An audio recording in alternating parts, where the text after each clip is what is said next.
the ground yet, but it does look like it's going to be Malibuka and Murstache on the ground first. Malibuka, of course, representing for Russia, Murstache for Latvia. We got Aqua here and Rezon, our high ground kings. One of the most respected set of duos right here. If they really cut loose, they make endgame, it's over. You're gonna see Aqua playing for that big high ground play. And look at how they are respecting the area. Everyone making sure they are solidifying the and Smite have the advantage right now. Just take a look at the focus right here, right? This little bit of high ground, they have them almost trapped down below. Yeah, and the thing is, right now, Larson is a little bit separated from Smite. That is a little bit towards low ground. You know as well as I do, all it takes is 1 second of separation to kind of do one of these teams in, as Marine and Vico over here towards Reality Tree. Another contested drop. But you can see this is only game number 1. Nobody wants to put it all on the line just yet, but I might have spoke too soon. Larson would get it. Taking down a ton of damage onto Muzz. Lunar trying to back him up, and it looks like they got the first elimination of FNCS. Down goes Larson, and the quick finish for Lunar. OCE gets to claim the first on the show today. It's Smite now, left with the pressure of the world on his shoulders. Can he escape these OCE players? It doesn't look very possible. We all know from the past experience that Lunar and Muzz are some of the fastest and deadliest when it comes down to these engagements, and they're hip to hip right now. Yeah, Smite right now, he has to figure out a way to just really stay alive, and it looks like Muzz and Lunar, they're trying to decide right now, Monster, do you continue to try to fight against Smite as he's looking to try to get that reboot card onto Larson as the third-party shots are beginning to come in from the distance. And that's the thing, you know as well as I do, any drop that's contested and you have that early game fight, and especially it builds just like this, there are so many teams that are look at you to get their surge. Now in the past, Smite has been known to walk away with at least 1 elim in every single major game. This time might actually break his streak that he's been on, but Muzz and Lunar, take a look at the respect here to play cautious, take their time, and not overcommit even in the 2v1. That's the respect, but let's get to the real battle. Cloudy Kondo, Tayson, Chapix taking on this big duo toe-to-toe. It's Murstache and Malibuka, who have a 73%, 78% win ratio. When contested, the odds are not looking good. The third party in the distance, Aqua's up on high ground. They're positioning for the fight.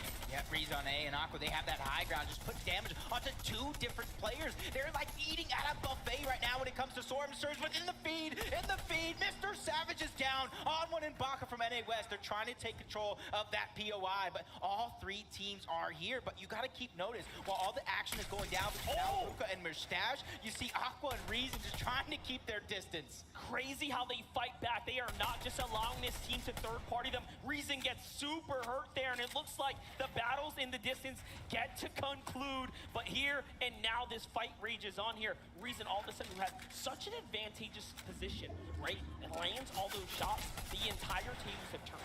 Yeah, and it does look like the NA West, Baka and On1 have solidified. Chrome Jam jumps into their self. Down goes Mr. Savage. Down goes iDrop. NA West makes some noise. That's right, and now for Jace in Basil, another team that was contested in the early kind of situation. It seems like they've won themselves some space. Yep. They're vibing out. Look at the Storm Surge tags here as they start to fight back. Don't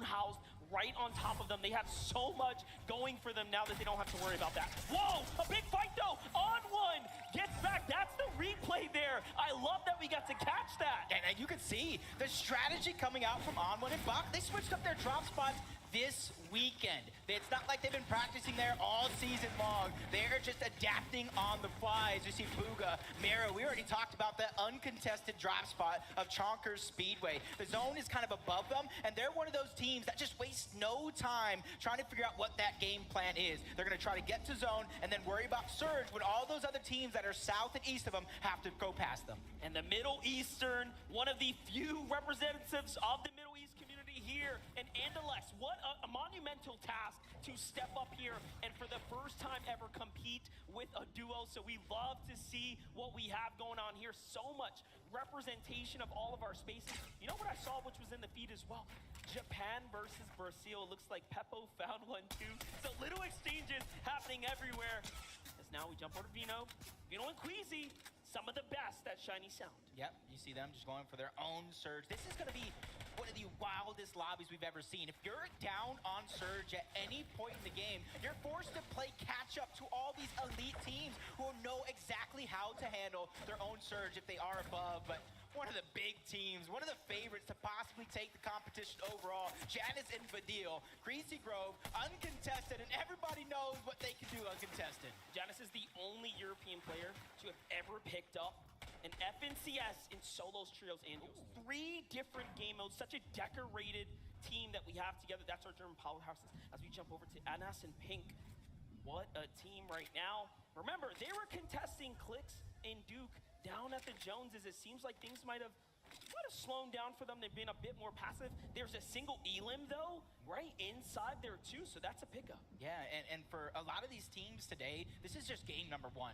The nerves right now, they're just feeling each other out, trying to figure out how everybody's playing, and then they're going to adapt as soon as this one gets at least towards the mid-game, probably towards the end game. It's going to get super exciting very, very quick.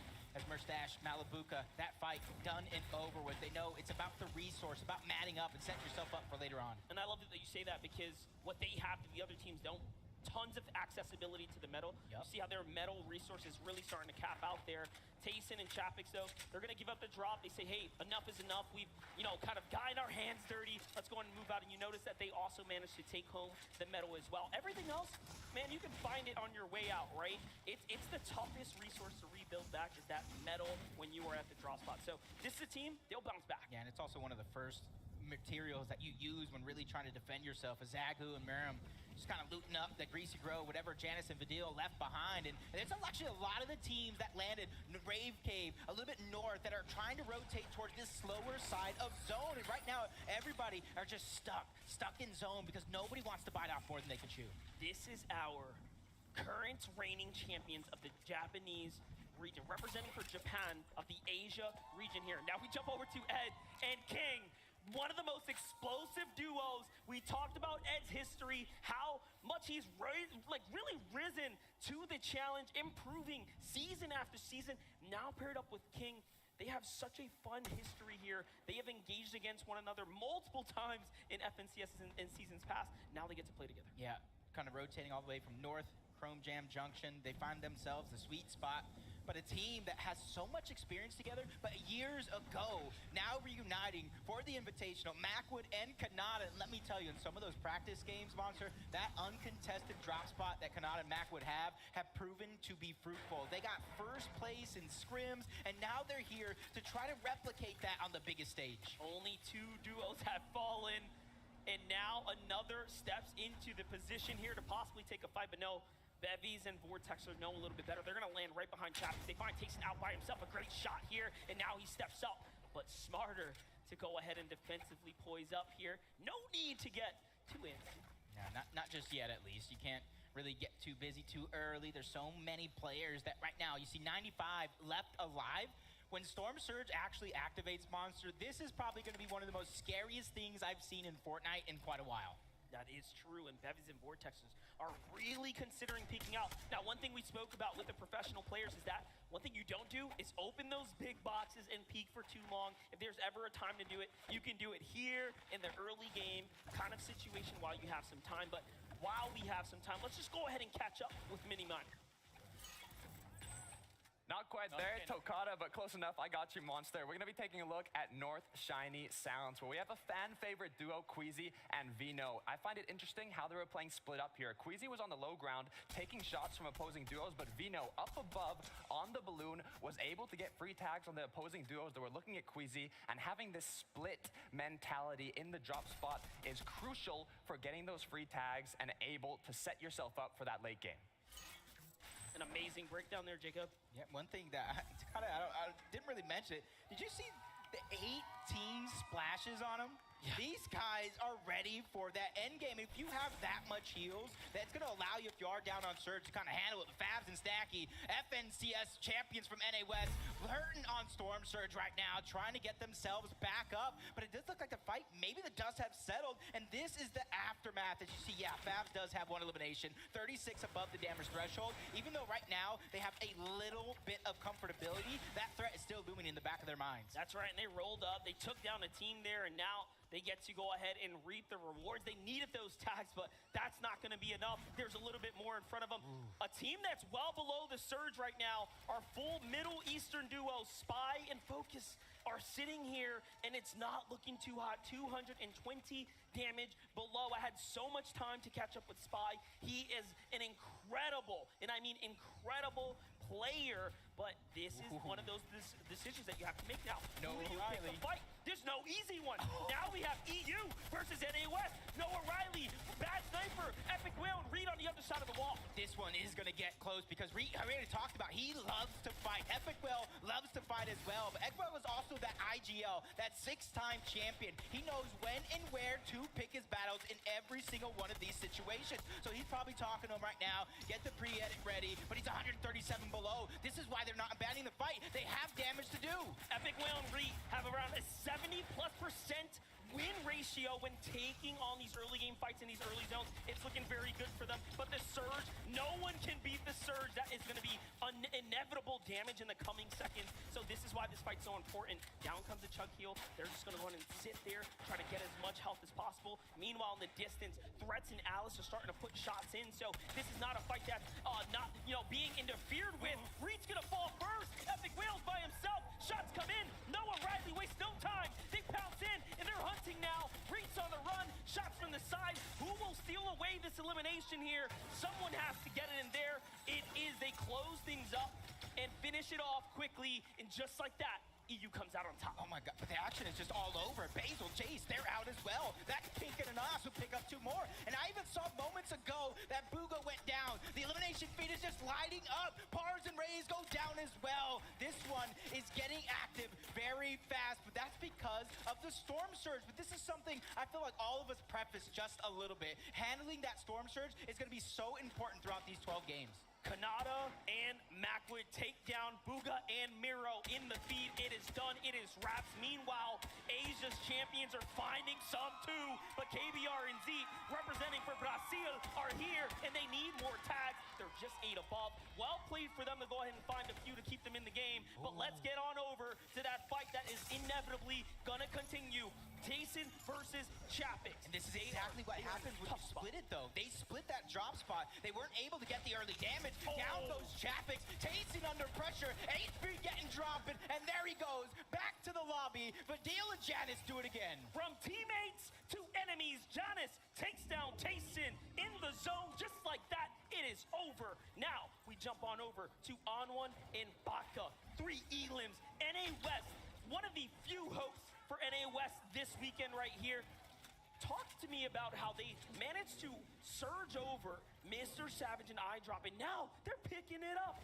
Just honestly talking to them before this as they were preparing, and when they finally made that decision to switch up their drop spot, they had a choice. Do you contest Hen and Vortex? Do you contest Joe and Z-Andy? They said no. They want to take one of the biggest names in Europe. They want to go against Mr. Savage and iDrop, and already it's proving to be fruitful. On1 coming from Mexico. This guy is a legend from NA West, and honestly, it's been just a few seasons and he's already making a name for himself. That's right, and way to do it on the international stage now when it matters.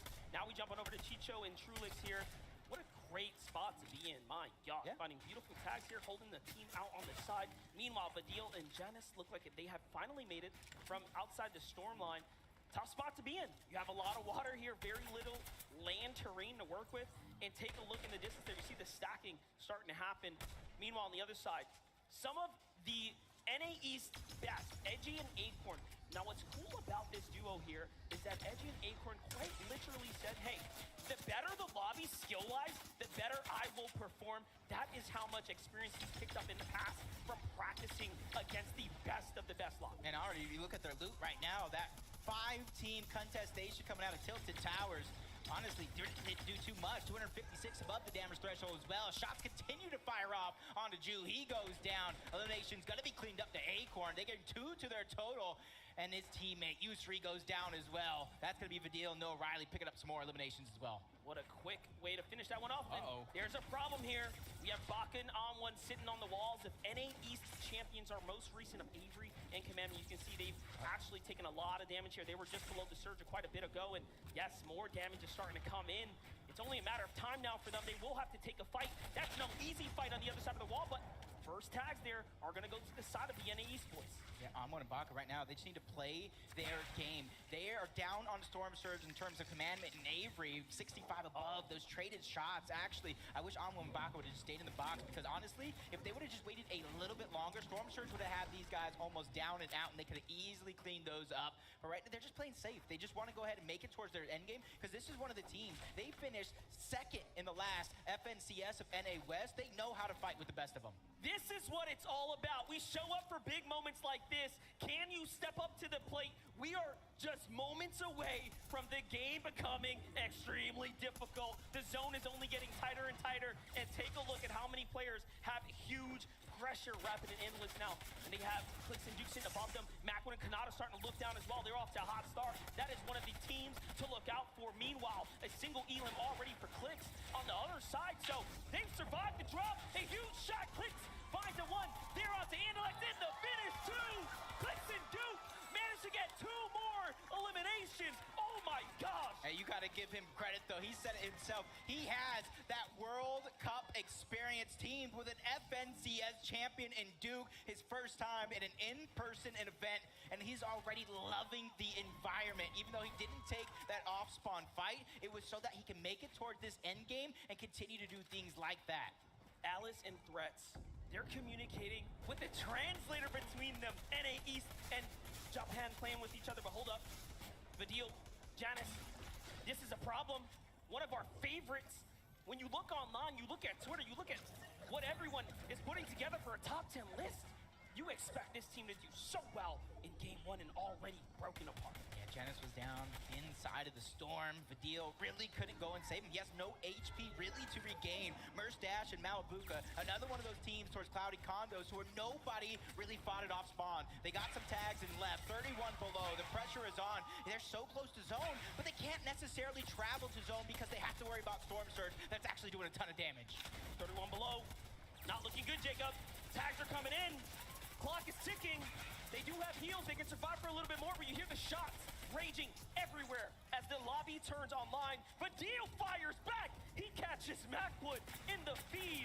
That must have been incredible, and that's happening right above us.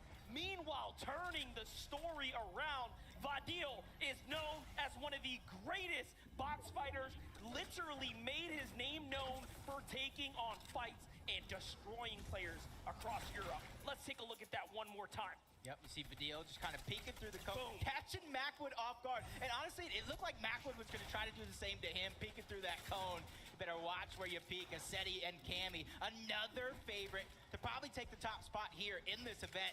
306 above the damage threshold. They're still continuing to put that pressure on the lobby. That's exactly what you got to do when you make it to endgame, especially if you're a team that doesn't fight off spawn. Becoming Legends, Cammy and Seti have 2 launch pads. They have material. They have heals. This just might be their game. But let's jump on over to Zeet. KBR. How's it going here?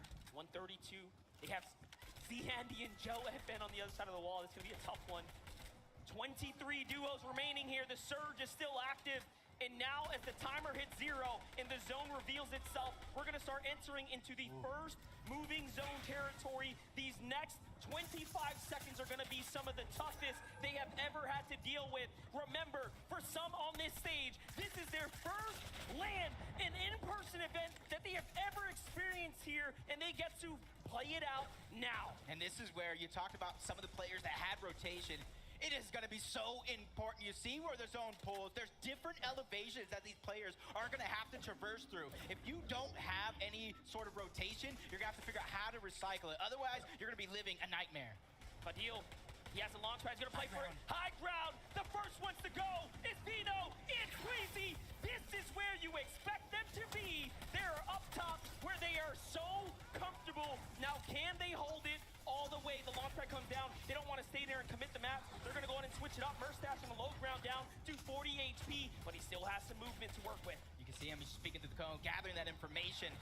He has a launch pad as well. He can easily try to find his way through, but there's so many players stacked all around him. They don't want to make it easy, but 28 above the damage threshold. He's not only looking for the perfect rotation, he's looking for some players to put some shots on, but a high ground goes over to Peppo. Whoa, Asia on height now too. This is big. That's something you did not expect, but Vino Vino and Queezy are now looking up, take the side to go for it. They land on top of Asia, and it's all or nothing now. Vino fights for it. The wall gets edited. It's not quite his. It's a battle on all fronts here. Can they win it off? And he does just enough. Vino and Queezy have managed to fight back for high ground in the first game of the FNCS Invitation. Yep, and there goes a saw to the feed. Vadil and Janice, their run came to an end. Vico picking up a Nas and Murstache. Two different players as Alice is trying to break through. 118 below the damage threshold. He knows he cannot stay in one place too long, trying to reunite with Threats, but he goes down as well. Storm Surge really eating these guys alive. Alice has to do something, but the options are so thin. He doesn't know what to do. Finally finding one player, puts the shot on. Storm Surge still going wild. He's below, but that siphon coming through just in the nick of time to keep him alive. He is alive. He takes down the run, steps into the zone, and look at this. A huge pickup now. That's going to buy him more time. That could be the absolute difference. Meanwhile, Seti and Cammy playing their game. Pamstu, in fact, still alive as well. High ground has Queezy and Vino. Low ground has Chicho and Trulix playing and leading the front side of zone. There's not a player in sight. Clix is still alive now, working his way through. He has lost his teammate. The full finish comes through. It might be all or nothing now. He still has so much left in the tank. Yeah, but I'm not too worried about him because of him and Duke's high placement last FNCS was because of solo clutches from that man himself. But talk about solos. Joe gets one as Andy goes down. Shots coming in from the high ground. Pressure is there, but Joe's trying to find his way to the front side of zone, but it's a hard journey trying to find it. 12 HP, continuing to drop. Shots still coming in. He's going to find a moment of an oasis to try to stabilize and figure out what's the next play. Cammy and Seti find their way to the high ground. Down goes Clix to the hands of Cammy. That's a huge one. Hello, Vino. You have to turn and run. Cammy wants to hear nothing about that noise right there. Meanwhile, Seti's keeping eyes on the general area. Very solid. Chicho fighting his way, but no. An edit comes through. It's Zagu and Mareem, who's right above them there. Our FNCS champions of Asia are still here. Down goes Pamstu as well. What a huge elimination here. The top 7 duos alive. 11 players total left in this game. One of them being Seti and Cammy towards the high ground. The analyst desk called it. These guys don't play too many early game fights. They wait for this end game and for every opportunity. But Acorn, he's trying to sneak some extra points. He has the med miss sitting in the zone. Vino doing the same, but he's almost all out of opportunity. This is absolutely what you expect of the best players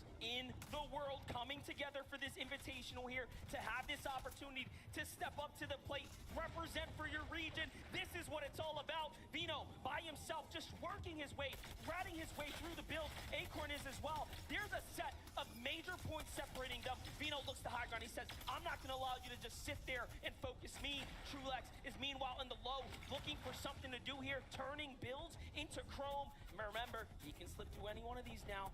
Becoming desperate. He's just trying to reinforce a little bit of the builds that are around him so nobody can quickly edit through and try to pick that shot. Miram and Zagu, they don't have that high ground, but they have that mid layer trying to find that comfortability. Brino, only 2 HP, no med miss left. He's gonna have to try to find a siphon here, but no, he gets dropped. Acorn finds another one from the outside of zone. 7 elims for Mareem and Zagu, representing for Asia here, looking great. Meanwhile, Yumi and Cool are getting one step closer now to taking this fight. A huge shot out to Mareem. He's gonna feel that one as he plays defensively, but Zagu is here to back him up. They're going hand in hand. The fight breaks out. They clap back. Down. Oh my gosh! Cool steps up to the plate. We are now down to 3 duos in the end game, 2 solos and a duo up top. Carrying that momentum from last season's FNCS, but he has so much more work to do. Seti and Cammy, the only duo left in the game, is Acorn staying alive. Still 4 eliminations on the back of Cool, trying to find his way through. But like I said, there's only one duo team, and they have the high ground and the recipe for success. You cannot write a better story for becoming legends. Seti is fighting back. Cammy is fighting back. They're looking to get inside. There goes the elim they were looking for. Just one player separates them, but Acorn will not survive. And Seti and Cammy take game number 1. Poland is the first country to take home a victory royale on the FNCS Invitational stage. These guys have came to play through and through. What a fairy tale beginning for these absolute veteran GOATs. Some of the hardest workers we have ever seen enter into the ecosystem, becoming legends. Seti and Cammy must be absolutely proud. Acorn and Edgy, they were just incredible. wait for Acorn to truly step up to the table there and clutch this one out. And he said it, put me in the best lobbies, I will put up the numbers. Yeah, and for him, that's a little bit of a success, even though he didn't get the victory royale. Staying alive as long as he did, getting extra eliminations, and getting that top placement, that is just insane. But let's go ahead and throw it over to an interview with the winners. Okay for you guys? Yeah.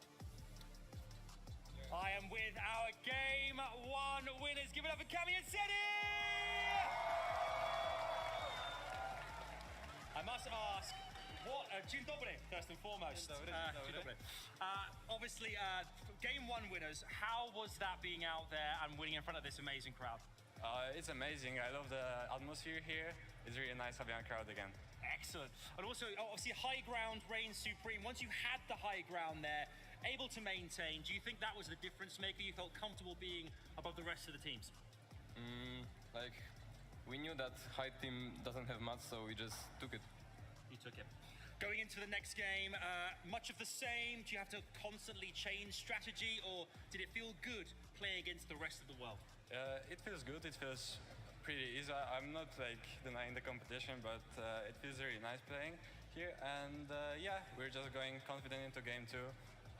Still have to be consistent to the end of the tournament, then that's it. Excellent stuff. Once more time, guys, give it up. Your Game 1 winners, Cami and Seti!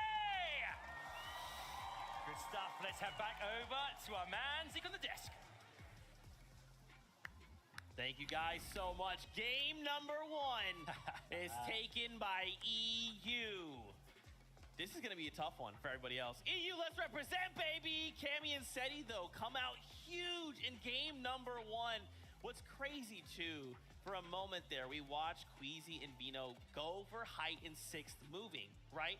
But it's not them who end in height. It's Cami and Seti. It's crazy, big developments there. I can't believe Cami and Seti are the ones that actually end up on the high ground. I love the fact that you mentioned that there were a little bit of flip-flopping going on the high ground. Somehow Cami and Seti, probably the least likely to, in my opinion, to find themselves up there, do so well played coming from them. And also, not to mention, this end clip right here doesn't even tell the full story. Seti goes down in that mid game, and Cami clutches up 1v2, which is why he has so many eliminations coming into this. And then to close it out here, just 2 separate solos, and they make easy work of them. It was right around the start of Zone 8 that we saw Cami just sweep Queasy completely off guard there on the flank. Didn't seem as though Queasy was fully aware of the fact, because there were so many teams trying to challenge that high ground at once, but it was Cami and Seti who actually successfully walked away with it, and they just had so many builds. That vertical play throughout the entirety of 8th and 9th zone, there was just nothing anyone else could do about it. And the thing that I love, right, is we came into this game and we're like, who's going to be nervous, who's going to be confident? I have never been able to tell if somebody is confident.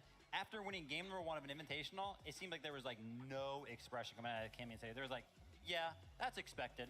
That's what they're used to, right? That's how they won the most recent DreamHack. This is almost like, it's like their life is on repeat, but this time instead of DreamHack, it's FNCS Invitational, right? I'm curious to get your guys' thoughts. We saw a lot of like self-regional eliminations, right? EU eliminating EU, Yeah. NA eliminating NA.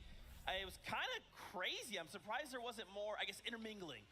Big battles going on here, and it's really close towards the top of this leaderboard. Of course, Cami and Seti finding themselves at the top. They're getting that victory royale, securing 44 points. The early lead after game number 1, but NA West also representing here, going down in that third place position, getting 42 points on the back of so many eliminations. But it was actually the 4th place position. Noah Riley, Bat Sniper, they're walking away with 8 elims. That is a good chunk of points that they were able to compensate for, despite not being able to close things out. And I think ultimately we saw in the first 3 zones a little bit more EU heavy as far as the elim fee was concerned. Yeah, but sure. by the time we hit that mid game, it seemed as though all of NA and some of the international regions just really started to hit their stride, because everything just started lighting up immediately. A lot of these players, right? They're using this initial game as a kind of a feeler, right? Let's just kind of see how this all works and everyone the land looks like, and then we'll look to go ahead and fight back. But real quick, we have a mini miner standing by. What you got for us?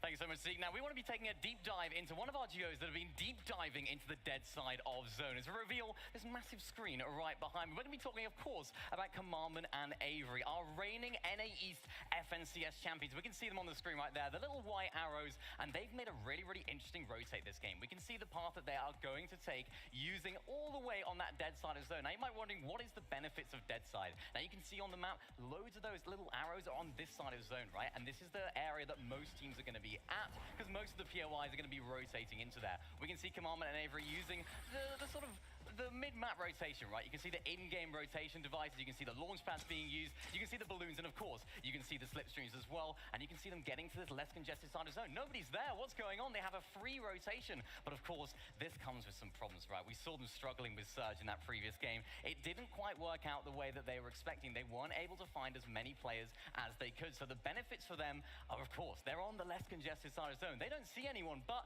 that also has implications. You don't get the damage done, and you can see that in the last game. They were struggling for tags. Of course, we saw King and Ed doing the exact same thing, but they were able to find as many eliminations and as many tags as they possibly could, which kept them afloat. Unfortunately for Commandment and Avery, though, it didn't quite work out. I've got so many questions to ask, and who better to ask them themselves? Kelly, over to you.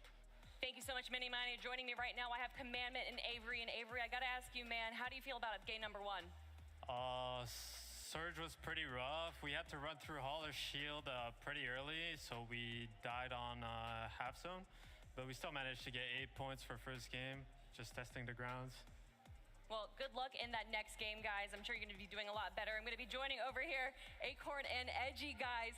That second place finish, what was going through your mind once you had that solo run? I mean, honestly, it was all Acorn. Like, I didn't even do anything, to be honest. He's just the best player in the world. Yeah, man, what was going through your mind? I know I had chromes, and I was like, I'm 100% gonna get top 2 here. No, I was confident, and it went my way. I love it. Congratulations, guys. You have a great start to the competition. Let's head on back to the desk. Thank you so much, Kelly, and of course, Mini Miner, and shout outs to the players. That was just game number 1. Now, this looks a little deceiving, right? For a moment, we celebrated Cammy and Seti. We think, okay, they got the victory royale, big deal. Yeah. However, Acorn there, it's okay. They didn't get the victory royale, but that's not what they needed, right? They just needed to place high. Yeah, of course. You know, Acorn, you can hear it out of Edgy right there. Best player in the world. Love that confidence coming out of the teammate. But again, you know, one of those solo clutches that we kind of saw was from Cool and Yuman. I think it was Cool specifically getting into that endgame, securing that 3rd place position. And we could saw at one point in time, he was like in that 1v2 situation in that box fight. And he comes out on top and just transitions that all the way towards that 3rd place position. You don't become FNCS champions without having this kind of a collective measure when it comes to your mental discipline and diving clock fights. And not to mention the fact that they also had 7 elims to boot to close this one out. So not only are they placing high, but they're also making sure to capitalize on those elims as well. And it is everything when you're able to try and establish these early leads, because this is a very competitive lobby. And I think, if anything, game 1 is only amped me up even more to see what these players are going to do. Yeah, the individual performances coming out, and that's what matters so much on these stages. You know, we saw last season on the NA East region, Commandment is the one that won it with his solo clutch. So every single solo performance matters tenfold. That's right. I want to take a look at our standings once again. And again, don't freak out. This is just game number 1. This is our feeler game, right? From here, we make adjustments and we make the changes we need to succeed. Cammy and Seti, they did win game number 1. But with only 6 eliminations, they're currently sitting at the 44 points. As we kind of start to go top to bottom, you know, we did watch Queasy and Vino. They did try and take height. But I'm curious as to like what you feel kind of happened. How did that all unfold? The height take looked good, but something went wrong. So we knew this was coming, right? We knew Queasy and Vino were going for the high ground, and they had it going into that first moving zone. And then all of a sudden we were checking it out. You know, Runa and Pepper are all of a sudden on the higher ground, and Queasy and Vino are like, all right, fine, we'll give it up. And then like 5 seconds later, I look back up and Queasy and Vino are back on height. So, you know, they had the strategies there. Ultimately, Cammy and Seti just found the best of them, though. That's right. Really quickly, let's go on over to our friends Kelly and Adam, who are standing by on the stage. Thank you very much, Zeke. Guys, are we having a good time? All right, we're looking good. Game 1 is done, and game 2 is imminent. However, we need your help, everyone, because our battle bus is out of gas and we power it with hype. So in the count of 3, I'm going to need you to get as loud as you can possibly get. All right. 1, 2, 3. Let us hear! Come on!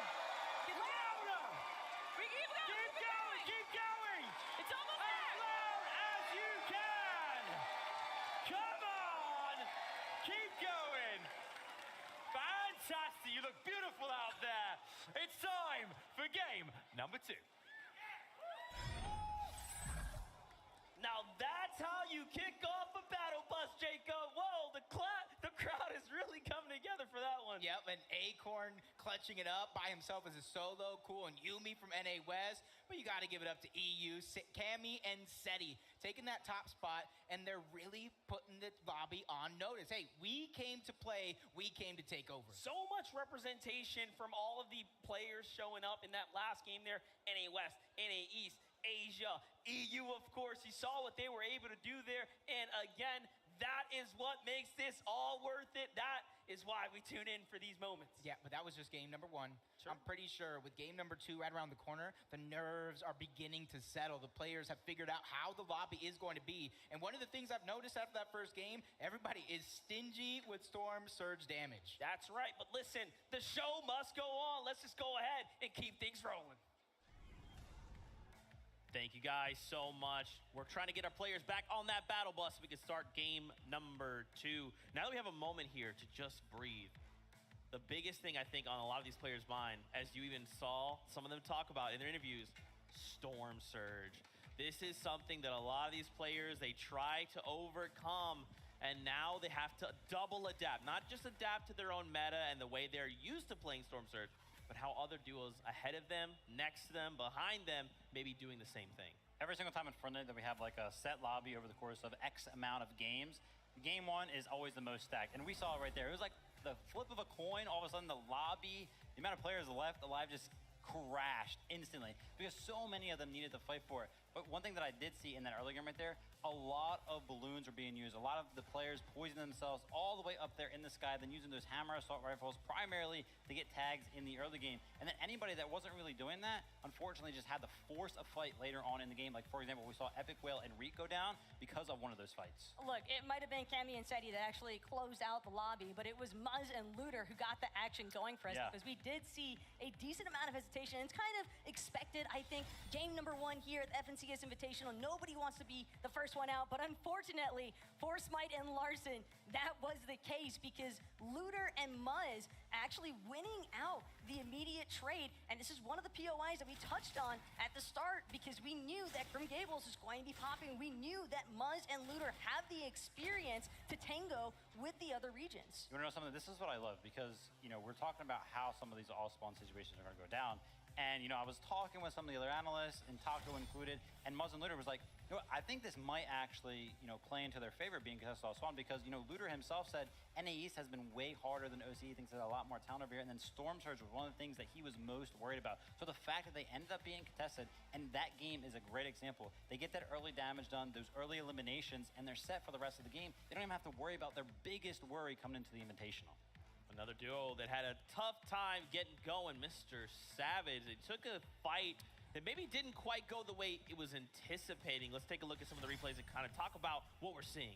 That one was definitely a bit of a heartbreaking moment because when a duo that hasn't even naturally been practicing this all-spawn situation up until recently challenges you and beats you, iDrop said it himself in the pre-game interview. I've been dropping here uncontested for the past year. It's not going to change the outcome, and yet we're witnessing the downfall of iDrop and Mr. Savage. Yeah, and honestly, shout out to On1 right there because, you know, the discipline, right? Sometimes when you go to clear buildings, you're kind of just running down the staircase or running through corridors, and you're just like, I'll be fine, I don't hear him, I haven't seen him here. But no, he actually pre-builds off the wall, the floor, he catches Savage trying to go for a sneaky little shot, and Savage at that point is just kind of caught in this box, and On1 cleans it up after placing that wall to make sure Savage can't get any control over any of those builds. So really well played from On1 for sure. And something that's also worth considering, I think, for Mr. Savage and iDrop now is you have to remember when you have so much information out there on how you like to drop, loot, and land this spot,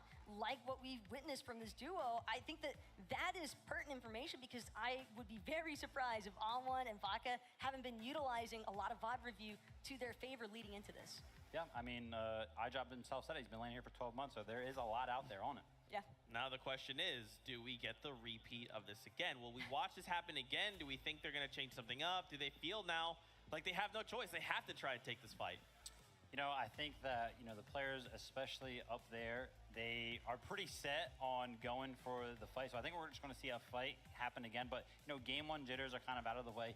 If you get eliminated early in a game, you kind of can just sit there, right? You can mentally reset. You know, obviously some of it's going to start to wear down on your mental a little bit. But, you know, you can full reset, maybe come up with a new strategy with your duo, kind of talk to them in that meantime. You pretty much had that whole game to talk strategy and kind of, you know, mention what went wrong, you think. Exactly. It's not the end of the world by any means because we are literally only one game through. We still have 5 left to go. There is ample opportunity here, not just for the players to have a chance to, I think, boost their placement points on the leaderboard, but also it's just the simple fact that they can make the tiny adjustments that they need to. As far as iDrop and Mr. Savage are concerned, now I think they're a lot more wary of the fact that All1 and Baka, they're definitely willing to take a super early engagement. They don't care about the fact that it's the first 3 zones. Both of these duos, I think, are going to continue trying to look to establish their surge management early on. And I love the terminology used right there, more aware, right? Because, you know, again, On1 just recently decided to land here like 2 days ago. So it's like, whoa, for Mr. Savage and Nigel. We had no idea. There's no information because this duo hasn't really landed here before. But now, game one, the information is starting to reveal itself. On1 is obviously, you know, leaking some of those things just naturally as he plays through the games. And we know that Savage and Nigel are very well experienced. So they should be able to turn that into something positive. Yeah, it's not kind of like the one beats all, right? There is going to be this back and forth that continues to develop. And it's kind of what we talked about like at the beginning of the show is that adaptability factor. How many duos could just say, okay, this went wrong, let's go ahead and change these things so that doesn't happen again, right? Fortnite is primarily a game of what you would call RNG, right? You landed a POI, what's there? Where are the chests? Where's the guns? Where's the builds?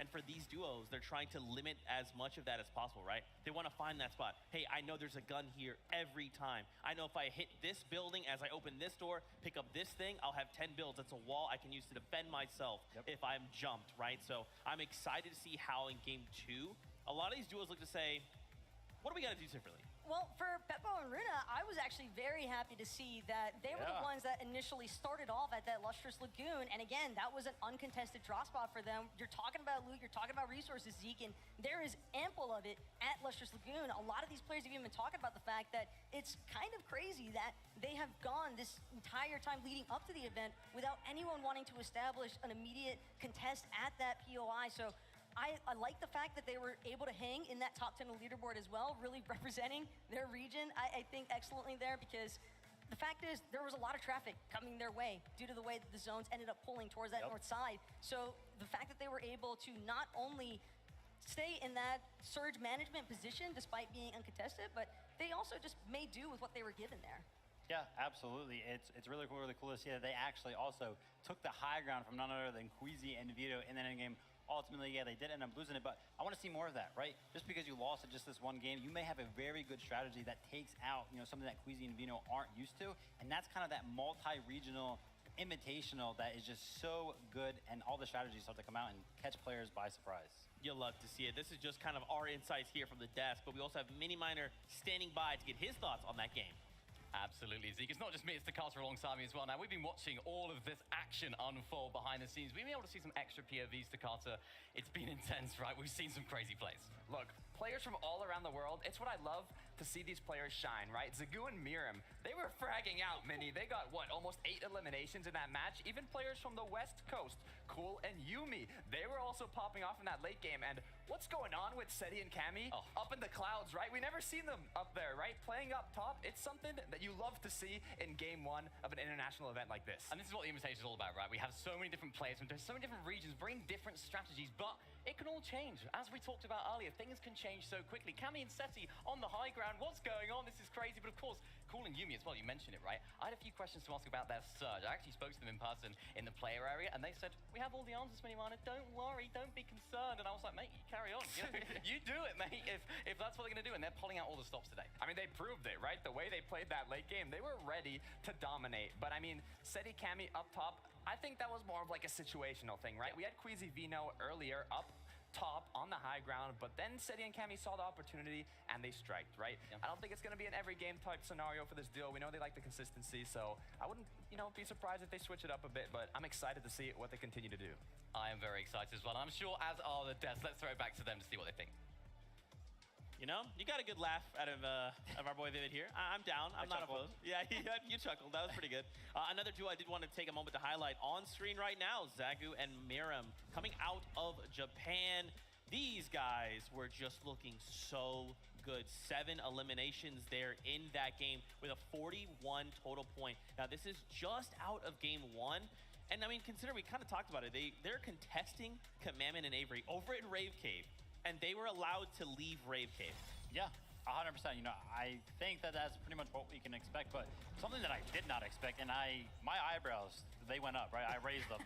That stat sheet right there, they did 2,200 plus damage this game. That is incredible. You can see it right here. A lot of it coming from this end game, actually picking up a plethora of eliminations. Their box fighting skills seem to be catching a lot of these players off guard in the game. Woo, look at that. Absolutely crispy and cooking inside of these boxes. It's looking like a full-on barbecue right now with Zagu and Mareem, the way that they were just lighting it up inside of that low ground congestion. Not only that, but I just love seeing how poised they are after that finish. They have not lost sight by any means. They know exactly what's on the line here as far as regional representation is concerned, and you absolutely love to just see that energy kind of be reflected in their gameplay. Yeah, and I love the fact that you mentioned energy. I've been seeing them walk around the player lounge, everything like that. You know, the walkouts, they always seem so happy, right? They're so happy to be here, and they seem confident as well. There's never really like a, you know, oh, we're worried to be here. No, they're just fully embracing it, and we can see it right there in game number 1. They came on top pretty much. When you have performances like that, I can imagine why they're so confident. Because again, I think a lot of duos may not have necessarily been anticipating some of this aggression that we are witnessing right now in game 1 from the other international regions. But at the very least, I do expect a little bit of a bite back from NA East, West, and EU. I think for me, I'm looking forward to seeing how many more duels try to go for height, right? For in this instance, Zagu and Mareem, they were just in that mid ground. They didn't even care about high ground. They're like, exactly. No, you guys battled out. We want more eliminations. We'll stay right here. Do you guys think that maybe more duels will look to just say like, look, our kind of strategy to win is that high ground. We got to go for it. Yeah, I mean, 100%. We saw a lot of teams that actually like to play the high ground, unfortunately not making it into that game. They went down a little bit early, like, for example, Aqua and Reason, Jason and Chabix also went down. Another one, Alex and Bailey, we talked about them from OCE. They love to play the high ground, and they just, all 3 of them went down a little bit early, so it could change big time. You know, we also saw Kanata went down a little bit early. Macwood loves to play the high ground coming out of NA East. Pretty much the only thing that he shies for, but being left as a solo, he couldn't really do that this game. But just look at some of these names that are located on the second page already for the leaderboard. You got Thomas HD at Trippard, Pink and Anas. Again, I think Vika and Marine have been really exciting to kind of follow along with, especially since they're relatively newly formed here for the FNCS Invitational. I don't think that is an easy feat by any means to have to quickly adapt to your partner. 100%. And listen, I can't believe it, actually, because Clix and Duke were actually popping off towards that end game, right? And, you know, the crowd was going crazy. We on the desk were like, wow, they're really showing up right now. And, you know, on that leaderboard, it's really showing as well, finding those eliminations on big name teams as well. They're coming into the Invitational with the experience, and it's showing. How many of these duos are thinking themselves, game 2, I'm ready. I have that strategy locked in. I think I know what I need to do to get going because I want to make the crowd here in the Raleigh Convention Center just lose their mind when we're taking shots. Because, man, there was some eliminations happening, and I was just on my feet screaming with the crowd. You know, straight up, ultimately, it's going to be based on an individual level, I think. You know, how good are you, and how good is your mental at taking something that could be negative and turning it into something positive? Because, you know, not everything went right for any duo of that game, so they have to think about those things and like, okay, what can we do? What have we scrimmed before that has kind of helped us throughout these situations? Just make those changes come into game number 2. But there's also duos, plenty of them, especially the top 10 on the leaderboard, who, you know, found things that worked for them. So keep doing those things, but again, not everything went perfect, so keep that in mind. But nerves aside, as the games go on, it's going to start feeling more and more natural, I think, for a lot of these players. You're going 100%. to start being able to focus in a lot more on the actual gameplay itself, and I think that's where the audience just becomes a little bit of background noise until it comes down to those final moments. But something that I'm really curious to see is whether or not these players are actually going to showcase some of their flexibility or adaptability, because Murstache Malabuka. I think they're a great example of a duo where they can go a game or 2 or 3 without really being able to catch anything, and then they just turn up. That's right. We've heard from us. We've heard from Mini Miner and Tokata. Let's throw it on over to casters to hear their thoughts on game number 1. Thank you so much for that quick, of course, toss there so we can start getting into our perspective here. I mean, Jacob, let's talk about what we know just coming out of game 1. I mean, what we know, NA West, Cool and Yumi showing up big. Not only getting that 3rd place finish, but you saw that 2v1 off the back of Cool. Another thing, Acorn, NA in general is just kind of showing up. Obviously, EU won the game, but I think we need to start giving NA more credit. Yeah, definitely have to give them that credit. They show up and then wait for them to win those early engagements. Yep. I mean, listen, we got to sit in the player lounge, quite literally stand over the shoulders of Onwon and Baka while they were practicing. They took on the likes. You know who they're training against? Who are they training? Reeds and Epic Whale. That's their training partners. And I don't know about you, but if you were following Twitter, I posted a little clip of Reed taking on Murstache and Malabuka. So it kind of all ties together if Murstache and Malabuka are known as some of their greats. And then Onwon and Baka could hold their toe-to-toe with someone like Reed. I mean, it all just starts to make sense. You know what I'm loving out of all that, though? You talked about the 2 partners, right? Onwon and Baka, and who they're sparring against, Reed and Epic Whale. That's NA West. That's NA West showing each other some love. I talked about a lot of these guys being friends, but when they're on the battlefield, they're enemies. That is just inner region training, and that's something I love to see. That's right. And of course, the upsets, right? We saw a couple edge battles there. Bugha and Miro taken out so early. This is one of the things we didn't really get to talk about. You would think that a team like Bugha and Miro, who have drilled and trained their drop spot so perfectly, they almost have it conditioned. This should be another walk in the park situation for them. What do you think went wrong as they were rotating out? Because it seems like they face planted into Macwood and Kanata. That was the big resistance, and they were just taken out. You know, without seeing too much of their POV, I can only go off a few educated guesses here. And just judging by 95 players being alive when Storm Surge hit, I think they were one of the few teams that were having problems dealing with that. And that's one of the things that I said in an interview before this event, that Storm Surge is going to be hard for these players to deal with, because the players that are above Storm Surge, they can hide in a box, they can focus on those rotations. But the ones that are below, they have to fight outside of Storm. They have to fight the first person they see in that first moment, because you can't continually falling down on that damage. That's right. Well, listen, that's our perspectives here. We have so much more in store. Thank you guys so much for those insights. We actually have a really cool moment here. The casters kind of talked about Bugha and Miro going down earlier. We had a listen-in moment. Let's take a look. We need to find extra heals somehow. You should pop cabbage maybe for whites. I need to heal. Unless you throw me a mini now. Yeah, come. Out there, like right there. Search, yeah. I want that big ammo crate, but I know they're just gonna get above us. I mean, I think you can go for it. There's a chest there as well.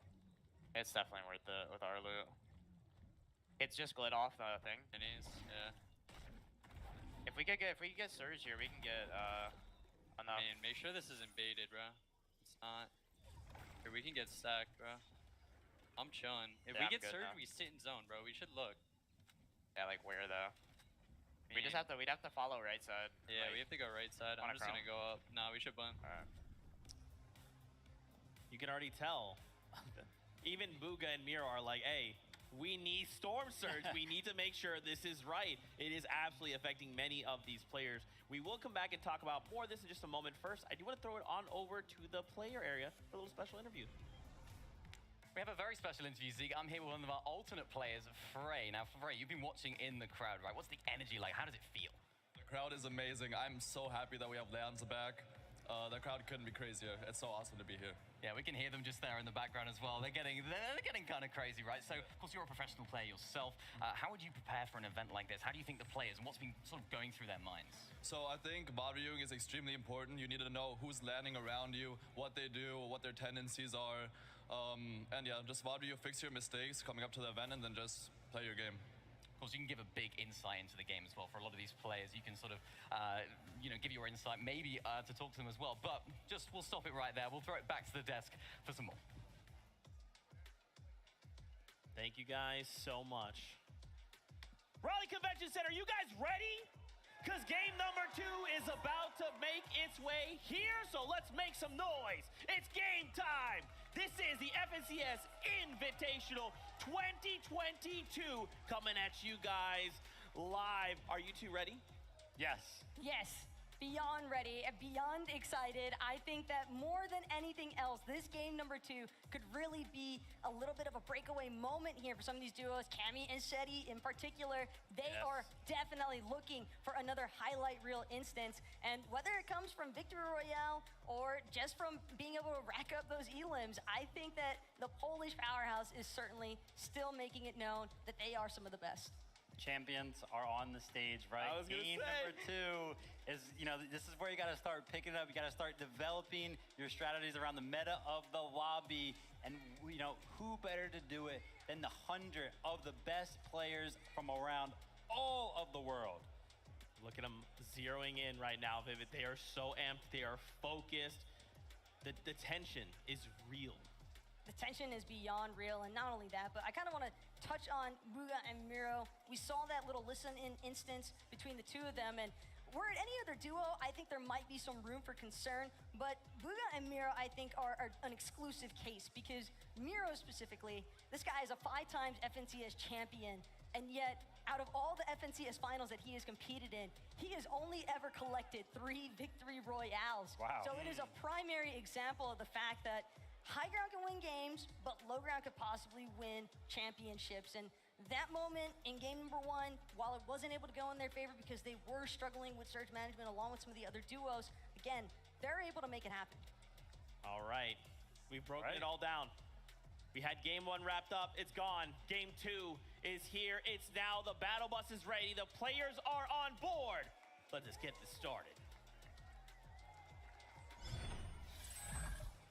Here we have it. Thank you so much, Zeke. We get to start gearing up for this battle bus to take off now. Yeah, this is finally setting in for a lot of these players on the stage. Game number 2 is starting right now, and hopefully all those nerves from the end of game number 1 have settled, because now when push comes to shove, some of these players that might be at the bottom of the leaderboard, Mr. Savage, iDrop, that went down early, they might have to start dealing with that storm surge early. And that's right. We saw what happened in game 1. The real question is, how are you going to adjust coming into game 2? This battle bus is telling me that the Chrome Jam Junction is under fire very quickly. It's so close to the drop spawn. You can see already things kick off. This time, iDrop says, you know what? Let's put that weight, in my experience, on my back. Savage takes down Baka, and all of a sudden, it's a different tale to be told. Happy birthday, Mr. Savage. First elimination here in game number 2, and that puts On1 on notice. You gotta have to watch out, because we're here to fight. That first one might have been a little lucky, but another one, this one, I feel like has to have a little bit more damage, because all 3 of these players, Monster, they were dealing with Storm Surge, and they were just on the cusp, some were even below. This is not the only contested draw spot. Don't forget, Tilted Towers has so much going down there as well. So between Cloudy Condos and Tilted Towers, these are the 2 most contested drop spots. And what I saw there is Acorn and Edgy in the feed find Noah Ryla early. So there are big fights unfolding already, just giving us a little sample of how these drops are playing out. Yeah, you can kind of see everybody just on their drop spot, the ones that don't necessarily have the POI. It's about looting up, getting as much resources as possible, trying to get as many metal and brick as you can in terms. That way, when you make it towards the end game, that way you don't have to worry about it. But for these teams that are also on the outskirts and talk about looting up, you have to start thinking about Storm Surge. Your pathing is gonna be so important, because we saw how many teams went down to the Surge itself. Here is Poland's finest. Game 1 winners from Becoming Legends, Setis and Cammy. This team here has placed top 10 in every finals they have ever competed with together. But wait a second, hold that thought. And Ass and Pink here on the other side of the Joneses. This is a fight that's being extended out. The last time we were here, Clicks found an elimination with Duke. They actually held it off. Remember when we talked to Reet and Epic Whale, they said, hey, you know what? I believe in the fighting power of NA on this one. They have full confidence that they can do it. Yeah. Pink and Anas, have to jump back. Yeah, and you got to think back to that NA East Finals where Clix solo points after solo points, but as long as these two guys stay alive, they're going to be contenders for every single tournament they play in. Duke has FNCS champion in trios. Clix is one of the best individual players on the planet. You have a huge opportunity here for Duke and Clix to continue to put up big numbers. We know they had an excellent kickoff to things here as they continue to find their strides, but things are going to slow down, and you know, you really genuinely expect this to happen, especially at a Fort Jonesy's. This is not a POI big enough for two. Yep, you see Clix just trying to gather the information. The longer this fight goes and the higher they build, if it comes to it, you got Jason Basil over on the side. Those are the third parties that we saw towards the early of last game as Ignas Pink trying to get deep into the box. That Evo Chrome Burst AR, we saw how much damage it does to these builds, and it eats through in a second. More importantly, if you can find a tag, just big. like that, Pink and Ignas already turning this story on its head here. That's bait there. He sees the shotgun. That moment, Duke does not let it drop. Now, mind you, Clix has some of the greatest track record in history of taking on head-to-head battles like this. This is why he is so recognized as one of the greats of the space in these kind of moments. This is where these guys, 66% of their overall victory royales do come from the low ground.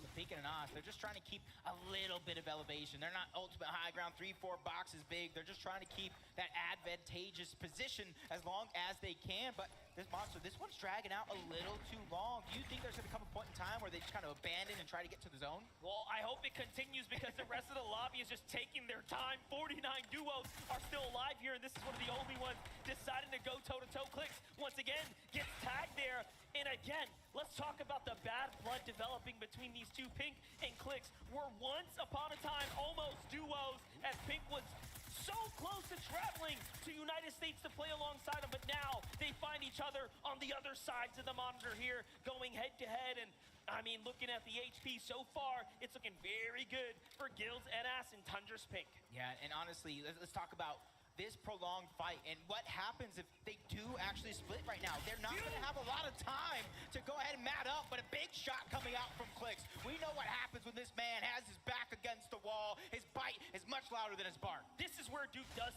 tend to shine right now, these real scrappy types of engagements. This man does not tend to miss a shot. As now, they're looking. They know the enemies felt that on the other side of the wall, but hey, the longer they stay here, the less like, you know, the less odds they have to actually survive. The longer story is, of course, making it to endgame. Let's jump on over, though, to our favorites of Miro and Booga here. Head-to-head with Z Andy, Joe FN, Bevy in the distance as well. There's so much going on here. Yeah, for them, we saw that replay of last game during the listen-in. They were just dealing with Storm Surge, and not the best way. Even though they were about 50 above, that's not the position you want to be in. But you can see Booga and Mero have a 60-plus win rate when contested. So they just need to find their rhythm here on this international stage. Talking about international stage, Alex and Bailey, they have taken us from the player lounge to the main stage. Game 2 now, the fight, the second time. The story won't be the same. It's Yusri who finds the trade there, and now has to protect his teammate. A huge shot onto Bailey. It's not looking good for Oceania's champions here, but Bailey waits for the toe-to-toe. He gets the thirst, he needs the points. That's a kind of play you only see in person. A huge shot. Bailey says, respect me, Yusri, back up.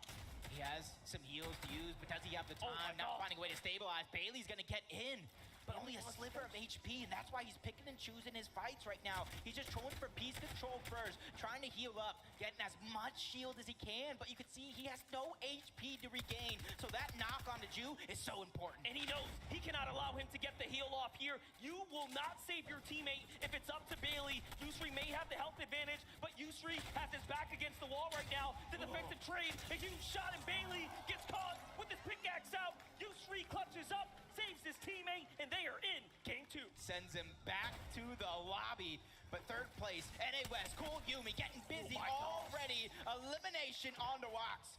Now it's up to Rob Bob, trying to stay alive here, trying to get and find a position to where he can hide. You see it in the mini-map. He just got out, and I love that play coming out from some of these players, choosing not to be the hero, because you end up in the hero in the wrong position, you're end up going to be a 0. Now, Robab doesn't have a lot of experience here. They've only made 2 finals together between Wox and Robot, but there's a huge development happening here. Let's watch this back one more time. Here's how it kicks off. Cool finds the huge tag. All of a sudden, the knock is there. And yes, there was a third party in the side. You get the reaction as well. You can see how fans are cheering in support of one another. But back into the action. Hellfire, Falconer, new duo, you know, pairing up with one another. They already took down King, so this has got to be Ed coming out from Brazil. EU, NA West, trying to take down the region, trying to bolster their points, because right now the only points they have is that elimination onto King. But with Storm now covering and moving over them, Ultimate Teams now in the distance as well, it's going to become more and more dangerous. Falconer is one of the only competitors, one of the very few left in our scene that has been here since the World Cup. He placed 5th in duos way back when. Wait for him to step up to the challenge and take on this first FNCS Finals ever together alongside Hellfire there from Denmark. But On1 and Baka, did they get the save off? No, I think On1's there by himself. He's just trying to stay alive, and it does look like Larson and Smite might know he's there. And this is where On1 has to be very, very careful. Fighting in the storm with very little HP. Larson knocking on the door, trying to burst his way in. You see the bait and switch come through, trying to make sure that both of these players have enough HP to take a big shot from On1 and continue that bait and switch, but he is on the run. What a tough story for On1 and Baka. Such a great and strong showing in game 1. He loses his teammate to Mr. Savage out the gate, survives, saves them, but Smite and Larson, who are contested here by Looter and Muzz, are still in the zone, and they meet him, and that's how they get this first elim. So it's only a matter of time now as their clock rages on. Smite steps up, and there it is. The zone does the rest, and they will find their second elim now, wiping up one of the greats from NA West. Now they got to go ahead and travel to zone, but back on board, Falconer and Hellfire, but let's just make it Hellfire because Ed was able to take down Falconer in a 1v2 situation. Now he's 1v1 versus EU. Brazil trying to stand up tall. Ed putting the pressure onto those covers, but he knows when to pick and choose his fights. He hears the splashes coming out. He knows that's going on to Falconer. The shield keg as well. He's trying to stop as much of the heals from going through, but it does look like Hellfire is going to get 200 yet again. Listen, Ed recently signed a team, Liquid, showing you guys why exactly he deserves to be here. He has had some of the most impressive rises in recent times on his region, but now he's looking to represent for Brazil. And of course for Argentina, his teammate King, who is already down. Hellfire manages to lose his teammate. The wall gets taken, and Hellfire has to react quickly, but look at that. He does not miss a beat. Ed finds the siphon, and now it's an even exchange. Yep. Right now, the 2 launch pads on the Hellfire. He can abandon this fight at a moment's notice. Here it but is. Ed with no HP, it's all or nothing. Here it this is the moment you've been waiting for. Here it Shots is. coming through, and Ed 1v2s NA East. Brazil and Argentina are probably standing on their feet right now. Ed touches up a 1v2. Oh my gosh, and if somehow, some way, he found a way to get King's card, but they're on over to Chonker Speedway. The action will continue. Reason and Aqua going up against Hen and Bevy and Vortexers. They have a lot of practice going against each other on the EU region, so this is no strange fight to them. What's scary about this is the fact that they've rotated out of the condo down to the territory of Booga and Miro at Chonker Speedway. And yes, they get met with this incredible duo, but it shows you that no one is safe. This entire area is such a deadly play zone, and now you have Reason with the scraps, with his back against the wall, below the storm surge, absolutely ready to commit to this battle.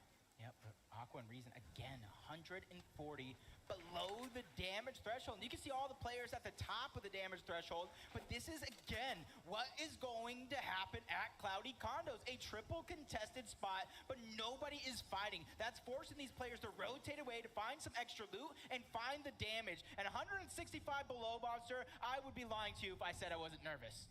Copenhagen Flames, Pablo and Swag on your screen right now, also below, but hey, a good little tag here of Elim for Swag right now, puts him in a nice position. They found a player out in the distance, Snacky and Fast have a window open there, focusing on the duo as well. So they're all looking to target Noah Riley and Bad Sniper. Remember, Noah Riley was eliminated very early to the hands of Edgy while they were landing, and he didn't even get to touch down before he was swatted out the sky. And game number 1, winners, Cammy and Seti. they haven't even done much. They get the zone for now. They get the high ground, probably just trying to go for surge. So that way, when they are forced to rotate, they only have to worry about that. But we knew they were down onto surge. Now the piece control is trying to come over. They're trying to break into the boxes. It's now or never because damage is being dished. A huge shot from Aqua's onto Bevy, who's forced back into a defensive position. Well, here we go. It's now enough in 20 seconds left, but so the surge gets active, and they have to turn off right now. This is game number 2. Aqua needs these points here. Bevies manages to go ahead and chug splash his way down. He's back up to Vex HP. He's looking pretty solid, but Aqua not afraid by any means. Meanwhile, Reason finds a wall. That's an angle, but he doesn't like the defensive edit. That responds from Bevy and Vortexer. And now, here it is. Things are going to get dicey as the Storm Surge turns on. Yeah, look at them. You can see 30 below. Even though they're continuously dropping, they're doing damage. Seti getting one on a Peppo, probably sending him back to the lobby as Scram goes down as well. Acorn found a way to get rebooted, but Deja Vu strikes. He goes down again to Epic Whale, who honestly is having a much better performance this go-around. But back into the action here. Reason now down to no HP. Aqua is also on the defensive stance here. Down goes Reason. That's a huge shotgun shot from Vortexer from the side. If you blinked, you missed it, and now Aqua has all the pressure on his shoulders. He has to back up. But Vortexer playing smart, respecting the GOAT of EU. Aqua here, our World Cup duo champion, is now left as a solo. Clock's ticking here. The pressure comes in. Bevy's looking for any angle. These are all enemy walls here. One false move and it could be it, but the surge is going to hurt Aqua again. He gets to heal off, and no, he gets finished. Vortexer finds the second. 500 above the damage threshold. This is only their second FNCS playing together, and they're looking like they are longtime teammates already as Joe and Z Andy, uncontested, over towards Synapse Station, looking to get some damage as well. Even though 79 is above the damage threshold, you know as well as I do, that is absolutely nothing. Nixon and Arctor here. Oh, no, they're going to find a huge elimination there. Another surge fight that's going down, and it's tracking the flies in the distance there. You see folks starting to look over. Arctor has a decision to make. Does he push in again? They barely have anything. They've used all their heals. One tag is all it's going to take for take them out. Oh, Grove claps back, though, and that's a huge punishment there. And with the downed body, he says, you know what? I'm going to full finish here. I'm back in this game. Arctor takes off running for the hills. That was a much needed battle by Groves, and I like to play again. You cannot be a hero in these lobbies as Mustache. Looking like he's having a little bit of trouble here. 202 above the damage threshold. 2 eliminations already, so they finished this fight, but you can see the teams on the outskirts of Rocky Reels, they don't want to let this be an easy rotation to one of the deadliest teams in the lobby. The launch pad's already down. Malibu and Mustache cap off HP and hit it. Off they go. It's Chicho and Trulix who are looking in. These guys have gone head-to-head so many times in the past, and you know there is all types of bad stories waiting to unfold in front of us. But Chicho and Trulix don't get the elim. They manage to hit the ground running. Malibu and Mustache are waiting here, though. Oh, yeah. Time to fight back. Malibu just trying to break through. He talked about in some of those interviews playing a little bit more passive than what he's used to.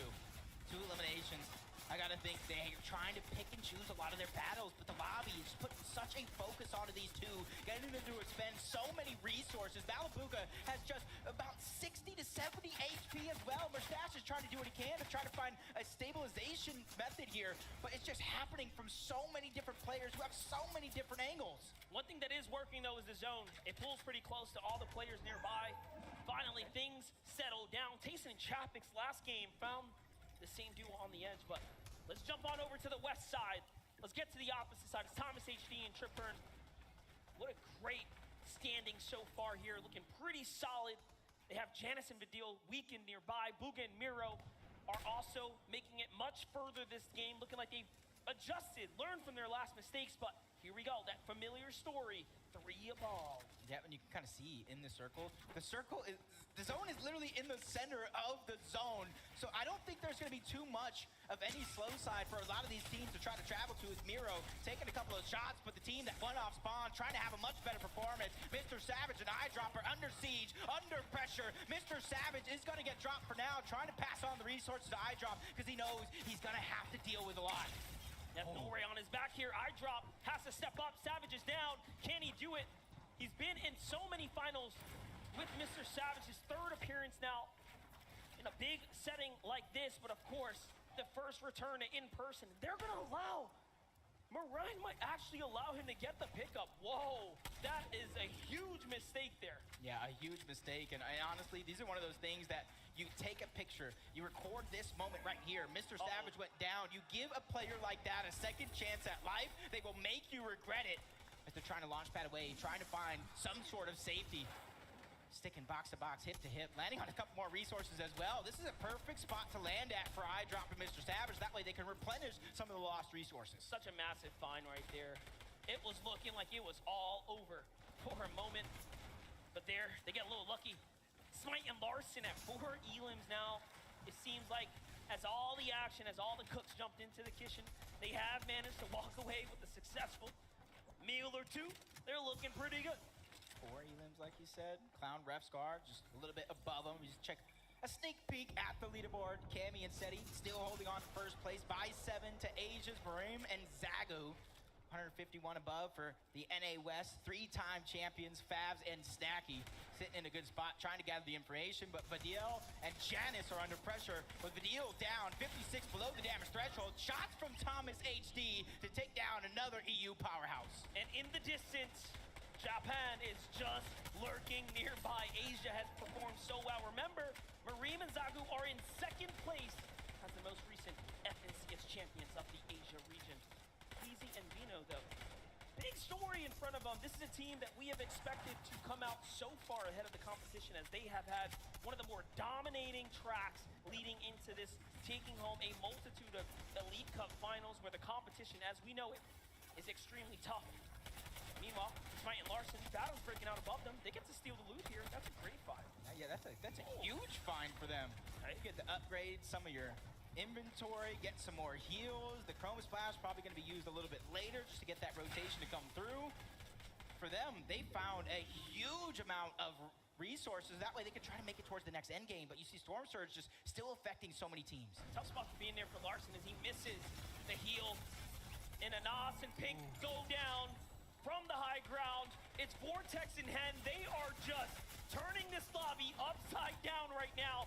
Queasy and Vino are back at it again, though, in this endgame here, trying to find a position. Now, remember, what they did in the last game was exactly this. Half in, half out. They say, hey, we're going to play for high ground. Vortex says, all right, you can have it. Hen says, you can have it. I'm going to low.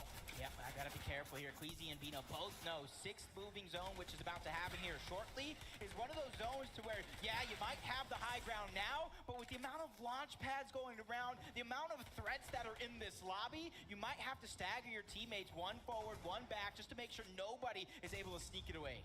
Oh, this is looking like a tough situation right now for our champions, Marim and Zagu. Once again, leading into this game, 2nd place. No heals. Very, very peculiar spot to be in. The zone pulls far south as well. Now, they have some mats, but they will absolutely need a refresher right now. Maybe even a gifted launch pad from a team in the distance. All around them are so many healthy players. On the other side, Vino and Queasy starting to eye up the lobby, size up the rest of this game here. Booga finds Marim in the feed. There it is. The full finish is going to start to come through. The first elim for Booga and Miro. This is where I'm looking at the minimap right now and seeing where it's actually going to go. There's different elevations. I think whoever is able to grab a side of that mountain first will have the best chances to win this game overall, as they're still 500 above the damage threshold. Cammy, as soon as he lands, he's going to get back up to 200 along with Seti as well. Kanata's still alive in this game as well. Keep an eye out for him, but Seti and Cammy have to defend their lead right now. 3 elims, what a way to do it so far. Meanwhile, Queasy and Vino are still on hype. This is one of the toughest end zones as well. Flutter Barn has so much varying terrain. You have to be careful. There are indestructible, large stone monuments in between you and your rotate. But Kanata going down, leaving Macwood as a solo. They at least got 1 elimination, so they don't have to worry too much about damage in terms of Storm Surge. But Booga and Mero, as it does shut off, you saw they were well above it. So changing up their strategy, and it's paying off handedly. The pacing is incredible right now. Only 19 duels remaining. Things have really taken a turn here for the worse for most. Reed's gonna get burned and turned back to the lobby there as he falls, but that's still well inside the top 20. Meanwhile, Vino on high ground, looking very comfortable, no resistance. Larson and Smite are making up for where they left off. They may have not earned a huge game one, but a great game two, and now Miro and Booga are fighting back. Yeah, two of the big NA West powerhouses going down. They're trying to get another elimination, but Booga and Miro, huge shots gonna be fired, but Miro's getting tagged back up. He needs that Cypher to go through, but it's still not gonna be enough. PH then does go down. Booga trying to be that IGL. He's trying to lead him to greener pastures, but he's running out of resources. Backwood falls. High ground though. Does Vino and Queasy still have that position onto the high ground? As Smart and Lawson, they're not ultimate low, but they found themselves that perfect middle layer. And you'll notice Booga is now left by himself. KVR finds his teammate Smite and Larson on the ultimate low. Hen and Vortex front side firing back and on height. Vino and Queasy are looking like this is a fairy tale game for EU once again, but we'll see if NA can step up to the damage. Let's see it. Hen is going to be punished and now hunted down. Smite doesn't find the full elim here, but my gosh, already at 6 eliminations. Meanwhile, we jump over. Sensen and Cole still alive here. This is where they do best. Like we said before, it's bread and butter. They know how to stick hit to hip. They have to now. Cole is hurt. Multiple top placings out of this duo. Not wanting to fall short here today, but Cammy and Seti from high ground to low ground. Another end game is going to be achieved. True Lex gets dropped. Smite's going to go ahead and lend that helping hand, trying to steal away all of that loot, but the zone is just immediately chunking him out. 4 HP and a dream for Smite. And a huge end game right now in front of Smite here at top 5. Unlocked before him. Cammy goes down, Seti goes down, and it is all his here. And now he fights back, but the zone does the rest. Great game there, but Vortex is now by himself. What can he do? Cole and Sentin now have the high ground. They have turned the story around. I don't know how they sold it away, but Kitos is a solo as well. High ground versus low ground, but it's a 2v2. Sentin and Cold versus Vortexers and Hen. This is going to come down to the wire monster, and this is going to come down to Sentin and Cold when and where they drop down low. Once again, we are looking at an NA versus EU finish. Cold is going to get big tag there by Vortex on the low ground. 7 elims, no builds. It's looking very, very tough, and it's the same story for Hen as well. It's all or nothing. Can they find something here? But Sentin and Cold, although they have the height, they are also running extremely low on resources. But if there's a team that can do it, it is them. Yeah, you see them trying to go back outside of zone, trying to find anything to work with in terms of Hen and Vortex. Sentin and Cole to talk about. It's up to them when and where they drop down low. The game is definitely in their hands. They just have to close it out. EU versus NA East. This one is just a prolonged long game, but the damage is in from Cold. And this is what we talked about. That wall, there's nothing you can do. It's all or nothing. Down goes Cole. Sentin's hurt too, but they have the angle. They're going to wait this one out just for a little bit and allow the zone to do the rest. Cole finds the one, and Sentin finds the other. NA takes game number 2. You look at that. The passion, the emotion coming out of Sentin and Cold. A team from NA East.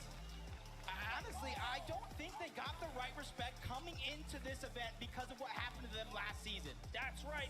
Cold and Sentin have been here before, and now they get a victory in person, on stage against some of the best we have ever seen. And what a way to do it. EU game 1, NA game 2. It looks like the stories are tied. Right there was perfect because you heard me talking about wanting them to drop down low. I want to see what they're thinking, how they're feeling. Kelly, let us know. I am joined here by Cold and Sentin, and you guys, what an incredible run. You got to tell me, though, how did you take height? So Queasy and Vino just dropped on our sidewalls, and we insta-edited and just shot them. I mean, obviously a great strategy, right? But I mean, that final moment there, how did you know how to take them down? Obviously, you guys were kind of in that high ground, low ground fight. What was the final moment like? Honestly, Cold called to just drop above him and sit there. I don't know. He did most of it that game. He played really well. He's the GOAT. All right, man. Well, congratulations. You both are the GOAT now. That is game 2 VR for you guys. Let's head on back to the desk. As EU picks up the first game of the FNCS Invitational, NA strikes back and says, nah, not like this. Cold and Sentin, really quickly, I do want to touch on this. At the start of the show, we talked about possibly taking your shoes off as a form of being comfortable. Taco, you're right. It's a legitimate strategy, man. Anybody that has played competitive will tell you the same thing. It matters, but more importantly, what matters even more so is that jump in the leaderboard positionings that we are seeing happen now for Cold and Scented. A 41 placement jump. Granted, have to keep in mind that it's still a little bit of ways to go, but they are now breaking into that top 10. Gosh, these leaderboards always seem to surprise me because even after this incredible game from Cold and Scented, they're still 34 points behind the leaders in Cami and Seti, who, shout out to them for holding the lead, but this is just so good from Cold and Scented. And this is the moment that we missed right here. This is the one that Cold was talking about. Queasy and Vino actually make a play. And this is actually classic for them. I've seen them do this in Elite Cups where, they try to quickly pinch a duo that is in these builds, and it usually works out very, very well, but Cold and Scented hold on very, very well, as Cold mentioned, making that instant edit, getting the shot in, and ultimately they realize Queasy and Vino were the ones on height, and let's go up and take it. And this right here, it's just all about riding the zone. Now you can see the zone point up there going right through the mountain. Hen and Vortex just had no chance after that. Clean win from Scented and Cold, who, as you can see right there, what we're referring to, Scented, no shoes. It makes all the difference, man. It does, apparently, as proven by Scented. We do have Adam, who is standing by. He's hanging out with a player. Adam, who? That's right, I'm hanging out with everyone right now, in particular Smite and Larson, everyone. Smite, that was an incredible display just then. We saw 7 eliminations. You clutched up, you had to. So how imperative is it in this situation, in this environment as well, that you have to try and gain as many points as possible, even when your teammate goes down? Oh, it's really important. I mean, you need to get as many points as you can. Every point matters. Doesn't matter. Now, you're being contested as well here, Larson. Muzz and Luta, they're looking like they're fighting each time. Are you guys up for this? How are you managing to deal with that when it comes at you? We're down to fight every game, and I don't care, bro. I'll fight them every game. You don't care, bro. They'll fight them every game. Give it up for Smite and Larson, everyone! Thanks, boys. And also over here, I'm delighted to be next to Peterbot and Jamper. Jamper as well. Jamper! It's been what an experience being here in this situation, this environment. How are you guys dealing with the rest of the regions being here, competing with you in the same lobby? Our original strategy hasn't been working, so we're gonna have to make changes into the next games. But it's very fun playing here. The crowd is amazing, and I'm happy to be here. And there's still 10 games left, plenty of time to do that. Yes. Okay, you got this, you feeling confident? I'm feeling confident for you. The crowd are feeling confident too. Let's hear it from Peterbot and Jamper as we head back to Zeke and the desk.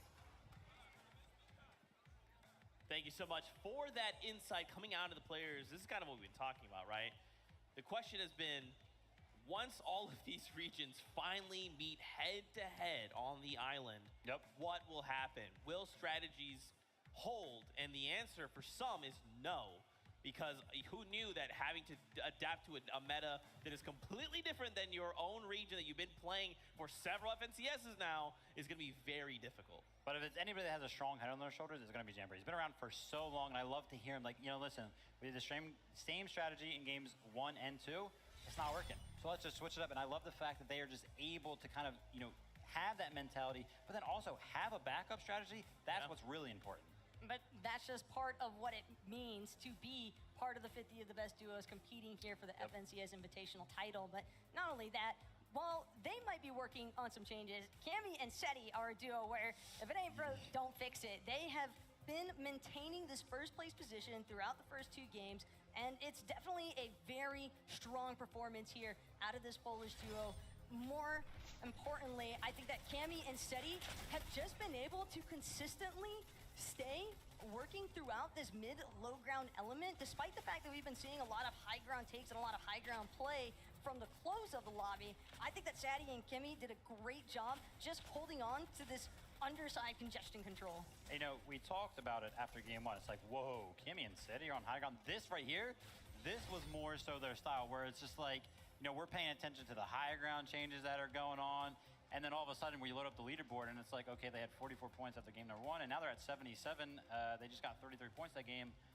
when did that happen? You know what I mean? Like they love to play these games where they don't like to show up and show out. They just consistently get those points, a couple elimps here and there. They're not popping off the elimination feed, but they're just so consistent. And those are the type of games that are scary because, you know, we saw a great performance out of Cold and Scented, but still, even after game number 2, they're still like 30-odd points behind because Cammy and Seti are playing so well. And it's the competitive experience, I think, that also helps them with understanding, hey, even if I've lost my duo partner in this moment, I can still hold on for moments longer. I think that was a great display there, that closing kit there for Seti and Cammy. And I think that ultimately, they're going to probably just keep trying to stay consistent here.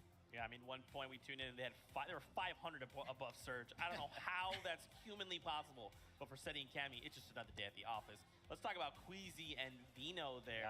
They did get edited on, right? And listen, we have, as the viewing audience, we have the much larger perspective, right? For them, in this opportunity, this was the only chance they had, and we're gonna start to kind of figure out what happened. Yeah, I'm hoping that, you know, throughout these replays right here, we can maybe catch some insight into why they actually ended up dropping down, because it seemed like they were getting refreshes. I know they specifically got one right at the start of, you know, moving zone number 2. So it looked like they were chilling on mats. And again, right here, as you can see, Queasy actually only 2 builds up. So that was the call. Let's go try to get a refresh real quick. Unfortunately, Cold and Scented, they're so good in box fight situations, especially Cold. I mean, you know, Scented picked him up just because he is such that well-rounded mechanical player. And Cold and Scented, you know, one thing that I love about them is they're always on the same page, and it's always incredible to see. And right there was one of those situations, unfortunately, for Queasy and Vino. But I love that out of them, right? Going for those plays is what is going to make the difference on the international stage. As far as the IGLing is concerned, Queasy seems relatively confident still in that decision. 2 times over now, we've seen this duo go for high ground by the time that first moving zone actually comes into play. And maybe 3rd time's the charm here for this duo. All in all, though, the high ground strategy is working, right? Second place now, only 4 points behind first. So just keep doing their thing. Yeah, and I mean, I feel like, especially looking at how many eliminations they had, man.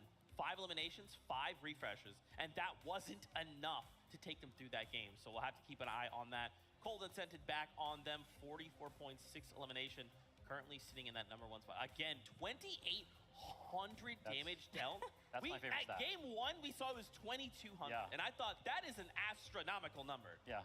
Cold and Scented said, hold on, one moment.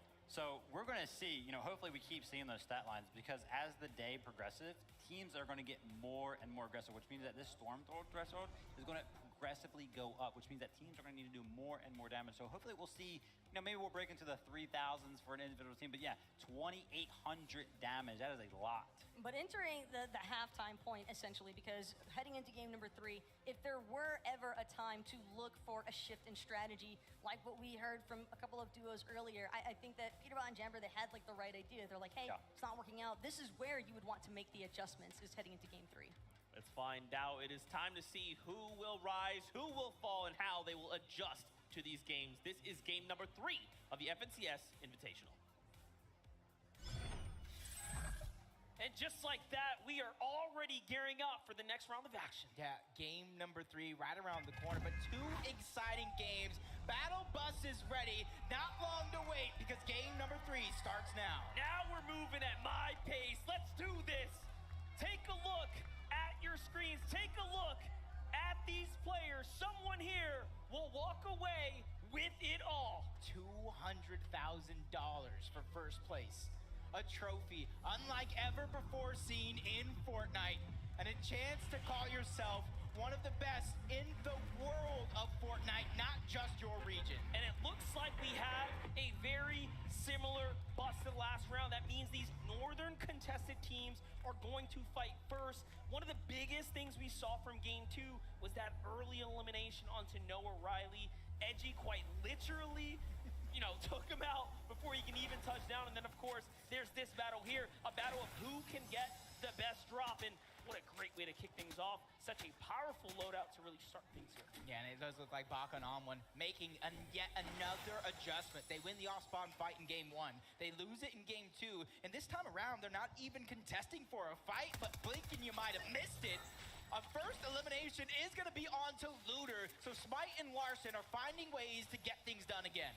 And A fires back first onto OCE here, and a great find, a a great reward comes out of the very little time Larson and Smite had to loot up there. Take a look at these loadouts. It all comes together for them now. You know, sometimes it's all it takes, right? Sometimes all it takes is a little bit of luck. You get the right loot, you're able to take that fight, that fight nice and fast and clean it up. You can see now the picking and choosing coming through. They're going to slow things down, try to loot up as much as possible, making their way in towards one of the only houses towards Grim Gables, and you can kind of see in the distance, Muzz is still floating around, and he's not trying to cause too much commotion and put the focus onto him. He's just trying to wait for Smite and Larson to leave so he can try to get that free reboot onto Looter. All this pressure onto Muzz's shoulders now as he is trying to wriggle his way through this low ground here. He knows that material is going to be the key to allowing him to do something big here. Achieve the unthinkable, win a 1v2 against Smite and Larson, who built their entire reputation this last chapter off of these early game fights. Smite wants none of that. He walks to the wall. Muzz, you're great, but how good? And no, Smite and Larson come out on top. They clean things up for 2 games in a row now and earn themselves a little bit more. And as soon as Mr. Savage gives up a little bit of the high ground on when Ibaka immediately trying to take it over, him and iDrop are separated just a little bit, and that could have been a perfect opportunity for them to strike, but everybody is just biding for time, biding for that perfect moment so that they can pounce. And this one that we talked about, you heard it from Mr. Savage, you heard it from iDrop. I've been landing here for a year straight. No one is going to scare me off. Well, the real question is iDrop walling out right now? He is getting very close to Onward and Ibaka. But no, now he decides, all right, I'll listen to you, Savage. I'll come on down, but you have to meet me down here as well. And they start to retreat here. And this might just end, but no, Ibaka steps up, but Savage is so quick. What a shot right there. And now he turns the tables around. iDrop looking to meet them down here. A great free fire, but not enough to find a tag. And all of a sudden, now they reevaluate. Yeah, I like the outside of the box thinking coming out for a couple of players in the game already, bringing out their protractors, trying to find that extra angle. And that's the thing, if you have all that confidence in your teammate as a solo, you'll allow them to kind of play with the angles, play with the high ground, and try to see what they can get. And they get 149 damage, disappearing off the back of On1. Another shot's gonna be fired. Hey, Rob goes down. It's a 1v1. Mr. Savage versus On1. Savage wants none of it. He wants none of it. He finishes it up. And just like that, 2 games now, he's back in it. Meanwhile, Malabuk and Mustache, one of the greatest duos we expected to show up today, put on such a performance, have been met with so much resistance every single turn. There's a new great team waiting for them. This has been probably their least favorite duo to meet, though. Yeah, Chapik and Tayson. It does look like they're fighting over the vault that is right below him. Doesn't want to let that one go easy. But you got to be careful because there's a 3rd team landing towards Cloudy Condos, another team towards the north in the form of Kanata and Macwood that could be lending that helping hand, trying to get that Storm Surge damage for themselves and make your job that much harder. For Malabuk and Mustache, it's all about trying to find the perfect angle, trying to find that information so they can try to catch a player off guard, because we already know they're one of the most aggressive teams in this lobby. See it. You're waiting, trying to capitalize on any opportunity here. We all know what Tayson is capable of. One of the most winningest players in the European region. He has done it all. He has proven it all. All that's left is for him to show up in person and put the numbers up. But it's no easy task right now. Malabuk and Mustache are so good playing defensively right now. They're doing a great job, but Tayson is slowly, inch by inch, getting closer and closer. He won't let that piece control go over. Tayston has tried a few times, but you try again. Eventually you'll find some success. They're able to take it just for a few seconds, but the longer you fight this far out of zone, it's gonna get more and more dangerous because we got a little bit of a north zone going on. These guys are gonna have to end this one sooner than later, even if they both choose to disengage. Mustache fighting back here, trying to regain the walls here. Oh, that's a nice one. Huge tackle from Chapik here, nicely done. He's gonna open things up, allow him to get some more territory, and closer he walks, but Tayson fights back. The 4X FNCS champion is all of a sudden now with his back against the wall here. But no, he's hurt. Malabuka says, forget that. It takes him down. And now it's up to Mustache. And no, he finishes it off too. And Chapix is left running. Trapped now inside the box. Oxygen starting to run Chapix does so much damage. He loses the wall, and no more shield now, and it's all over. Chapix and taste and fall. And for Malabuka and Merstash, that is huge. Because not only does it get you elimination points, it gets you the Storm Surge, so you don't have to worry about it later in the game as Chimp and Scram trying to get things going for them. Chimp, one of the most consistent players in NA East. You got Pamsu and Vatch on the other side, also from NA East, so they have a lot of familiarity in terms of fighting against each other. Scram is going to be the odd man out, and you see him trying to find some separation because him and Chimp are not that close together. And all it takes is for both of them to kind of bum rush into one box and kind of end their run. Now jumping over to the other side of the map, as we all know, this area, one of the most hotly contested zones right now, Tilted Towers, at every single in-person event, has always been the home of fireworks, and Chicho and Trulix are looking to go ahead and see what they can spark up nearby, but that's not going to be anything. On the other side, NA West, cooling Yumi. One of the few teams on NA West showing up in the top 10 so far. Yeah, had a fantastic game, number one, third place. Cool, got to be living on a prayer right now because for him, he 1v2'd. Unfortunately enough, he was unable to get Yumi up in that game. He had to finish it off as a solo. And for this duo, it's kind of slow and steady. They land out here towards the island, a little uncontested. They might have one team just a little bit south. For them, it's about getting the resources, looting up, and then they go on the top of the Mighty Monument to find their surge before they eventually try to rotate out. Robob and Walks now, stepping up. They're chasing down Peppo here. Runa's already gone, too. And of course, Runa, yeah, way off in the distance No, here. he's gone. He's out. He's watching. Uh-oh. This is going to be good. Bob. Forced to kind of in a defensive position. Walks trying to alleviate some of that pressure. Peppo doing all he can. One of the best in his region, but the wall does look like it's going to be taken. Walks with a huge shot. Runa and Peppo go down in 45th place. Tough spot to be in for Runa and Peppo. One of the few representatives for the Asia region have now been taken out. Cold and Sensed on the other side after a hot win there are now positioned up dead center, and it seems like they have done enough. This villain story that we've seen unfold over the weekend, contested in the lead up. Malabuka and Mercer still problems on the horizon. Could it be, of course, Booga and Mira who were looking off and picked them off? I knew they were going to go on top of the Mighty Monument to try to get the Storm Surge, but great minds think alike. Peterbot and Jamper from NA East beat them to it and took down one of the players from the NA West Championship duo. It's going to leave Cool by himself yet again, but how many 1v2s can you take? This is Peterbot, though. Put some respect on his name, and he makes it look easy. It's just like that. Jamper and Peterbot earn themselves a huge elimination onto a team inside the top 10. What an Elan. And for them, you got to think Peterbot and Jamper don't have to worry about Storm Surge in the immediate future, but you know how active this lobby is. They got to start thinking about it later on in the game once they find that rotation. Well, listen, we have Mini Miner here to update us on more action. Thank you so much, Monster. Now, this is a prime example as to how to finish a fight quickly, right? We know PH-Scene and Ketos are fighting in the middle of the map. They need to finish this fight quickly, and look at that. Pinching from both angles, getting that Storm Surge done early, as well as bolstering their loot. Look out for this team for the rest of the game.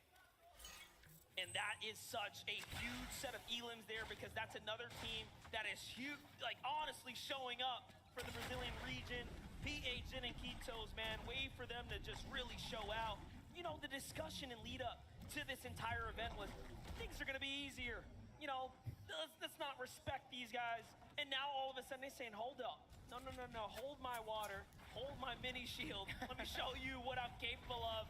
And I am so impressed by what we have seen so far. And you're seeing a lot more activity in this game than the previous two, because they're starting to fill each other out. They're realizing how hard it is to get Storm Surge later on in the game, so they're trying to get it as early as possible, so that when they end up in those close zones, they're boxed up, they can pick and choose when they have to peek, instead of Storm Surge saying you have to go or you're going to go back to the lobby. Vidio, no stranger to victory royales, but falling very much short so far. You saw the standings there, 4 points separating first and second. Still a very much competitive competition, but EU has taken big strides to start leading the pack here. Pamsu and Fatch are solid, but let's get on over to Clix and Duke here. They've had such an uphill battle fighting their way out of the Joneses against Pink and Anas, and we've already seen it has not been easy for them. 35 below the damage threshold. For them, they have to worry about it, yes, but it's such a low number. They're just trying to get ahead of a lot of the rest of the teams, so that way they can easily try to look back. And the shot still coming in from the high ground. There goes Duke trying to poke a couple of shots. He finds some good damage, but takes some as well. Going to be above the damage threshold, so once again, they can find a way to kind of rotate forward. And I want to see them do that now, because history says when Clix and Duke fall behind the zone, they somehow find a way to kind of not have those good games. I think the player base tends to forget, the scene tends to forget. Clix has also competed in the World Cup for solos and duos. This is where it all began for him so many years ago. And just look at the difference now. All grown up here at the international stage, still competing at the highest caliber. For Mareem and Zagu, similar stories. They've been putting in work for a very long time, but look at this. Tough right now. This is the worst we've seen them. Yeah, we're pretty active in game number 1. Trying to do it again in game number 2. Game number 3, 164 below the damage threshold. The lucky thing for them is not only are they right at the edge of zone, they have rotation right above them, they have elevation right above them, so they're going to be able to kind of lay their eyes on the land and try to find the shot. But Bevy and Vortexers under siege yet again.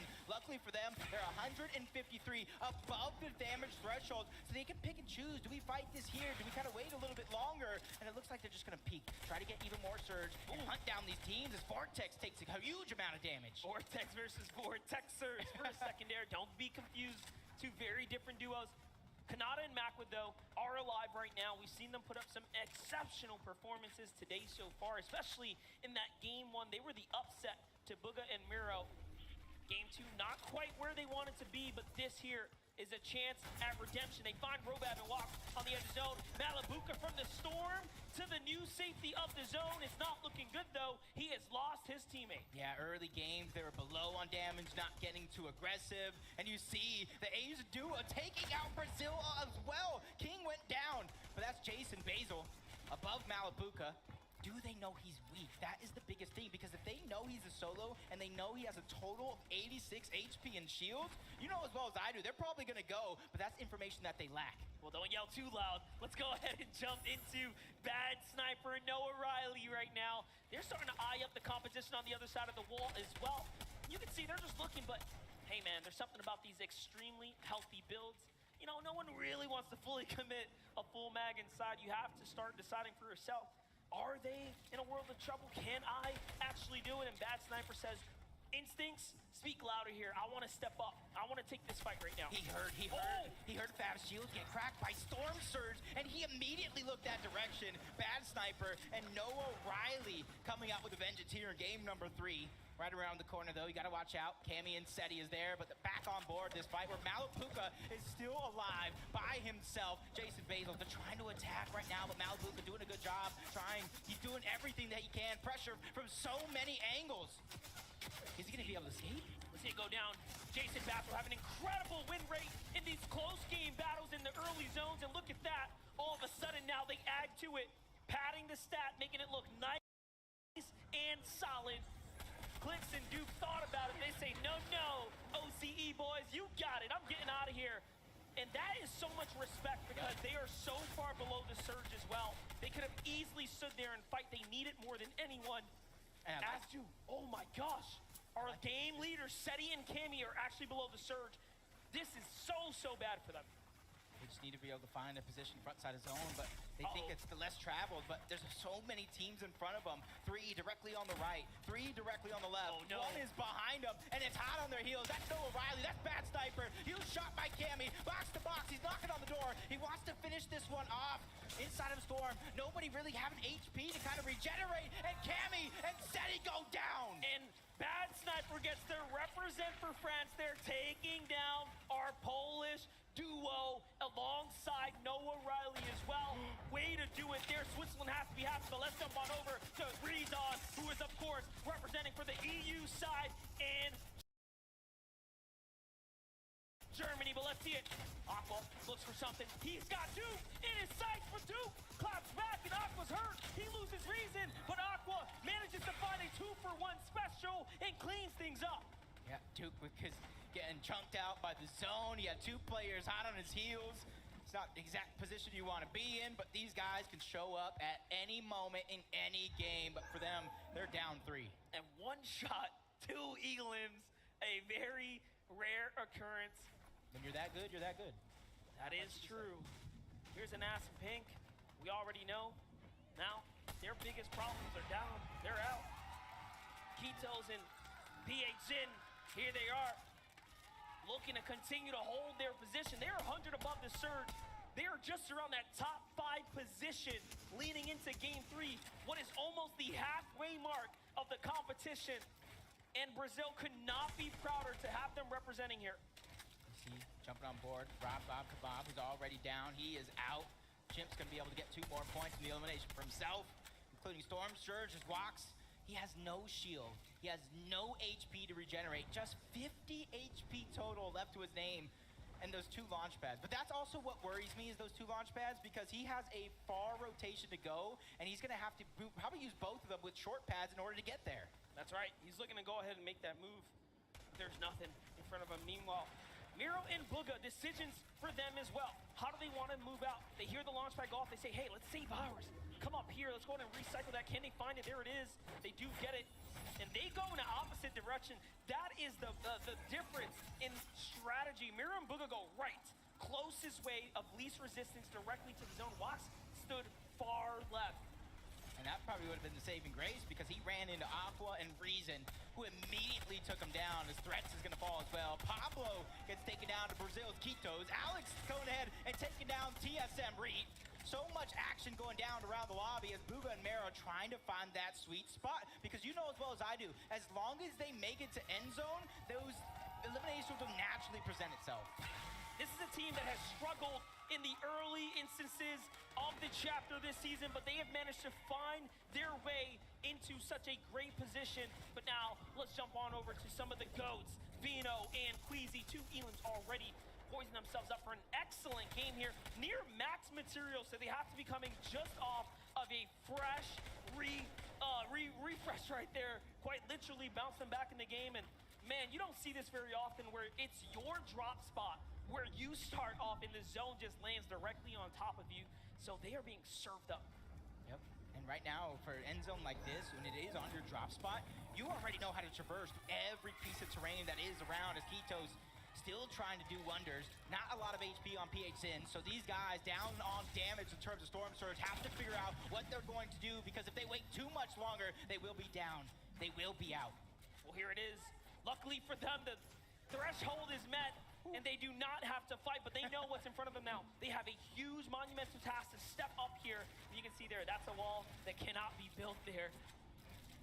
Here it is. So it's all or nothing now, right?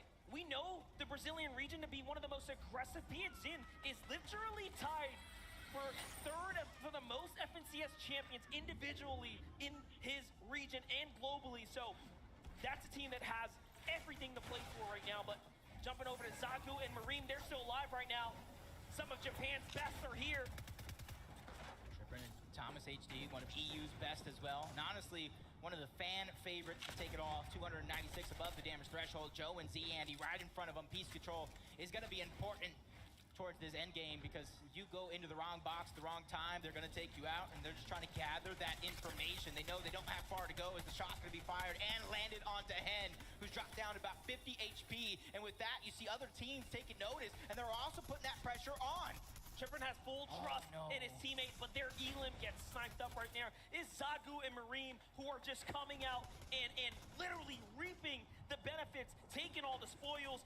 Edgy and Acorn have high ground right now. What in the world? An excellent game. 1 second place finish, leading into game 3 in a such dominant position right now. Yeah, and I'm one of those people last season saying Edgy can do it on NAEs, try to be the 2 region champion. What would you call that here? Would he be the 7 region champion, 8 region champion if he wins this? I mean, at this point, he's looking to break that 2nd place curse too.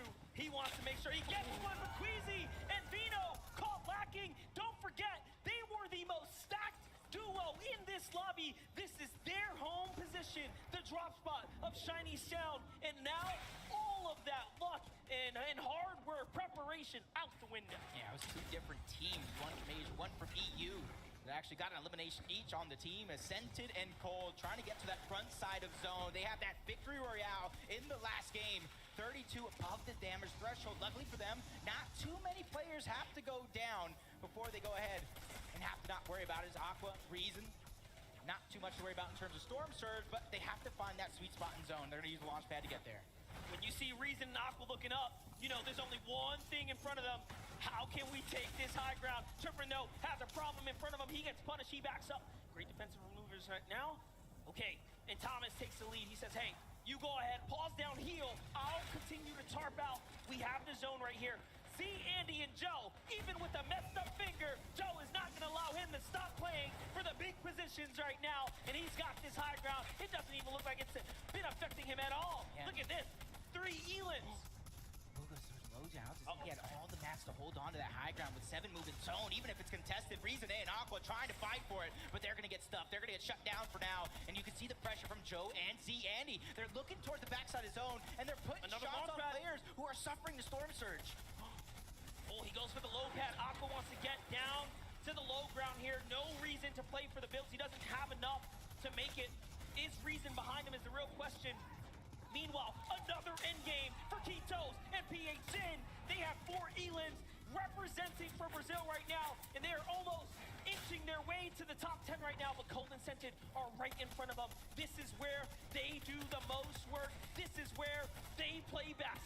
Yeah, they're just recycling a lot of those builds towards the low ground. Trippin trying to take that cheeky shot to the backside of zone. Elevation up. Thomas HD probably leading the charge, making sure that these guys are on the same page through and through. Booga backside of zone. 2 men miss. He's just trying to go ahead and stagger himself out. And he found an elimination on the Jew. More HP for him. And look at the resources he found. And it's huge right now. He's managing to fight his way through. He finds another one there in the zone. A huge tag is going to keep him alive right now. And look at him start to sprint here. But no, he's hunted down and taken out back by Thomas HD. And all of a sudden now Thomas has all the extra refreshes here, but he's starting to run out. Is he going to go for low ground, or is he going to continue to hold out here? Reason has a decision to make as well. Off to the side he goes. This player's in front. Cold is down. We saw that exchange. It's a big one. Yep, he's just trying to stay alive. Reason's doing a good job staying ahead of zone. And now he just has to med stuff to find a way to stabilize. It's Thomas HD. He's trying to stagger himself towards the backside of zone, running out of ticks onto that med. Oh. A huge shot's going to be fired. Thomas HD is trying to stay alive, but he goes down. Zagu from Asia strikes again. It's just not enough. Zagu says, I am here to play and put some respect on us. Scented is going to fall to EU Scram. And again, Zagu is now by himself. Chrome Splash comes out. He finds his teammate. Does he get the save? Now this is what you want to see. A big save here in the ultimate low could change the entire story. This could be huge for Asia. This could be huge for Zagu and Miram. But Joe and Ziani, they have the high ground. Oh, no. He wasn't able to get the revive off. This is going to be huge. He's the only solo left in the world of duos. Oh no, but he knows that's enemy build. He goes up, the side jump. He has enough. He takes high ground, but no. Ziani's here to back up. He goes for the falling shot, doesn't quite find it. Chimp and Scram, heal this going down, and they are having the opportunity here, but no. Chimp does not take advantage. He is now by himself. He has lost his teammate. Can he find a steal of points here? He's looking for it. Zagu jumps to the ultimate low. Chimp's trying to time his exit, and he gets caught out, and down he goes. Z, Andy, and Joe now have 8 eliminations and a win set up potentially in front of them. Yeah, 2v1 situation. EU versus Asia. And for Zagu, this man has the world on his shoulders. Just a sliver of HP, a little bit of shield, and it's not going to be enough. Joe and Z, Andy take game number 3. EU claps back once again and takes game 3 with the big win finish there. But what a performance for Zagu and Marine to show up. That is an incredible way for them to go ahead and make a statement today. Yeah, incredible indeed, because it's all about consistency, not necessarily getting a victory royale in every single game. If they can keep this up at this pace, it'll do wonders. But for EU, Joe and Z, Andy, they take the game, and they have all the momentum now. And this is what I love about in-person events, because they get to take that walk straight to center stage, and we actually get to hear from the competitors. What a treat for us to really dive inside the minds of these players, right? To understand what makes them tick and how they find the success. Kelly, please give us the update. Joined here by Z, Andy, and Joe. Everyone make some noise for our Game 3 winners. So I swear, I was watching the game and I saw Acorn and Edgy had height. I turned around, looked back, and then you guys had it. How were you able to take it? We just faded up and cleared 90 to the sky limit. It was absolutely incredible. Not only did you get the VR, but you also walked away with 9 eliminations, I believe. Is aggression a big part of your play style? Yeah, we want height, just spraying down, getting kills. So from now on, are you guys going to be going for height every game, or is it mostly circumstantial? We'll see.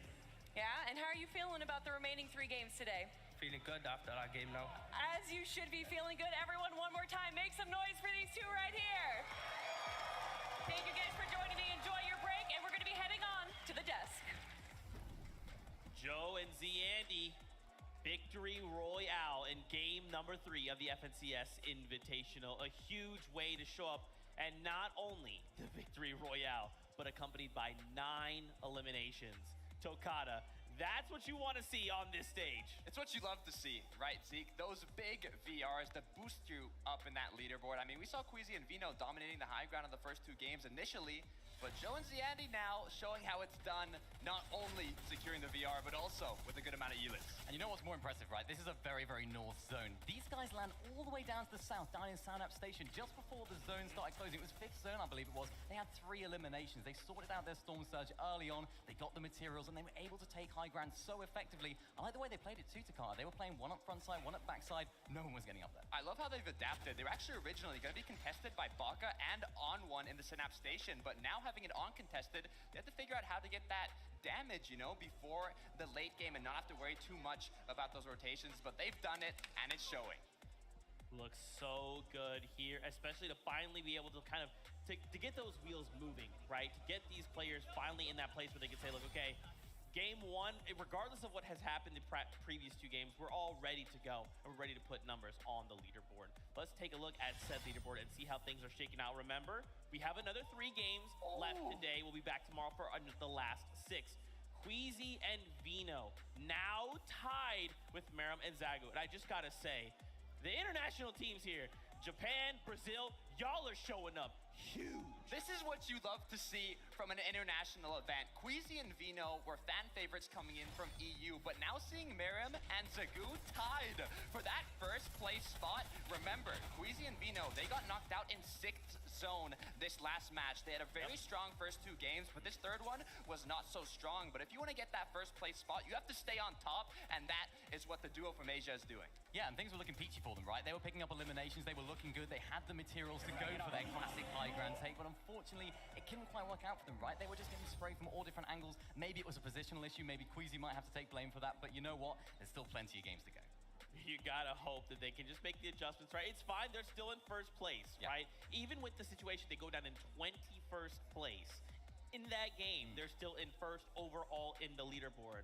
But for right now, why don't we toss it over? Adam is standing by with Vortex. What's he gotta say? Thank you very much, Zeke. Here, actually, Hen was just complimenting me on my. I smell a candy floss or cotton candy kind of smell. I'd love to take credit, but it could be the points you've scored thus far. 2nd place in game 2. Hen, how are you feeling after the first 3 games of FNCS Invitational? Not good enough. Obviously, we got 2nd place in the 2nd game, but the 1st and the 3rd game weren't good enough. And hopefully we can fix that after the break. Yeah, that's about it. I mean, Vortex, coming into this competition, you say it's not good enough. Do you set real high expectations every game? Do you set certain things you must do on a game-to-game basis each time? Yeah, we did okay the first 3 games. First game I did a dumb mistake, and yeah, we need to fix it. Gotcha. And I think when it comes down to this competition as well, playing against the rest of the world, there is a pressure, but there are still 9 games to go. 9 games to go. That sounds like fun. That sounds like fun indeed. Thanks very much. Massive shout out to Head and Vortex. Let's head back to Zeke on the main stage. Just kidding, Adam. Surprise for you here. It's actually me, Vivid, on the stage. Shout out to the players. Game number 3 is done. Into the halftime we go. Some of the players will have an opportunity to make some changes, just like Booga and Mira have.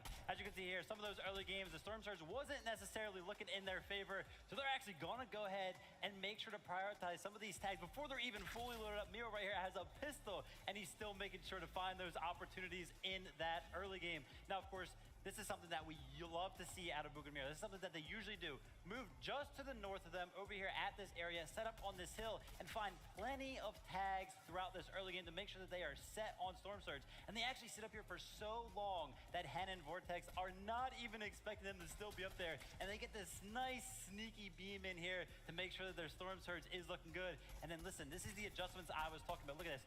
Bugha and Miro sitting all the way back in the storm, knowing that Malabuka and Merstash have been making this late rotate with the balloons as well, to make sure that they get some Storm Surge tags on them as they fly through the air. He does get the knock, ultimately doesn't find the elimination, but the adjustments are being made, and that's what we love to see. Now let's check out what Zeke has for us. Thank you so much, Vivid, for that breakdown. As we come back to the desk, we have a very special guest joining us here on the analyst desk. It's none other than Cypher PK.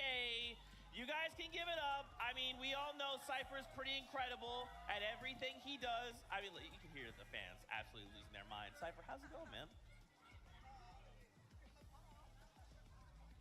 Okay. Yeah, that's awesome. That's awesome.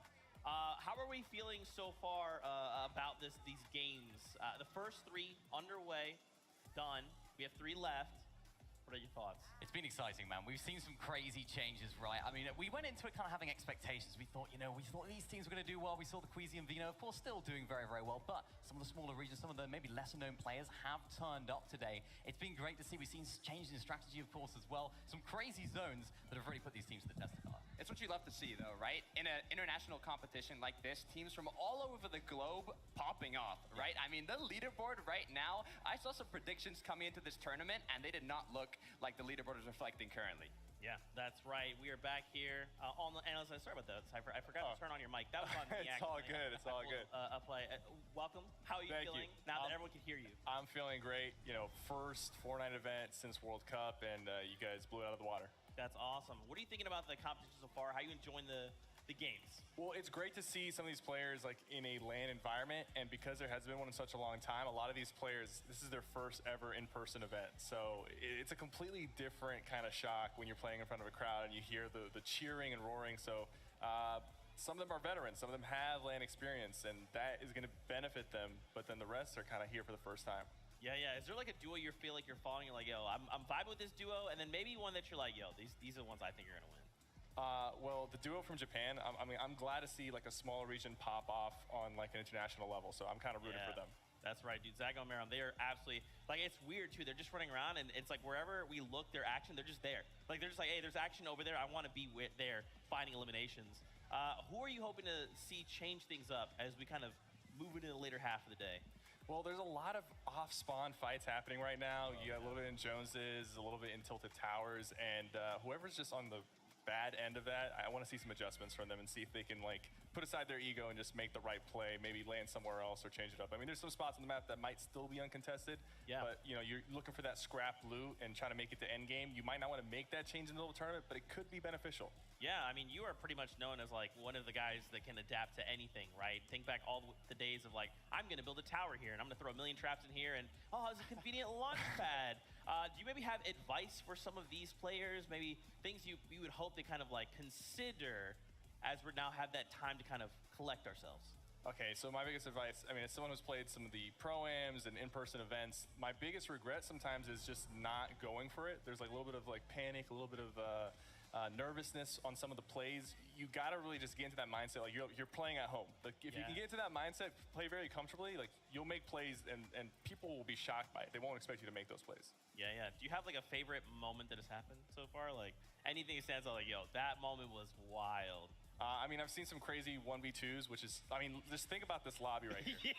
Like we talked about the accolades that these duos have and the amount of FNCS championships, it's insane. I would not want to be playing against these guys. So to do a 1v2, and we've seen a few already, and I think we're gonna see a little bit more going on, that's super impressive. Yeah, I mean, watching a lot of these 1v2s happen, kind of like to what you're saying, it doesn't just happen right? Like it's kind of like walking up to professionals of your equal caliber, just be like, I'll just 1v2 you guys in front of a live audience, kind of casually, no big deal. Look, it's a feeling that's unique though, especially in an in-person event like this. You hear the crowd cheer when you get that clutch, and it's exciting. But I'm curious, Cypher, we've seen multiple duos from Brazil right now in the top 5, in the top 10, a duo from Asia tied for first place. We've seen a lot, but I want to know, what do you want to see that has not happened yet? Let me know if there's something that you're looking forward to happening.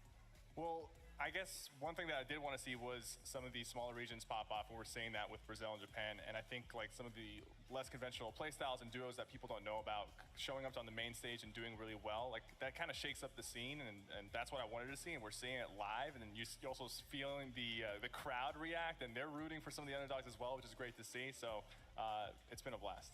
Yeah, it's absolutely incredible. I mean, seeing all these players here together with each other as well, getting to interact, how important do you think that is on a player level? How important do you think it is to, like, you know, have some friends, make some communities, and enjoy it? I mean, it's so important on a player level, but even just from a competitive standpoint, like this is esports, like competing in front of an audience and you know, having that pressure on you and still performing and still doing well.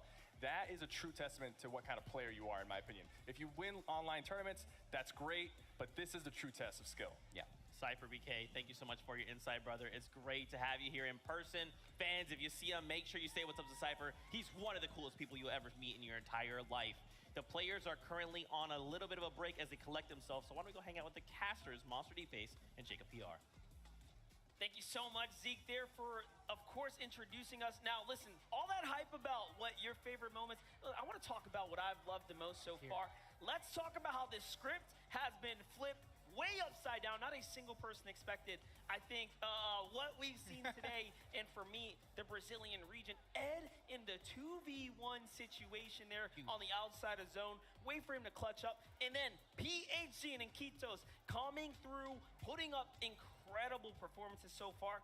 What a way for them to represent for the entire Brazil region. I like how you're going for a region that isn't necessarily the most talked about. No EU, no NA at all, neither one at East or West. And I'm going to follow suit. I'm going over to that Asia region. I want to visit Japan one day, and I hopefully get to meet Zagu and Miram. These guys are lighting up the leaderboard. They are putting on a show, and it's a show that I don't think anybody expected to see. And they put every single competitor on lobby on notice. We are here. We're here to contend. We didn't fly that long just to come home, which is $1,000, 50th place, just for a top 10. They want first. And not to mention, they are coming off the heels of being the champions of their region. That was a big part of the entire story as to why we began rooting for them from the beginning, because we have never seen such a gathering like this before. And it's only their second. This is their second finals appearance. That one championship, that was their first time playing together. They have a 100% win rate. Incredible. Absolutely incredible. And you guys get to see some of those highlights right there as well. Just coming through, performing, playing these end games, and doing it in a way that not a single person on the internet that I follow expected. I can tell you that. No, and that's exactly what I want to keep seeing, though. And I want to see also the TSM duo, Re and Epic. Well, I need to see them really step it up to the plate and to begin to knock it out of the park. But am I necessarily surprised? Not necessarily, because they do have slow starts, but they have great finishes. Well, that's right. That's a quick temperature check from us. Let's keep this thing going. Thank you guys so much. Fantastic insight just all the way around. As you can see, we've got a lot of empty chairs here. Our players, after the first 3 games, have a moment here to collect themselves, go back to the player lounge, talk amongst themselves, potential coaches there, whatever they need to do to kind of recollect and prepare for the last 3 games on the day. Now, earlier, we had a really cool moment. We got to listen on between Booga and his duo and kind of hear what was going on. Well, guess what? We've collected a few of those for you guys if you might have missed during the game. So check this out. Nice! Jovi. You see clicks on them? Yeah, they're here. Good. I see. Raising the thing. They slid. They're running away. I'm gonna go towards them and get some surge, okay? Good. I'm Go like, to the no way, yeah. go to the pond and farm. Come down. I've two bit. And I've tried 3 more. 1v, 6 way.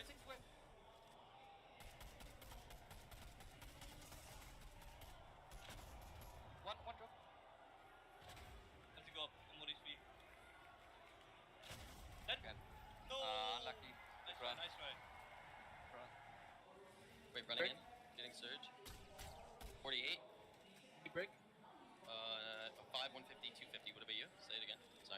5-2-5. Okay, awesome.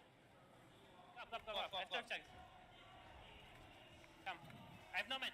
Yeah, I have like two builds. Together, come. 3, 2, 1, go. Ready? Let's. We needed that. Let's go. If you're looking to get into competitive gaming in any space, comms are vital. Understanding, keeping comms clear, even if you're panicking, don't freak out, don't yell. Just say, hey, this is what I got going. As I throw my pen apparently. I was way too excited. I threw my pen. Guys, I wanted to kind of take a moment here as our players are recollecting themselves. We see a few starting to make their way back on the stage as we prepare for the next set of games. What are maybe a few duos you guys feel like might be under the radar? I love that our cast was kind of touched on Zago and Maram, right? We've been hyping this duo up from Japan. And for me, I'm thinking to myself, bro, this is just like a team from Japan. If there was more Japan representation, invitational, I'd be even more concerned. Look, I don't even know if I like saying under the radar, right? Because this duo, champions of Japan, now tied for first place in one of the first international events we've had in years, right? The first we've had in years. The way they're performing, coming from the Rave Cave, there's another 2 duos surrounding them, so they don't necessarily have a free loop path that's on con. They have to be cautious, they have to be careful, but they've done that every single game and got into the late game, got in their eliminations. They are playing so well. Yeah, you know what, Vivid earlier on the show, he said he wasn't usually impressed by a duo when he's VOD reviewing. Vivid, I hope you are impressed by these because, oh boy, are they putting on an impressive show right now. These guys, when I first looked at them, right, I was looking at them landing at the north side of Sleepy Sound. Yeah. Vino and Queasy decided, you know what, we're going to take control of this area. And they ran away. They went to the Rave Cave. That's where they're currently dropping. And you know what, at that point, I thought, I'm nervous. I'm nervous for this duo. Are they a little bit nervous? Are they a little bit scared going into this, running away from one of the biggest teams? It's not a bad idea, of course, because seemingly it's working out. I mean, they are just going absolutely ham. And remember, this is like, in that last game, we saw Maram go down, right? And in that game specifically, Zago actually tried to go for the revive. Yep. In an alternate universe, there's a universe where Maram was revived, and they 100% go on to win that game. So we'll have to keep an eye on this duel. Is there another duel for you guys you feel maybe might be under the radar, like truly under the radar? Look, I don't want to say just one duo. I want to shout out both Zeke KBR and also Beachetin and Kitos. I mean, they've been playing so well, especially in this most recent game. They're getting to the late game, and not only that, they're getting in with a good amount of elims. If they keep up this consistency, I wouldn't be surprised if they maintain that spot in the top of the leaderboard. Yeah, and the latter that you mentioned, Beachetin and Kitos, those guys are doing really, really good at getting that early aggression off spawn. They're getting their Storm Surge out of the way because, of course, they're landing at a central POI, that sort of red bridge just to the left of that sort of mid-map area. They're doing a really, really good job at getting the Surge. Of course, we had a few questions about that. Maybe there could be third parties coming in, of course, with there being such a central location, but they're answering all of the questions. And oh boy, are they fighting with some prowess. They're fighting with some aggression, and it's good to see. They're not nervous. Yeah, Storm Surge, we saw it very prevalent in game 1, right? A lot of these teams coming out and saying, this is a massive issue, and already within 2 games, we're seeing some of this being corrected. What might be a couple of the changes? Like, obviously, a lot of people kind of what we've hinted at is they're just getting aggressive, man. They're just saying, like, if you want to fight at my POI, let's do this. Let's go. Look, speaking about a change, I want to see what Queasy and Vino do after this halftime, right? They've had 3 games. The first 2 went really well, and then this last one, they ended up getting eliminated a little early. I believe it was Queasy that was the last one standing. Vino got knocked down, and then he went for the revive and got taken out as well. So it might have just been, you know, a little mistake that happens. Mistakes always happen, but it's all about overcoming that, you know, leaving it behind you, adapting, and playing better in the upcoming matches. So I'm curious to see what they change. Yeah, and of course, they've had that break now, right? We don't usually have this in traditional tournaments. We don't usually have this half-time break in between 3 and or the first 3 games, the latter 3 games. So this is something that I'm excited to see. Who's made the most of this time? Who's been really looking at their gameplay? Who's been analyzing? How can we solve the problems that we've had? And it's going to be up to the teams that have used that time most effectively. I think they're going to be the ones that have come out on top. And I hope some of them have even taken this time and just said, like, let's just calm our nerves down. Like, as incredible it is to have an audience just lose their mind when elimination goes out or a victory all happens, we just need to contain ourselves. Even if something goes wrong, we're eliminated off spawn, it's not the end of the world. Just calm the nerves. Right, these are 100 of the best duos that all 7 regions have, right? So if they lose an off-spawn fight, it doesn't mean they're a bad duo. It doesn't mean they're not capable of winning the competition. They just had one off-spawn bad fight, and they need to correct it. Right, I mean, if you're going to have a bad off-spawn fight or even a bad match, the best time to have that bad match is right before the break, right? Because you get the time to stay calm, stay collected, refresh your mind, get a bit of water, get hydrated, get some food in you, and continue playing. Of course, and things can change so quickly as well. We saw a very, very north zone in that previous game, all the way up to Shiny Sound, and it wasn't necessarily the zone that we would have expected a team that landed all the way on the south, Joe and Ziandi, to do well in. But it just shows things can change, and it's about the teams that are most adaptable to those changes that are going to be able to find the success. I'm impressed so far with all these high ground plays, because a lot of these teams, they are high ground teams, particularly on some of the regions that we haven't talked about so much. Those guys, they know how to play height, so nobody's safe. That's right, man. All these duos are back at it. Just look as we've kind of taken moments to just visit with each duo. You can tell the focus is there. A lot of them are ready to get back at it. What are you guys hoping to see changes for these next 3 games? Look, we've seen a lot of victory royales come from the clouds, right? From up above. I want to see people down in the dirt, fighting back and showing what they're made of, right? Getting those elims on the teams up above and, you know, getting a VR from it. You know who I think can do that? Cammy and Seti, right? We saw it in game number 1. They won on high ground, right? Which is very uncharacteristic for this duo. We're usually seeing them playing their materials, riding just on that edge of surge and just trying to keep their materials going throughout that end game with some refreshes, but they play very, very calmly, if you like, which is something that could be really, really useful for them. I was thinking, like, you know, they won game 1. Of all the teams that you want to win game 1, for the other players, you don't want it to be Cammy and Seti because they can play so consistently, and I'm expecting to see more of that from them. Hopefully this halftime break, let's give them some time just to chill. It's like, hang on a sec, we won game 1 on height. Like, what's this? This is so alien to us. I think what's interesting too is I've seen a couple duos now. It's like, hey, you look over, they got like 5 elims, but they still don't have what it takes, right? They're out of ammo. They have no heals. They have no builds.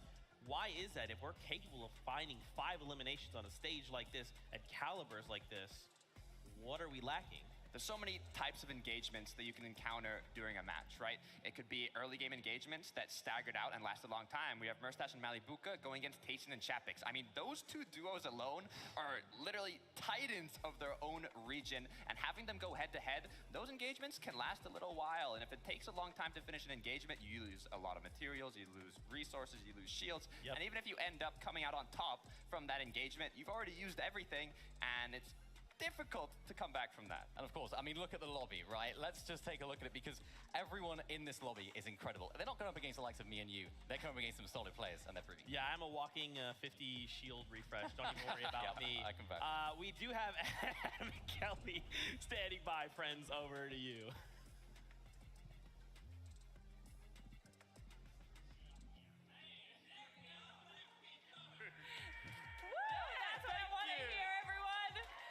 Thank you so much, Desk, and thank you guys for hanging out with us. We wanted to make sure that our players had a break between games 3 and 4, get some food, get some drinks, and now they are ready to go. All right, we have got ourselves a game 4 imminently, but we need the entire world right now to hear us, North Carolina. Let us hear you make some noise! Let them hear you in Japan, in Greenham, let them hear you in Mars! We are here! We are ready, everyone. Let's go to game number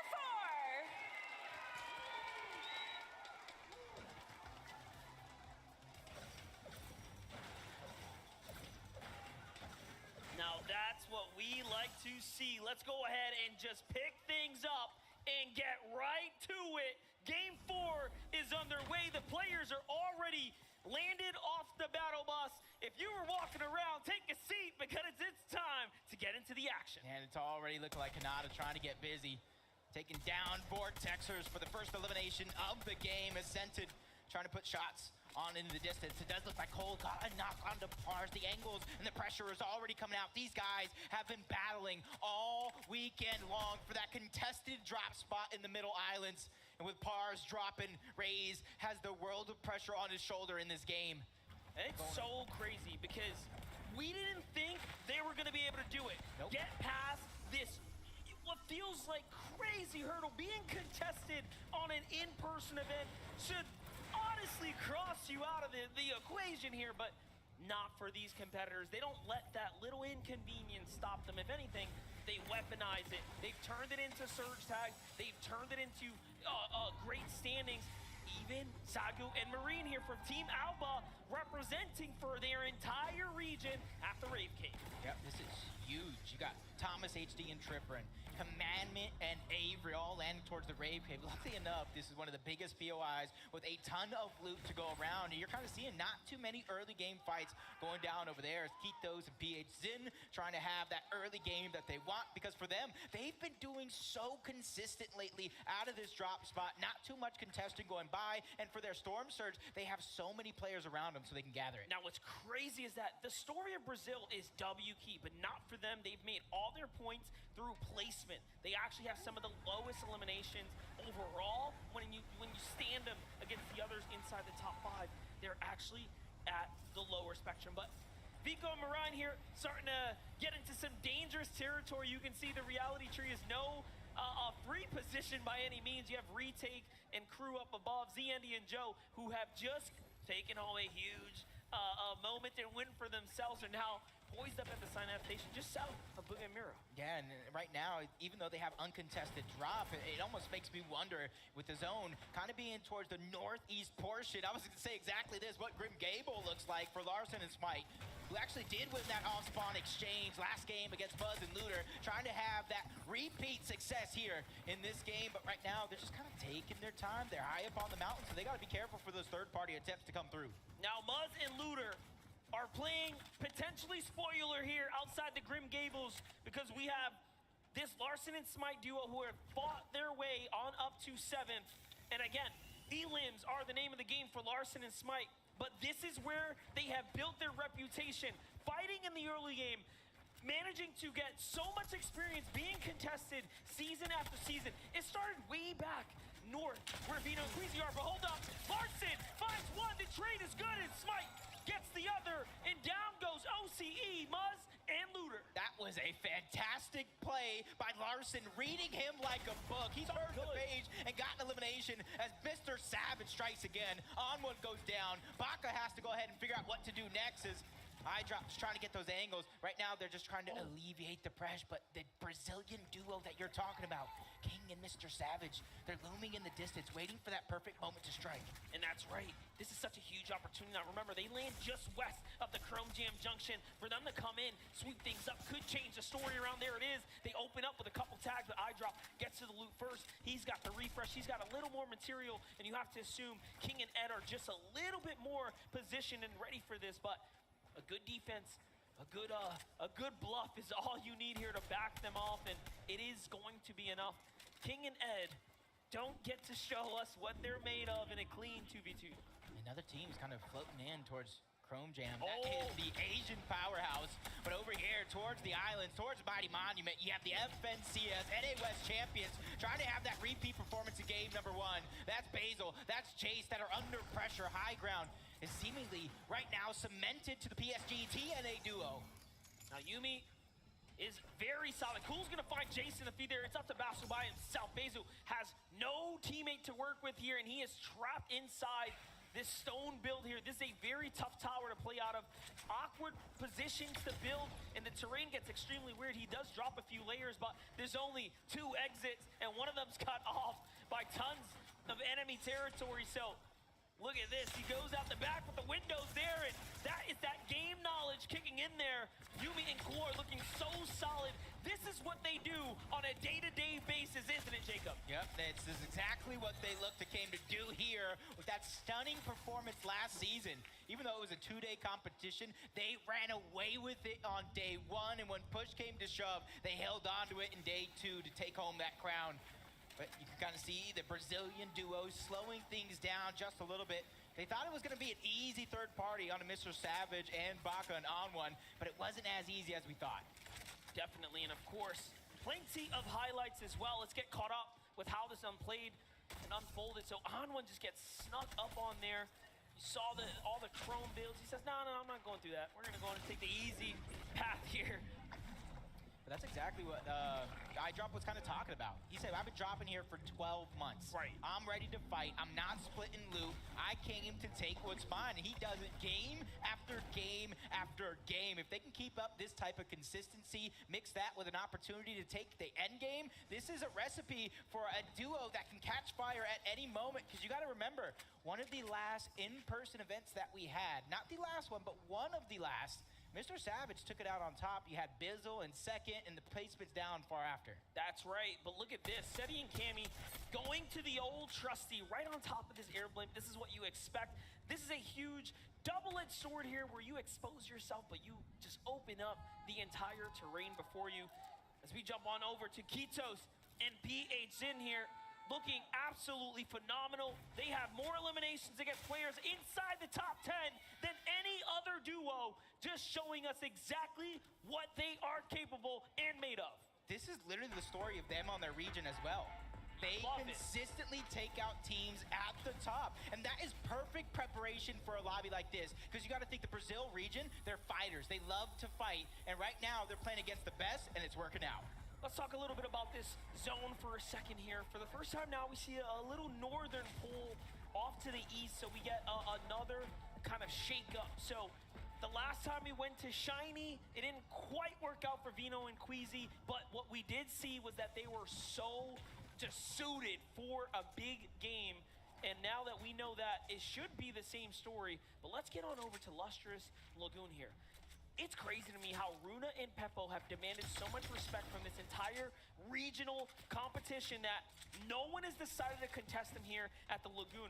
We've known in seasons past, this is a hot spot. Yeah, and I love how they're playing. They know exactly what happens to any team in Lustrous Lagoon if they have it uncontested. You take too long to lose, these other team on the outskirts will begin to climb up onto that mountain and put the shots down. They met Chimp and Scram there. They don't want to let anything go easy in a lobby like this, but Chimp, you can kind of see him crouching down, biding his time, trying to minimize the audio that he does give out, reuniting with Scram, trying to get that elevation in, but no opportunity is going to be given up by Runa and Peppo. Love the focus that we're seeing from Chimp right now as he is starting to line up Runa and Peppo here. Not afraid of taking a fight, but also playing extremely smart. He does have the slight disadvantage, but Runa swings the thing around there. He says, hold up. Might just go up for high ground. Meanwhile, Queasy looking for tags here in the distance. So there is all types of battles starting to shape up and potentially heat out right now. And remember, this is all in loom of potential storm surge, right? Scram, Chimp, still in that high ground fight. The thing is, they're in zone. Every team that landed south is going to come here on this side. This is going to be the most congested side of the map, Monster. They have to be careful. They got to start looking to end this fight quick, whether it's taking the actual fight or just trying to disengage. Sagu doesn't stop, though. He finds Falconer in the feed there while this fight is raging on here. Chimp still looking around, just saying, hey, Scram, I trust you. Do your thing. Take that toe-to-toe. Keep them busy. Meanwhile, Chimp's like, I'll look for tags in the distance, make sure no one sneaks up. The confidence to trust in Scram to play by himself here. Yeah, Zagu, the team from Asia. You see Hellfire and Falconer in the distance. The shots just coming in. Gosh. You can see how he went down. He had no choice but to go forward. Storm was going to eat him alive. And I think that's still Queasy and Vino on top of the blimp, lending that helping hand inadvertently. And then they just W key straight across as well. They're like, you're not going to get that save whether you want to or not. We're here to fight, and we're going to make sure we solidify the elim. That will effectively allow them to take first place, breaking the tie. Now, Vino and Queasy, of course, are just behind them, and this is going to become a matter of who can survive the longest and play the best, of course. So this is still a moment, and big decision to make. Chrome Splash, the launch pad. It looks like they drop them. What are you choosing? I like the Chrome Splashes personally. I'm trusting in their gut. It doesn't matter what I want. They got the launch pad. I want the launch pad too. Go ahead. Actually does give you options. Short pad. You can do the high pad. You can go ahead and try to take high ground if you're able to hold on it towards the end game. And this is going to be the first instance of Storm Surge in game number 4 that we're going to see. All day long, we've seen teams not necessarily manage it the best, and that being the sole focus of why they get down. But game number 3, Victory Royale winners, Joe and Ziandy, 58 below the damage threshold and continuously falling. Now, they did win a game, but that's not enough to stay in. You have to continue to perform. And maybe, just maybe, that long-awaited break has allowed other teams to figure it out. Hit that drawing board. They're slowly slipping down now. 91 below here, but the longer they wait, the more likely enemies are to set up. So they have to get going. Off to the air vent they go. Can they get there in time? He misses it just slightly, but Joe fights back. And he doesn't miss. How quick was the setup there? Nicely done. that little bit of defense is something, sometimes all you need to go in and buy you some time. But they're still 46 below the damage threshold. They have a lot more room to cover as well, but luckily for them, they have the Chili Chug splashes. They have the Mighty Monument. Oh, as Vico has an elimination onto Miriam.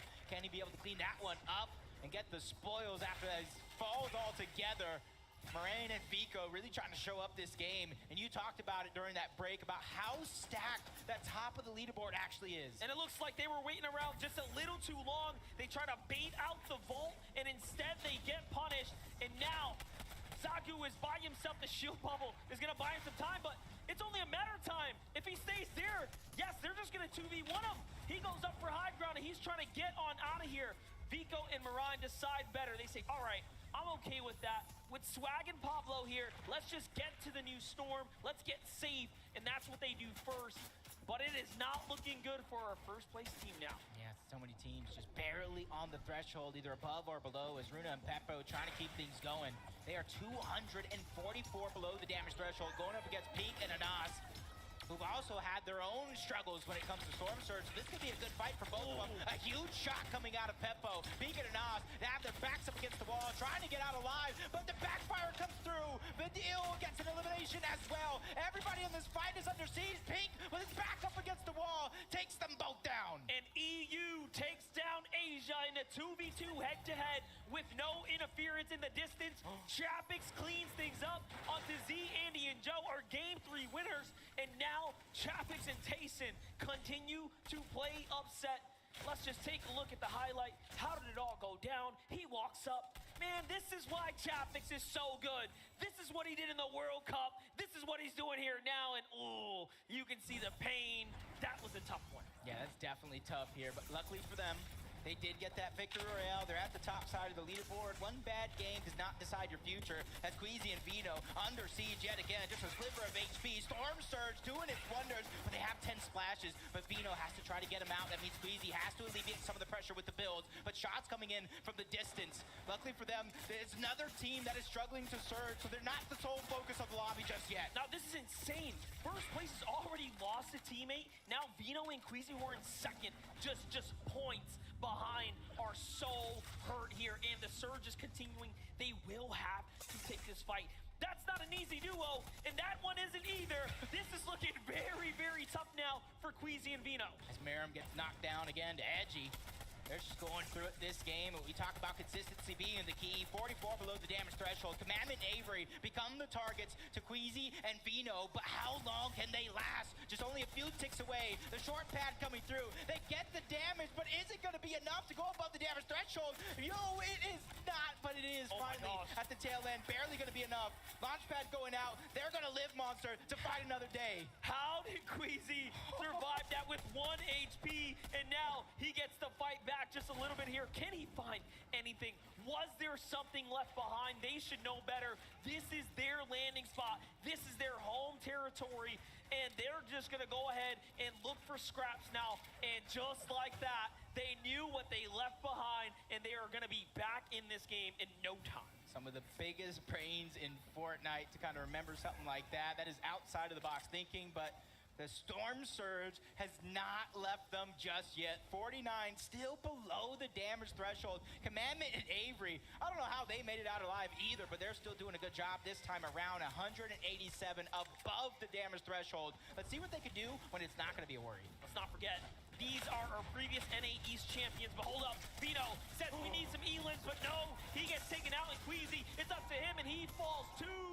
And all of a sudden, Vino and Queasy are down, and Zagu is there to play in the mess here. He is putting his own two thoughts into the battle. He has not given up, and this is an opportunity now. Look at Zagu's HP. He is so hurt there off to the side, and now he turns and burns. He's like, yeah, I'm gonna leave it to you, Avery. I'm gonna leave it to you, Commandment. You guys can have it, but it's Savage and iDrop who get all the loot. Yeah, and that's huge for the loot for Savage and iDrop, because now they can kind of pick and choose. You see, he still has some bandages there, so he's trying to look for something else to maybe trade it off. But with 2 launch pads, the zone right now is not going to be a worry at all, especially since Commandment and Avery are already making their rotation outward. But another team landing towards Cloudy combos. Malibuca and Mustache. So let's think about this, right? Third place is out. Joe and Zandy are out. That's going to allow things to get really competitive at the top. But now that we see Queasy and Vino crossed out as well, it is that much closer here. Let's take a look at these quick highlights here. How are they so far ahead of the Surge? Well, there you go. You ask and you receive. Jamper just gets clotheslined without any notice. It almost looked like they were thinking the same thing. Let me knock on this door, take this piece away. But Jamper was just a little bit too slow to the punch. Throws Rifty, trying to fly high through the sky. Tripper and Thomas. It's like target practice for them as Macwood does go down to Hydro. And there goes the leaderboard, 5th through 9th. Look how stacked it is. Only 8 points separating those teams. And remember, Joe and Andy are down and out. Zagu has jumped back into the game here. Impressive. 46 damage above the Surge.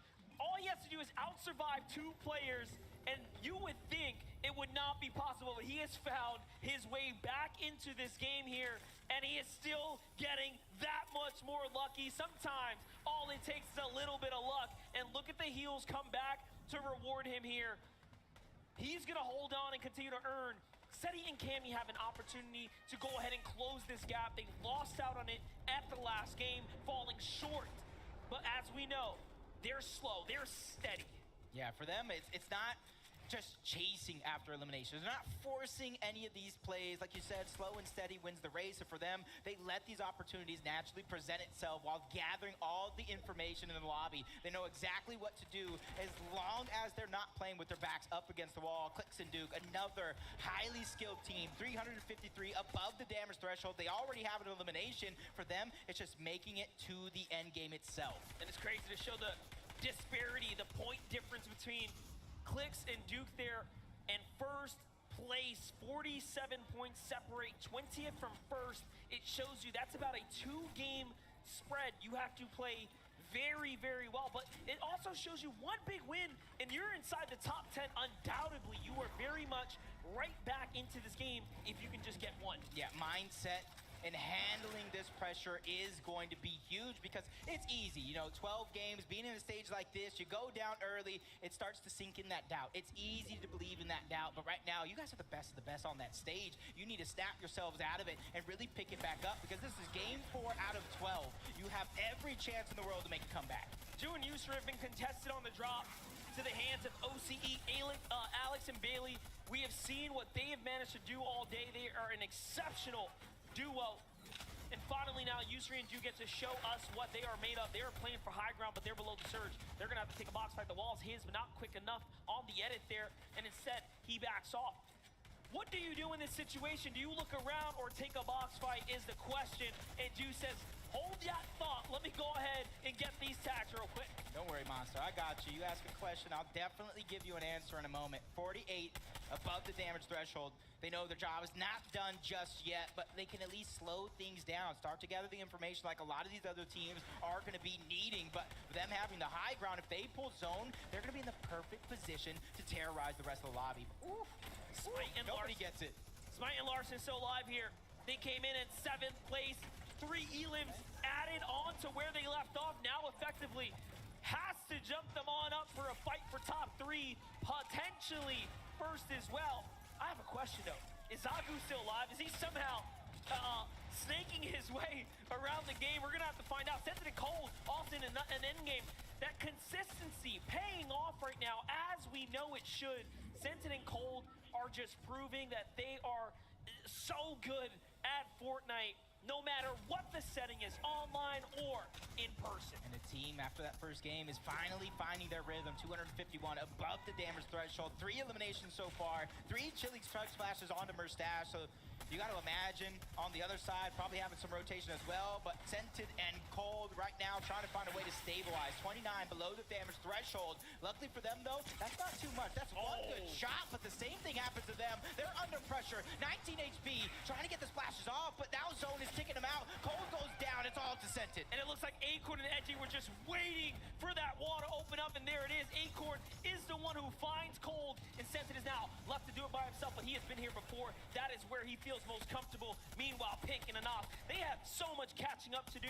They have already picked up 5 elims. This is exactly the type of pacing they want to be on coming into an end game. But Cammy and Seti are here in the mid ground. PH and Kitos are there as well. This is one of the most dangerous layers that we have seen, and it's players who are fighting to get that #1 spot. Oh, it's Scented. He was able to take down Thor, but he needs that Siphon to come through, and it goes in just in the nick of time, trying to stay alive. Chili Chug Splash to try to go ahead and gain the speed to get to the outside of zone. Somehow Anas is down. You got to thank Commandment Avery for that one. So now Pink is left as a solo. What can he do with only 3 builds to his name? And they take high ground again in this game here. 4 elims now. Things are really starting to get interesting for NAEs. Avery says, come down. Let's go to the low ground and wait for him to start taking the lead here. Now, usually we call Commandment the Mr. Clutch, and Commandment says, trust in me. I have this high ground on lock. Meet me at the top. Yep, for one of the most insane end game finishes for the FNCS Chapter 3 Season 3 Championship. They're looking to do it here again in this game as Malapuka's by himself. He ends up into the box, takes another player out, a huge siphon and refresh to come through just in the nick of time. That was Ed from Brazil who went down, but he's doing a good job. Malapuka immediately beelining to the front side of zone. And back to Pink here. Look at Pink's perspective. He's on that low with 7 elims. He has not stopped picking up. Malapuka continues to fight though. Stree's gonna fall there, and a quick elim. Someone's behind him though. Now he turns around, and it's just enemy territory everywhere. Which way are you gonna go, son? That's the zone. Larson and Smite are still alive. This is where they do the most work, but no, it's not enough. They get wiped up and taken out. Shot missed. Duke clicks, take advantage in the blink of an eye. Another end game. They're trying to move up to the top leaderboards as Thomas HD goes down. Trippin feeling the pressure as a solo here. Changing elevation. That was a huge play because look how many teams are stuck down low towards the low ground, but now he has to meet him down there as Commandment Avery begin to put on the pressure. Malapuka, 4 eliminations as a solo, 6 as a team. The damage continues, and he's putting on a show. He doesn't stop. Down goes Rifty. 5 elims. Can he get another? No, it's not enough. Trifford fights back. He's got it in him. And now, look at this. Behind the walls, BL and Edgy from the Storm. BL is still in this. It's Seti who's representing on this low ground. Another huge, consistent game for Seti is everything here. There's 5 duos left, and about maybe 3 of them are full duos right now, and Savage loses another one. He's a solo. He's trying to take down the NA West team. He takes down Yumi. Huge siphon coming through. Mr. Savage does it again and gets into the top 4. You have to love the move in here. Oh my God! Another one. He does not stop. Seti might just be next. Savage is on fire. Let's see it. High ground is still NAE's 1v1v2.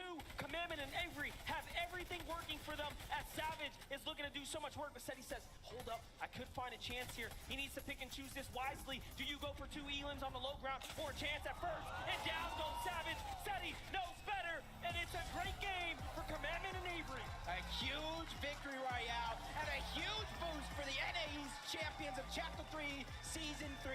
Commandment and Avery switched up their games after halftime, and it pays off big. And that's why you have to love that little moment where the players get to hit the drawing board. Look at that smile on Commandment. You love to see it as they have managed to put up a huge win and represent. And again, the story goes now. 2 for EU, 2 wins for NAEs.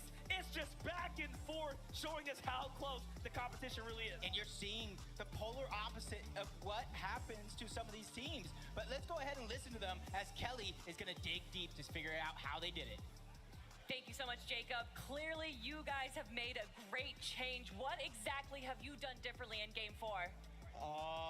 We just looked for height way more than like game 1, 2, 3, and like we just landed on it and like won the game. I don't know. So is that going to be the strategy for the next game?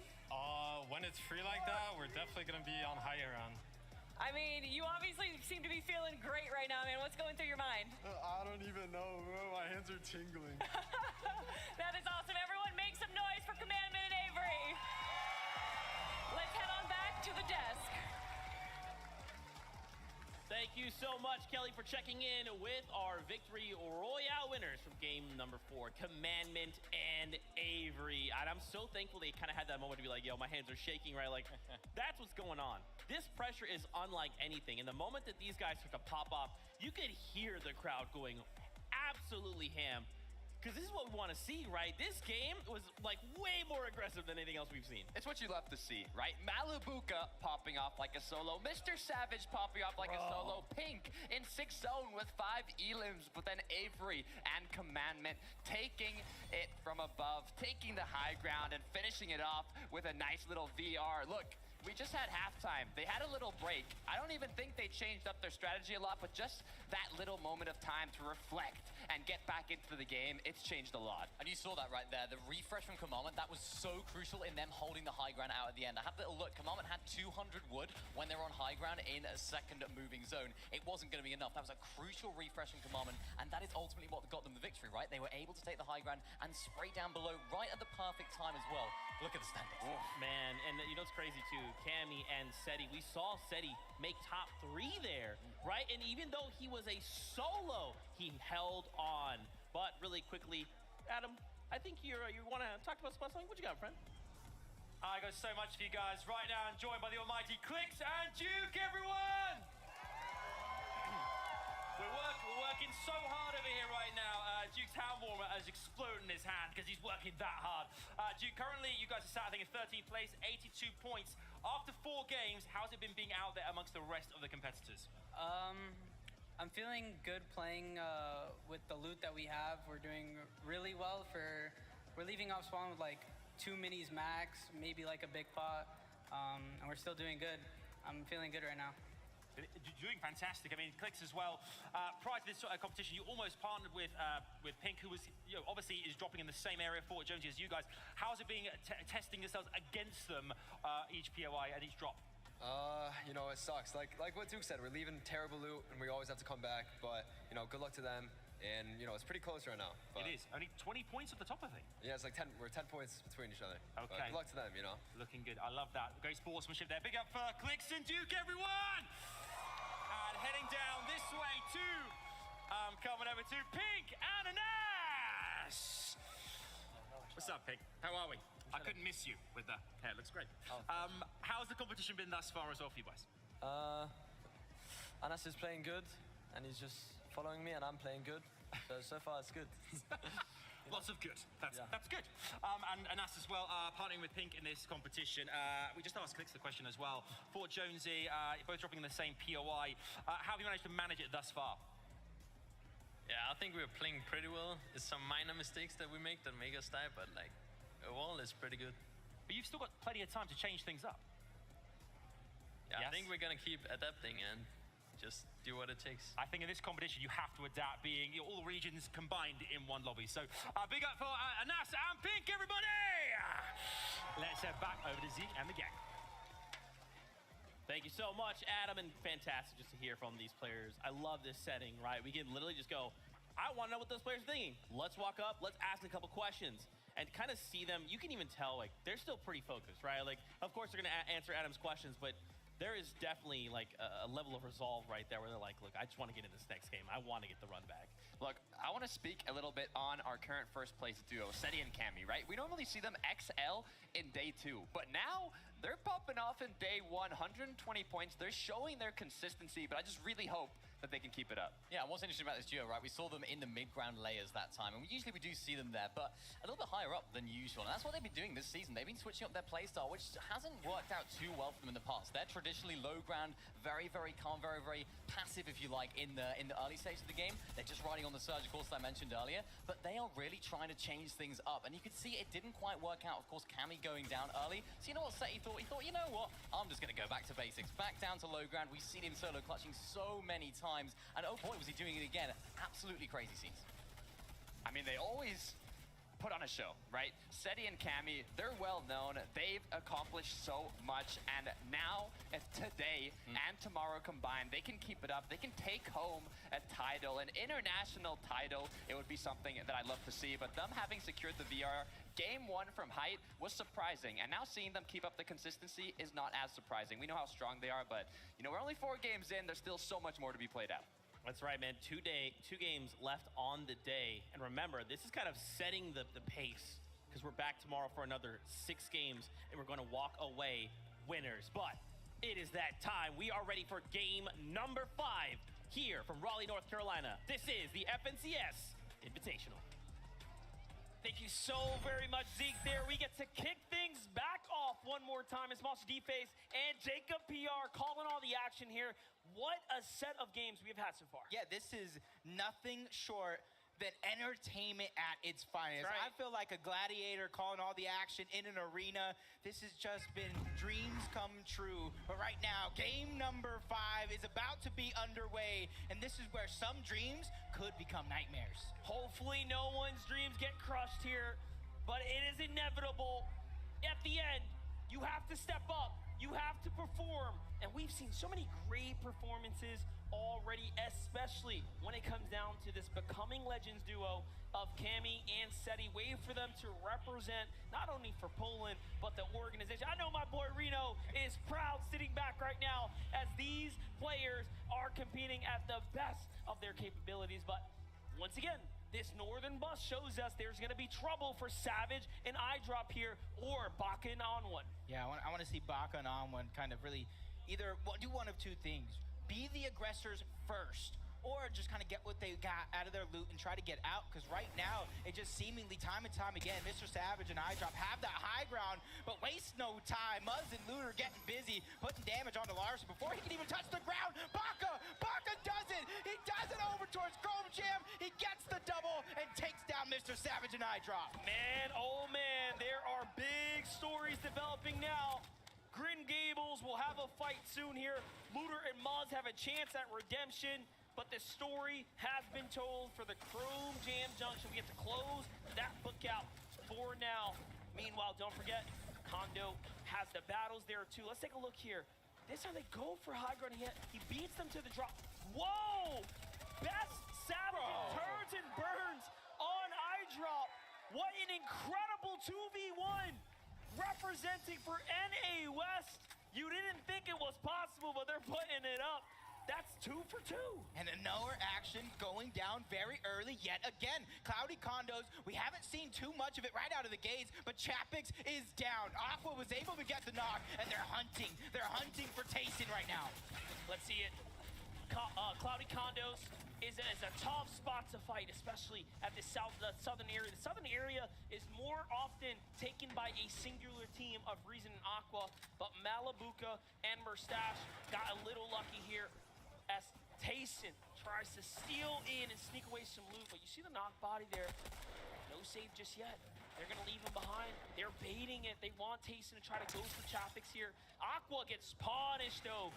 And now, little lesson learned, he slows down. This is fabulous for Malabuka and Murstache, though, because now they have options. They can loot up, they can get the resources, everything that they want, and more as Aqua gets knocked, but Tayson gets taken out. Chapix and Tayson are the second team. EU are the only 2 teams down out of this game so far, but if you look at the leaderboard, Seti and Cammy sitting strong in first, Thomas and Trippin close by, but now Malabuka and Murstache, knowing that that fight just ended, they can either go right away and try to clean it up, or they can continue doing what they're doing, loot up and try to get out, but we know how aggressive this team is going to be, and I think it's going to be the first choice. Let's see it. There's still a chance. There's still time left in the ticker here, but things are not looking too hot. Let's jump on over to Larson and Smite. Larson and Smite, Grim Gables. This is now, again, the second time we get to catch it real early where they have this slight advantage. The last time it was Looter who fell first and then left it all up to Muzz. It's looking like this might be the same story once again. Looter and Muzz notably not that successful in early game battles versus Larson and Smite as a comparison who have such better odds just historically. And so far it's been just like that. Yeah, that was a huge shot landed by Muzz, but in that 2v1 situation, it's easy to kind of stabilize yourself, heal up, and now Muzz is just trying to get out. He's trying to survive, and it's going to be up to Larson and Smite to kind of let him. Do you let him survive? You continue to chase, and right now, they are hot on his heels. They don't want to let these 2 points. They don't want to let that refresh. They don't want to let the elimination slip through, and right now, it is not, but that was an explosive ending. That Muzz almost makes magic happen. Smite says, you want a show? I'll give you a show. Hold this pickaxe. And down goes Muzz. What a way to really assert yourself here. Meanwhile, on the other side, Vico and Marine push up on retake and Novice here inside the box. Vico with a quick finish and then steps over to the side. He 2v1s at the reality tree as well. And oh, the punishment there, that's tough, but it happens. Yep, and the fights, they continue all around. Pink and Anas, they're trying to do it yet again, but it's not Clicks, it's not Dukes, it's Peterbot and Jamper this time around. What are they doing And here? they're ready to fight. They're ready to take it to them. And this is what happens when teams go the last couple of games struggling to storm surge on an uncontested drop. They're trying to get active. They're trying to find what damage they can gather. And for Peterbot and Jamper, it does look like they bit off a little bit more than they could chew because Pink and Anas have every single advantageous position right now. Yeah, but Peterbot, Jamper already picking up big end games. They know how to navigate these early game situations, and more importantly, Peterbot is just gross when it comes down to heads-to-heads. That is not a player you can sleep on by any means, and Jamper is a veteran. He does not get the credit he deserves. He has put in so much work for years now on the NA East region, and he always seems to fly under that radar. What more can do? And this is a respectable disengage, right? They come on in and say, oh, look, these guys are healthy. I don't know, where's Clicks and Duke maybe, you know, let's get out of here. Yep, but now you can see Rob, Bob, Kabam, and Wax trying to bring it over towards Chimp and Scram, towards the outskirts, and another team looming in the distance. That's Peppo and Runa. And another team coming from the Lighthouse. That could be Pamsto and Fatch. Who knows? Either way, we're going to have a house party in a couple moments. Let's see at the breakdown, though. Looking for the chop here. It's held on by nothing, and now it starts toppling over. But there are players in the distance here making it tough for them, ruining their plans. But down come Chimp and Scram. So, okay, there is a little development here. They do get to reset. Blind shots into the bush. Robobs is like, hold my mini shield. Let me show you what I can do. And he hits some huge tags there. Peppo and Runa, though, are looking at Chimp right now, and oh, they open fire, but no tags there. Yeah, and you can kind of see Chimp and Scram. Chimp, you're talking about one of the most consistent players on the NA East region. He knows exactly what to do in a lot of these different situations. He's just trying to get out. He realized so many teams are here. So many teams are trying to disrupt and kind of put their hand into the mix, and that's not something they want to be a part of. But that piece control and the peaks, the shots on the defensive end are huge for Chimp and Scram because now that put that fear into Peppa and Runa. Do we continue to fight this off? Do we continue to lose health? As it looks like they're even trying to keep their distance. Yeah, Chimp doing an excellent job defending here, but you know, a refresh would be even better in this instance, but the pressure comes in, he loses his shield, and they are starting to run out of gas here. Robob and Wax walk up to the wall. They say, hey, Chimp, we thought we forgot about you. But no, too much pressure from Runa and Peppo, and they leave the damage to them. And they go ahead and take this as a small W. To Scram really left to defend himself here, and he's doing an excellent job. This is going to be interesting right now because everybody tried to disengage in a moment. But at the same time, they're so close together, there's only so much you can do. But Runa, he takes a huge amount of damage. They got to figure out a way to stabilize right here. But Chimp and Scram, they know so many teams are around. They don't want to bite off more than they can chew. They don't want to put themselves in a position they might later regret as the shots are still coming in. Scram goes down. Chimp under siege. He's trying to figure out a way to survive. He has no builds left to his name. Rabab Kebab as well. Every single one of these players are now going to be stuck in zone. This is crazy. Runa and Peppo start to fight back. They have the shield chug there, and it's going to allow them to go ahead and heal back up. And now they run in to the zone, hunting for Robot. Peppo's like, no, I want this fight. Robot plays the low ground. Runa comes to support, and all of a sudden he is trapped like a mouse chasing cheese, and it might just be all over here. 10 HP, moments are ticking. Runa's down, he's hurt, but Wax falls first, and Peppo gets the first elimination there for his duo. 1 HP for Runa. Whoa. He got the med miss to stay alive. Can they? Okay, there's another rift there. I was going to say, I thought they were going to get the rift in time, but there's another rift there. Not too much to worry about for them. But every one of those teams that were fighting there that might not be the most healthiest are still going to have to go through Pamsto and Fatch. But on board, Belusi and Hijo, they're feeling good. They got themselves a spot in his own. Yeah, and you know what? This is a perfect time to catch up with Vivid with a mid-game analysis. Guys, the action is popping off so much so that we missed the fight over here at Chrome Crossroads. Alex and Bailey haven't had the best of starts to the day, but game 5 here, they find these 2 early eliminations, and we know that they love to play the higher ground. We want to show you guys these reactions. They're so happy to find this as well. The dances come out. We'll have to see what type of momentum this uses for them. Excellent. And now we jump over with PH, Zen, and Kitos, who are sitting up on high ground, you know, hands off the desk, relaxing right now, just soaking in what an exceptional day it has been for them. They have played so well, and the zone is now going their way. So for the first time, we have this zone pulling far northwest. This is the backyard of King, Ed, Miram, of course, and Zagu here. Excellent players up top. This could be actually a recipe for success for the Asian powerhouse, the Japanese team, to kind of take a big game and take up that first place spot right back. They're right now in center zone. They have the highest elevation in the lobby, and a couple teams all around in case Storm Surge does become a problem. As Commandment and Avery over still towards Rave Cave. They have Launchpad to use. They have enough rotation. So they're going to be one of the last teams to leave the spot altogether. And again, just excellent. Commandment and Avery coming off a Victory Royale, zone pulling their way. This is a perfect recipe to take that momentum and bring it on home. So we are watching several teams now literally catch a little bit of that favor in the feed. Hellfire finds Booga, and down he goes. Trouble in Chonkers down south. That's that late zone rotate, and that is what happens when the zone pulls far north. You could do your little dead side western rotates, but at the end of the day, there are players waiting there too. It's just textbook reads. Oh, I saw in the feed there just a few seconds ago, Queasy and Vino, they were able to get a knock onto, I think it was Miram or Zagu there for a moment. Are they going to be able to kind of run up and clean it up? I think they got the elimination altogether. Now keep in mind, Marine coming into that last game, they were in first and second tied leading, and they have fallen to fifth. So this is a huge opportunity here. That's where you take it into your own hands, take full control of that one. And you can see he was just out of position. You cannot be out of position in a lobby like this. That is what it's going to be a decision you regret for the rest of your life. But Miram, we see Zagu pick up a ton of points as a solo last game. Now it's Marin's turn to return the favor. And you see what he does here. He recognizes, hey, wait a second. That's scary. Vino and Queasy might know I am the solo. I think I've been outed. Let me defend myself to the west and put all of my focus on Vino and Queasy so they do not sneak up. Excellent plays right there. Just smart play. We're seeing what Asia is capable of.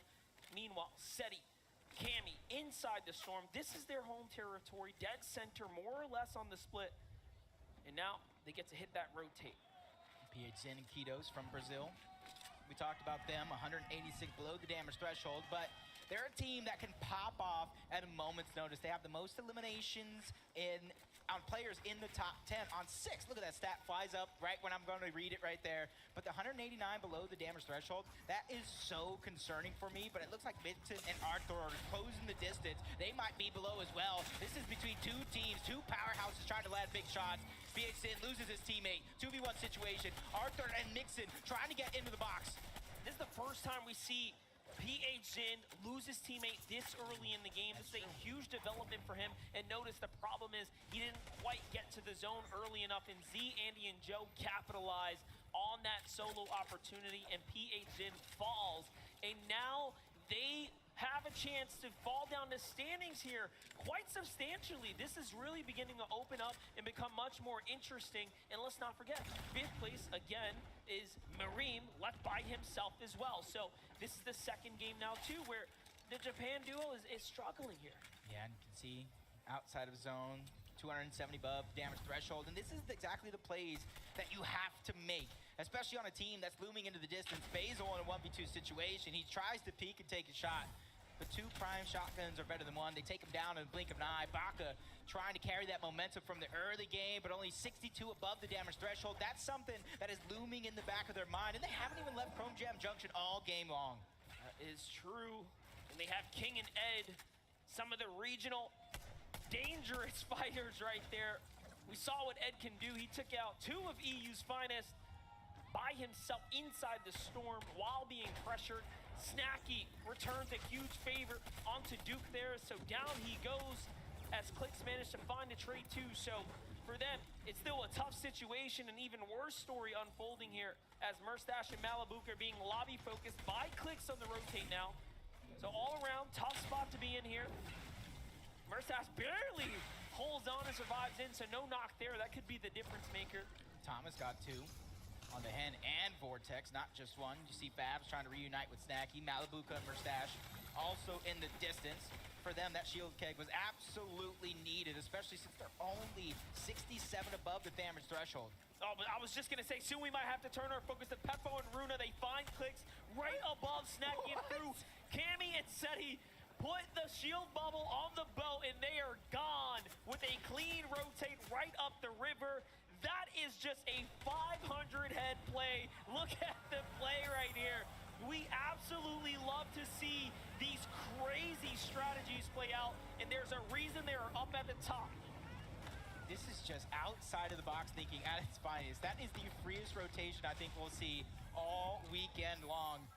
And they're only 85 below the damage threshold. That's not much at all. No, they're below. They don't have heals. This is a very tough spot to be in for Cammy and Seti, as they have a true chance to once again break away with a big lead here. But they are, you know, fighting with one hand tied behind their back. Peterbot, shields get dropped. Clown finally goes down. Huge siphon for Peterbot. Like I just said, his shield just got dropped. Now you're looking at a short pad from Revsguard, trying to make it into zone. As soon as Peterbot hears that, he might try to recycle it, but nobody wants to leave this one just yet.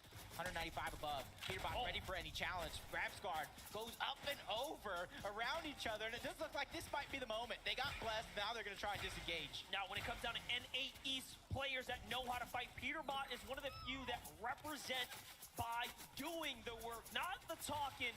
He is one of our most leading elimination leaders on the NA East region in general. So for Revsguard to make the rotate out is an excellent decision there, but he is met with Pamsu and Fatch firing directly inside. But we jump on over to Cammy and Seti. The story continues here. They need a tag. They need more than that. Kanata opens the box. They look to fire back. Nothing comes out of it. And now they say, hey, we got to get to these boxes. Maybe it's more important. Maybe it'll be easier to box fight. But Cammy falls to Bad Sniper. And it's up to Seti to do it all. Can he get pretty much a full Elim worth of damage here? Oh, no. I didn't mean to curse him. Luckily for him, no more. He instantly goes down. I was going to talk about the launch pads. The push came to shove. But now Joe and Z-Andy found 2 more launch pads. And so much room to work with as Malibuka and Mustache. 2 eliminations.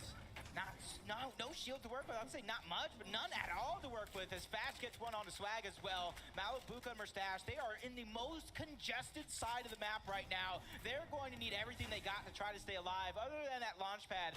But with no shields on Mustache, that could be a risky play. And what's crazy, remember, Cammy and Seti falling. They were in first place, 11-point lead over Trippard and Thomas. Third place of PA, Jin, and Kitos. We already talked about them just being completely devastated there. And here's the updated standing.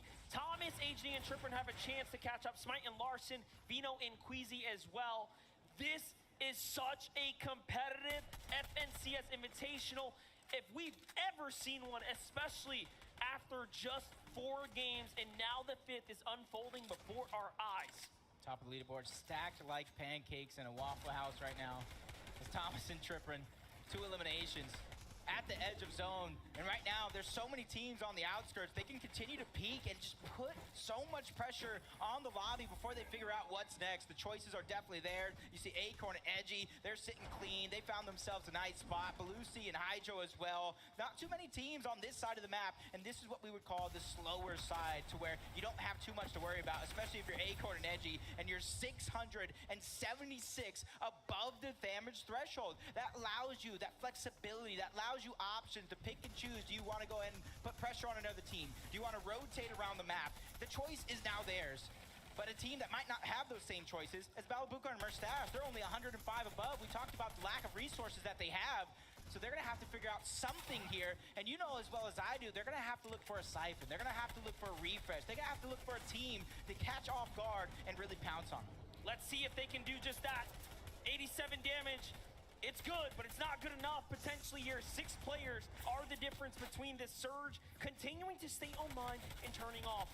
Here it is, 3 seconds before the reveal. They're going to take the fight against Alex and Bailey.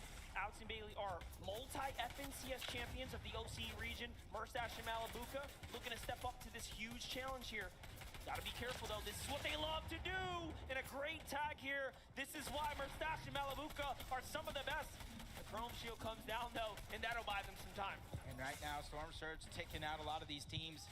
If you get your shields cracked, they will hear it and they will go.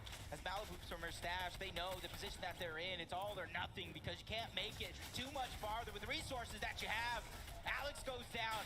or takes down Threat, Mustache and Malabuka, they're going to be the ones that get all the loot because of it. As Baka and Almond trying to stay alive, they're trying to protect what's theirs. And they do just that. They get a little bit for their efforts, not much, but they're alive, and they've done some damage. They've defended the territory, and everyone backs up. Let's take a wider look here. Fadil has to give up the high ground. Everyone's making a rotate. Thomas, HD, and Tripper still a launch pad in the bag as they get to half and half out. This is excellent. Such an excellent position to be in. Switches over to hard material, and they fortify up and branch out. What? And a play here just to even play for territory, to open up the domain right now. Malabuka and Mustache met their demise. Both King and Hellfire get an elimination each, taking out one of EU's exciting teams is Queasy and Vino.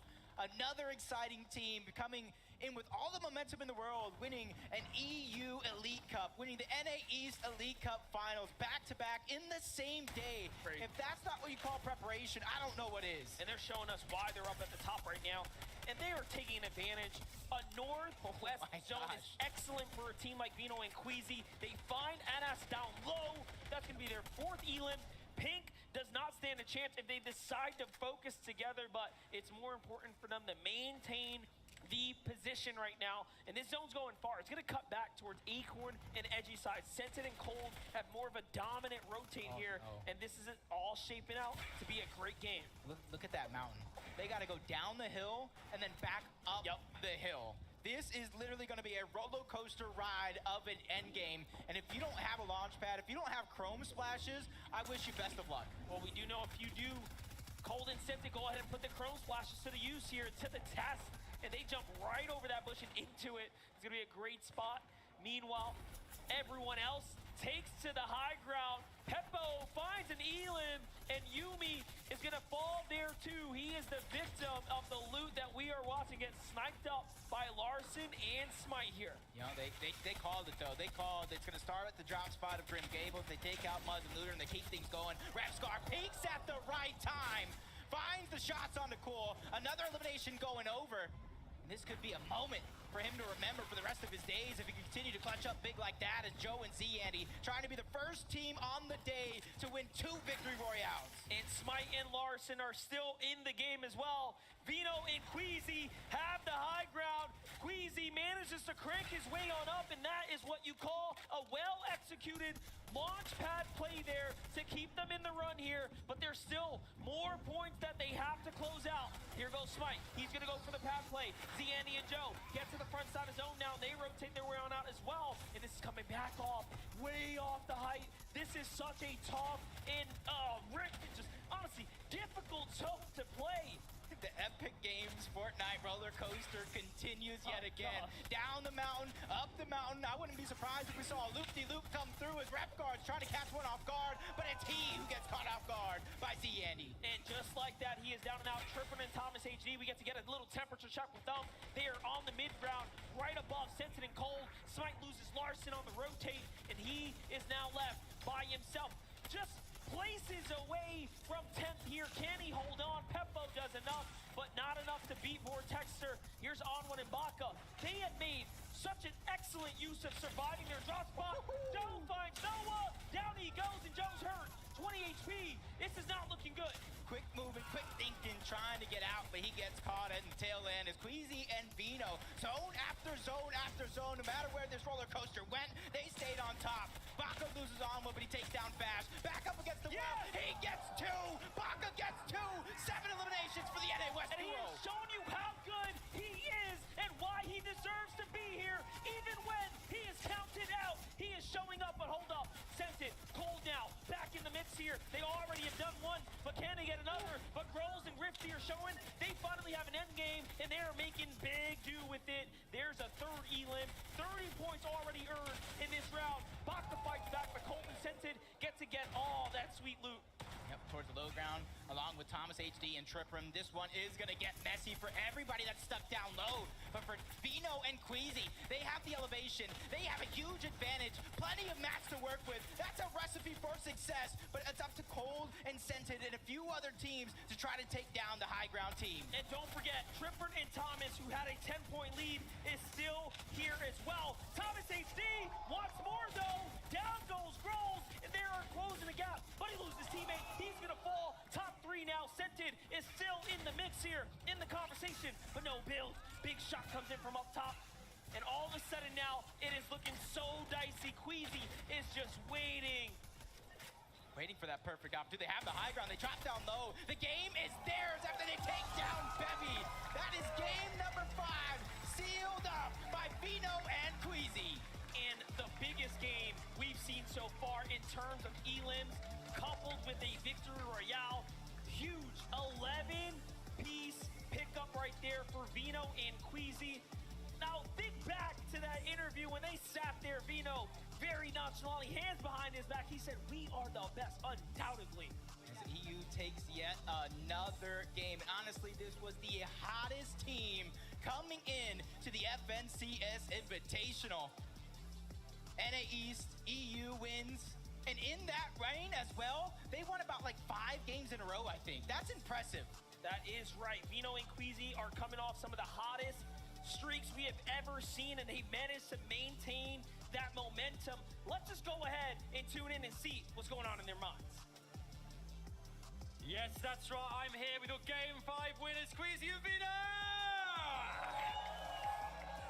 Queasy, fantastic work there. Eliminations, an extraordinary end to game number 5.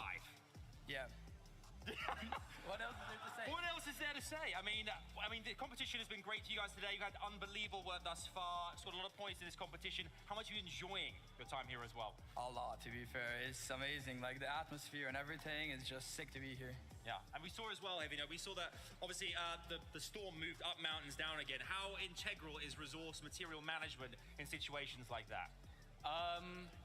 It's very important, but it's also great getting refreshes. Me and Queasy got good refreshes. We kept our mats alive. We used our splashes well. We played that game really well. Now you've got 1 game left today before we kind of pull the curtain down on day number 1. You seem to be feeling confident. You seem very laid back. Has it been a competition you expected, or has there been other things at work here that you didn't expect coming into this? The Asia team surprised me. Yeah. They've been doing really good. Brazil's been doing good. NE's not so good, but I think everyone's doing good, you know. And the competition's been good. No one's really been on high ground, and it's going well for us. And you guys delivered the goods. One more time, give it up for Queasy and Vino, your Game 5 winners. Let's head back to Zeke. Cool, calm, collected, and memes. That is also how I live my life sometimes, occasionally. Queasy and Vino, we've watched them come so close to the top several times now, right? Almost making it, taking high grounds at those pivotal moments, but it hasn't quite lined up perfectly. And now that it does, it's not even just the victory royale. It's also the 11 eliminations they put on the board. Look, all day they've been trying to set themselves up for this match. We saw it in the beginning of this tournament today. I mean, they were going for high ground, they were going for the setup, but they just had these little mistakes that didn't permit them to get it. But now, they showed why they are one of the fan favorites coming into this tournament to take it home. The first duo to reach more than double-digit elims. They had 11 total eliminations, and it's what you love to see. You know what? It doesn't happen by accident either. These guys have definitely seen some progression throughout today. We saw it in the previous game. We saw them go down to Surge. It wasn't ideal for them. This time, though, we saw them rotate all the way up towards those rifts, towards the top left, the very northwest side of the map, and they were aggressive. They were looking for those eliminations. Instead of sitting on those blimps, on those balloons at their drop spot, they were looking to be aggressive for Surge, and it paid off. We saw them take high in that 50-50 zone, of course. I think Queasy had about, I don't even know how many mats, he had about 1,000 materials going into that second moving as well, so he's looking great. Absolutely. We also have Kelly, who is standing by to chat with some of our players. Kelly, over to you. Joining me right now, I am with Thomas and Tripper, and the team that is currently in 2nd place on our leaderboard right now. How are you feeling about that? Yeah, I'm feeling really good. We just need to keep on going, being consistent, and we'll make it. Yeah, obviously consistency is the name of the game right now. You guys had a great Game 5, but how do you make that into a VR? I don't know, like we played mid ground most of the game. I think we should like either like commit it to high ground or low ground to like win the game. But like we're just playing for consistency, so it doesn't really matter. Yeah, and obviously consistency is working for you guys. You are doing a great job on the leaderboard. Good luck in the game 6.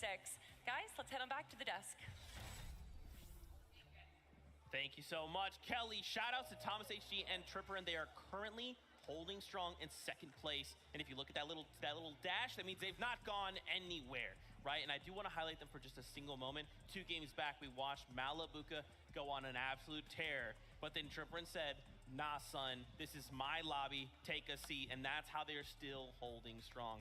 We have to kind of talk about the top 10 here, right? With only a single game left to go, we're setting ourselves up for tomorrow, right? And Thomas HT and Tripperin, they're looking real good. I mean, they're looking more than good, Zeke. Yeah. Queasy and his duo partner, we're in the first place spot, but second place, that's Thomas Tripperin, and they are playing so well. Just looking at their highlights here, they're setting themselves up for the late game, and just now with the interview with Kelly, you saw they're still always thinking, right? What can change? What can we adapt to? How can we play better? How can we take home that trophy? Yeah, and these are 2 very, very talented solo players. For those that don't know the region very well, of course, Trippin and Thomas. Those guys are incredible solo players. We've seen solo clutch after solo clutch from both of them in the Elite Cups, in the Cash Cups leading before that, and they are just a dynamic duo when things go well. Sometimes things can be a little bit difficult for them when they do get split up. You know, they have to rely on the other person. We've seen that a little bit throughout the Elite Cups this season, but they're bringing it all together now, and oh boy, is it looking good. I also want to talk about Smite and Larson. This is a duo coming from NA East, right? And they have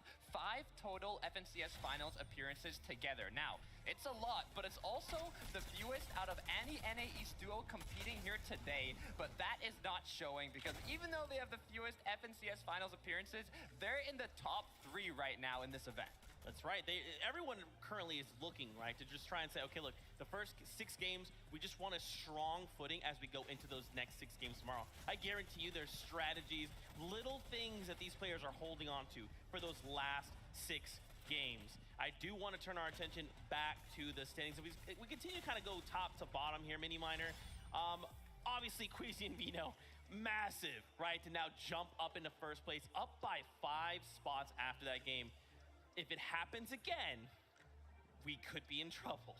We could be in trouble, and I think the rest of the lobby could be in trouble as well because you don't want Queasy and Vino to be playing as good as they are. It'll sort of form together for them in that final game that we just saw right there. So if they're on form, they can definitely make a push for this one. Yep, that's right. Kelly, you are standing by with some more players. Let's hear it. That is right. I am joined here by Ed and King, our Brazilian region players right now. You can already hear the audience going crazy for you guys. Ed, I know that you recently got announced that you are represented by Team Liquid. How are you feeling about that? Como você está se sentindo que você está sendo representado pelo time Liquid? Eu me sinto incrível porque é time que eu sempre quis entrar e eu me sinto muito realizado de estar na Team Liquid. I'm really excited to be in this team, and I always dreamed of being in it, so I'm really excited about it. And I'm sure they're proud of you. Thank you so much. And then, of course, King, you've been around since the World Cup days. What is it like to be back here on the stage? ¿Cómo te sientes estar de vuelta acá? Para português ou espanhol? Okay. A verdade é uma experiência incrível. Eu não tinha faz, sei lá, uns 3 anos quase. E voltar a jogar lá é uma experiência muito boa e vamos tentar dar o melhor. I'm really incredibly excited to be here. I mean, it's been about 3 years, and I'm excited to be back. I mean, I know that Argentina and Brazil are proud of you guys right now. Thank you for joining me with a quick interview, and let's head on back to the desk. I don't know if you guys can pick up the hype coming through these mics from everyone who's repping Brazil, but every time you see King, you guys are allowed to get hyped. That's cool. I see y'all up in that corner. Yeah, that's right. Ed and King sign. They're holding up the flag. You love to see it. Now, really quickly, as we gear up for game number 6, we come back to the standings, right? Currently, we see Cammy and Seti, they keep kind of ping-ponging, right? They have a really strong game, then they have a game where they, funnily, throw a shield bubble on a boat. One of the funniest things I think I've ever seen, but then can't transition that because of the shambles positioning. So what has kind of been happening? I mean, it's Fortnite, right? It's hard to predict what's going to happen next because you have so many opponents changing their playstyle and adapting for the same match you're in. But knowing Cammy and Seti, they know how to deal with it, right? They can adapt stronger than their opponents that they're facing against, then it's all about doing it in the most effective way possible. Yeah, Storm Surge for this duo at the moment is kind of a little bit of a problem. Of course, so many teams that I noticed they were fighting on the edge of zone. Not many teams are rotating in early on enough. And I think that makes Cammy and Seti run into a few issues, right? Because they're, of course, landing in a very central position. They rely on a lot of teams rotating into their domain to get their Storm Surge. Of course, we saw it with the boat rotate as well, the boat-tate as we call it. We can call it that. But yeah, they were looking strong. But of course, when you have that shield bubble, you can't shoot out as well. So they were lacking on the surge tags in that end game. And unfortunately, they didn't quite have the answers. They got a little bit desperate. Things didn't work out too well. Seti, I was hoping that he would solo clutch, but wouldn't quite happen. That's right, and it's okay, right? It's fine. We're still sitting in top 5. Everything is okay. We've got one game left to go. With a single game left, what are some adaptations we're hoping to see? Because remember, this is it for the day, and then we have all night to VOD review. We go back to the hotel, we try and get more games in, we talk to our coaches, our duo mates, etc., and come back stronger tomorrow. Look, you said it yourself, right? It's one game, but it's really 7 games left, right? This is the last game of the day and 6 more to be played out tomorrow.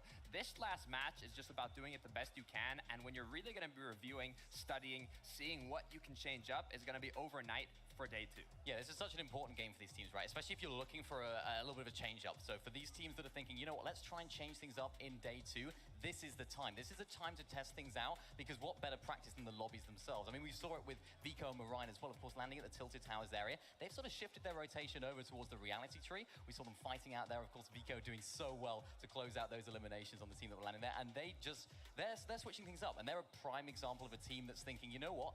Things aren't quite working out at Tilted. As we know, it's a bit busy. So let's switch things up. Let's go to the reality tree. And that's ultimately what these teams are hopefully going to be doing tonight. That's right. A lot of these duos, man. Look at them. Look at the focus. They're waving to the camera, which we love and appreciate. But they are lasered in. They're thinking to themselves. They understand, right? With one game left, okay, what are the things we need to do to accomplish? What do we need to just kind of say, look, this is it. We left our mark, and we can walk away happy. I think for me, Zago and Meram, like this team that we saw pop off, they've kind of gone a little bit radio silent. What do we think's happening here? I mean, we've seen them. They've been having a bit of trouble doing enough damage or even staying close together. I've seen 2 times now. One of them, Meram, was left alone, and the other is Zagu was left alone, having their duo partner get eliminated. So I'm not sure if it's because they're not playing together enough, if rotates have changed from their opponents and it's cutting them off while they're trying to get to zone. Yeah. There's a lot of possibilities, but they really have to focus on seeing what went wrong after those initial matches and see what they can change going into day 2. They were trying, though. Of course, they made a really, really solid rotation up towards that Rifts area. They had just the best position on the map. And as you mentioned, Takata, they were a little bit split, right? They didn't quite execute it to perfection. Of course, Queasy and Veno, they decided, you know what, let's just take them out. We'll take this position. And ultimately, that's what won them the game. But it's just a little bit of confidence, maybe a little bit dropping potentially with this duo. We saw it early on. The aggression was what made them so impressive. So that set them apart from the rest of the teams here, and that were really, we admired it, right? We admire their confidence in fighting. Maybe now they're thinking, actually, maybe we need to tone it down a little bit, when in fact, keep it up, you know, keep up that aggression, because if you're toning it down, you're not getting the Storm Surge tanks, you're not getting the damage that you need to make it to endgame. Guys, I want to see more of their aggression. Yeah, and honestly, they're kind of reminding me of a Queasy and a Vino, right? Like, they're doing what Queasy and Vino are doing. You watch on the high ground, you're like, okay, Queasy's up there. If there's one person up there, they're tarping, they're not doing anything, and then suddenly there's someone knocking on your wall like, hi, it's me, Vino. I'm just going to pick up both of you. Thanks. Like, they are capable of this, so I'm not ready to count them out. I think, like you're saying, there's maybe just a couple things they need to shore up, and then they're going to get right back to it, right? Is there anybody else you guys are seeing that you're like, maybe I want to see more of this duo. I want to see more of that duo? Look, I was looking at the birthday boy, right? Mr. Savage, who had an incredible solo clutch in a late game, but directly after got taken off out of the spawn, right? Baka and On1 eliminated both players there, but I kind of saw the flames in his eyes, right? Mr. Savage was getting ready. He was feeling good, and I'm hoping that he can come out on top in one of these next early games and show what he's really made of. Yeah, he's got that experience, right, of in-person events, and you can sort of see it in the swagger, the way he plays. Like, you know what? I've been here before. I mean, look at Quick Flex, cool. I want to be like him. I don't know what it is. He's just so cool. And it's reflecting his gameplay as well. He is really taking the game to storm. He is really popping off in the endgame. He's performing, and he's not showing any signs of nerves. He's really just 2v1ing. We're seeing 2v1s. We're seeing some crazy clutches, and that's what you need. At this level, you need to have those individual pop-offs, because without it, you can't make your way to the top of the leaderboard. And on screen right now, we've got Reet and Epic Whale. In case you didn't know, Epic Whale, a 6-time FNCS champion, paired up with Reet, who's on controller, representing Controller Gang. This duo has actually been pretty quiet, right? Over in NA West, we've seen it's a much slower game overall and a slower meta. And now when we're trying to get way more aggressive, it feels like Reet and Epic Whale maybe need to kick it up too, slow. I mean, I'm wondering what's happening because I was watching this duo practice, right? In the player lounge, they were prepping themselves, getting ready for this tournament. And in the scrims, right, in the practice matches, they were 3, 4, even 5 elims in the mid game before the late game even started. They were playing aggressive and they were doing it right against the opponents they're competing against today. So I'm wondering what happened, but we'll have to see if they adapt for day 2. That's right. Really quickly hanging out in the player lounge, we've got Adam Savage standing by. You have indeed here, Zeke, but I am joined by the one and only Cease, everybody! Cease, we've talked so much about you in the past. You know, it's great to see you here at the competition. How has it been for you? One of our backup players this weekend. How great has it been to be around the crowd, the players? How much have you enjoyed this? It's been a pleasure, man. I mean, being here back at another international LAN event, it's amazing. I mean, everyone said it so far. You've heard it on repeat all day, but it's such a great experience and feeling to be here. What's it been like, the vibe with the players as well? Obviously, you had a chance to kind of spend some time with them. The player lounge is right behind us as well. What's on the DL? What's been the kind of vibes amongst the players from your perspective? Cold-blooded. Man, these guys are locked in, especially some of these EU players. Headphones on, listening to music. Yeah. They don't play around. No, they are focused. What does this mean for the community as well? A competition like this, like FNCS Invitational, it seems it's been massively well received. Dude, I mean, we've been waiting for this to happen. I mean, obviously COVID delayed things so much since World Cup, but it's such a great time to experience, like, see all the fans and see the whole community, the whole competitive scene all together in one area. It's awesome. It's really awesome. And you're awesome too. Thank you. Thanks so much. One more time, give it up for Cease, everybody! What legend. Let's go back. Cease, one of just the coolest people I think I've ever met. Got to hang out with him a couple times over Media Day. Legitimately one of the coolest people, so thankful that he could be here. I want to set the stage here for us. Once again, we take a look at the top 10 coming into this game. Now, please don't try to freak out. Your Brazilian team in 10th place. PH Zin, Kitos right now sitting on a tiebreaker for Texters and Bevies. Look, I want to talk about this duo, Bejatin Kitos. They have 25 FNCS finals appearances. PH Zin alone has 4 FNCS championships, and Kitos with 1 for a total of 5 together. This is a duo that dominates their region, and seeing them in top 10 internationally on the stage, it's really something you love to see. Yeah, they're no slouches as well. I've been doing a little bit of auditing, having a little look at how they play, and oh boy, are they aggressive. They're very, very confident in the way they go about things, and of course, in endgame as well, they're looking strong. What they often do is they rotate towards the front side of the first moving zone just to get ahead of all the other players, and that's why we're seeing them really making the most of their materials, right? They don't have to build, they don't have to make those tarps into the front side because they're already there. It just shows that there's different strategies that maybe we haven't seen too much of that are really on show today. That's right. We saw him in 8th place there, Scented and Edgy. Once again, Edgy always hitting that 2nd place. Now, of course, 2nd place is still absolutely incredible, but he wants that 1st place, and he wants to do it on a stage like this. Look, but if he's able to keep getting 2nd places, and it's able to get them that trophy, I think it's okay, right? As long as you're able to consistently get those points, make your way up the leaderboard, it's what you want to see. That's right. Ladies and gentlemen, here in Raleigh, North Carolina, y'all need to make some noise because this is the last game here of the day.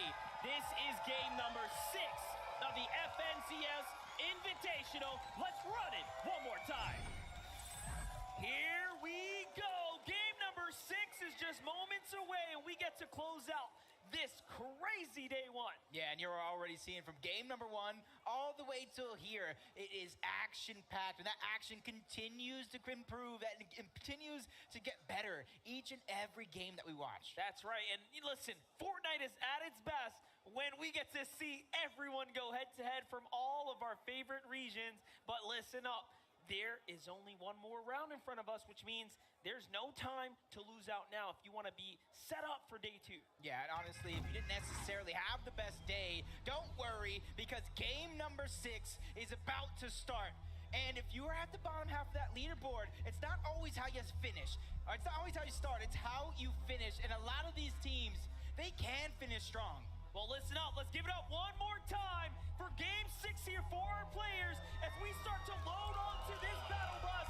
Here we go. Different bus path this time around, and a good chance for And off spawn, Cloudy Condos. 5 games, we didn't see too much.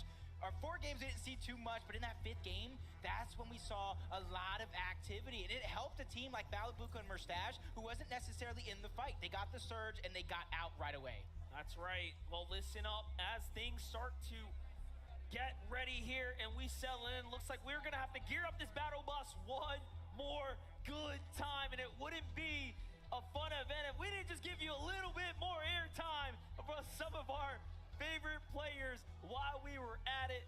So give us a moment here.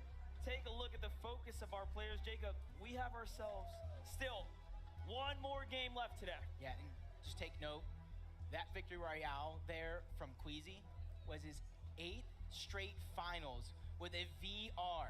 That is impressive. That means Queasy and VRs go together in finals like peanut butter and jelly, spaghetti and meatballs. They are a duo, so you better watch out, Vino.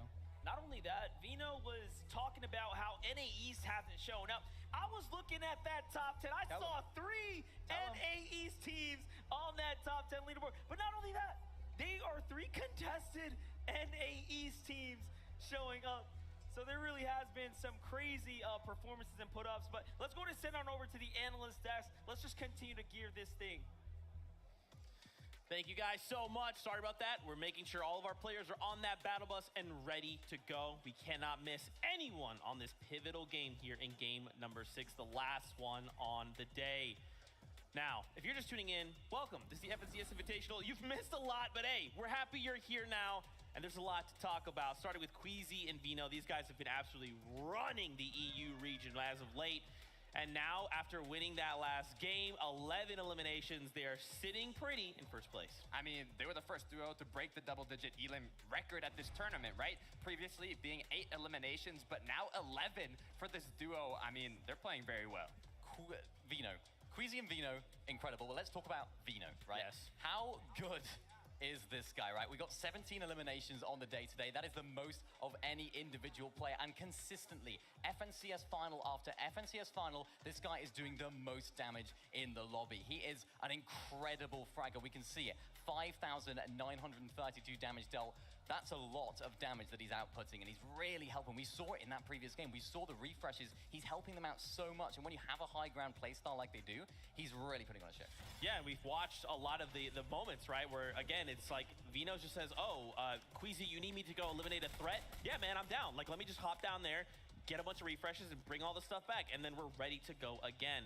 But I think, too, Vino has actually shown quite a bit of, he's evolved as a player, right? When Vino first hit the scene, he was just this like aggressive player. He's like, I want to W key every single person in my face. But now he understands, like, okay, this may not be the moment, but when that moment arrives, I promise you I will be knocking on your wall.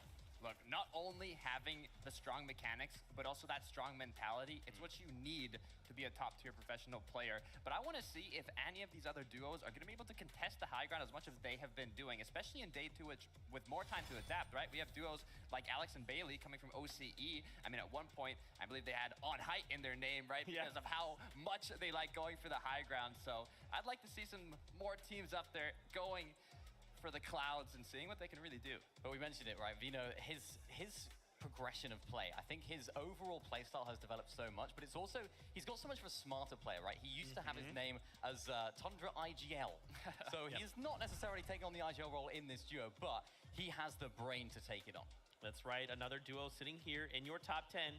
It's Thomas HD and it's Tripper and Thomas HD.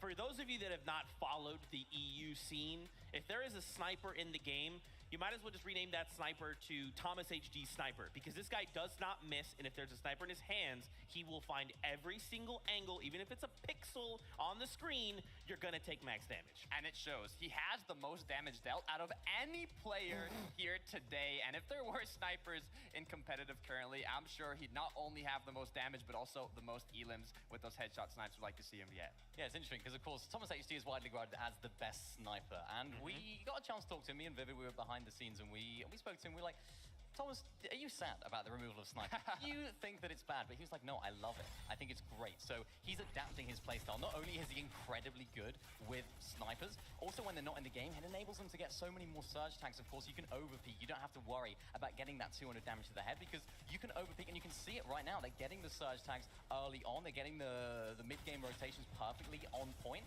and they're playing the mid-ground layers as well. They just bounce off each other so well. And I'm curious to see what they're thinking about now, right? Being in that top 3 spot with just Queasy and Vino right above them, right? It's all about figuring out what they can do to overcome their opponents, right? The consistency they need tomorrow to get the trophy. What will they change? What can they do? Or maybe they'll just, keep playing the same, hope they make less mistakes, and that's all they have to do. Yeah, I mean, we know Thomas HG is kind of one of those players that says, like, I have to be the best. And if I'm not the best, I will continue to grind until I am. You pair him up with Tripperin, who's just mechanically insane. I mean, we've watched him shut down Malabuka, right? When he's in situations where he's by himself, he still finds points. He finds high placement. So it's cool to see these guys finally come together. They've been doing for like 3 seasons, 4 seasons since the beginning. I don't even know at this point. I mean, that's another interesting fact to bring up, right? There's a lot of duos here that have been competing together. They're like brothers, right? They're like companions. And then we have other newly formed duos, right? King and Ed, first tournament competing together. And they kind of have that synergy disadvantage, right? That some of these other duos might have. Yeah, it's definitely true, but it's not showing, of course. We can see them popping off every single time, particularly that Ed 1v2 clutch that we saw earlier on. I know the guys at the back there really liked that one. They were cheering a lot for that. That's right, my friends. We're drawing ever closer. We're just counting heads, making sure everyone's on that bus, because once again, we don't want to leave anyone behind. We want to make sure everyone is here, ready to go. You can see it on their screens. They're getting prepared. And I just got to say, it's been an honor and a pleasure to be here with this amazing crowd here at the Raleigh Convention Center. You guys are just losing your minds, and that's what I love to see. That's right. We have 1 game left to go. And guess what? I'm getting word. It is that time. Game number 6 of the FNCS Invitational starts right now. Let's do it one more time here in Raleigh, North Carolina. It is game 6 of the FNCS Invitational. Jacob, we get to close out day 1 soon. And this is going to be a huge closeout event.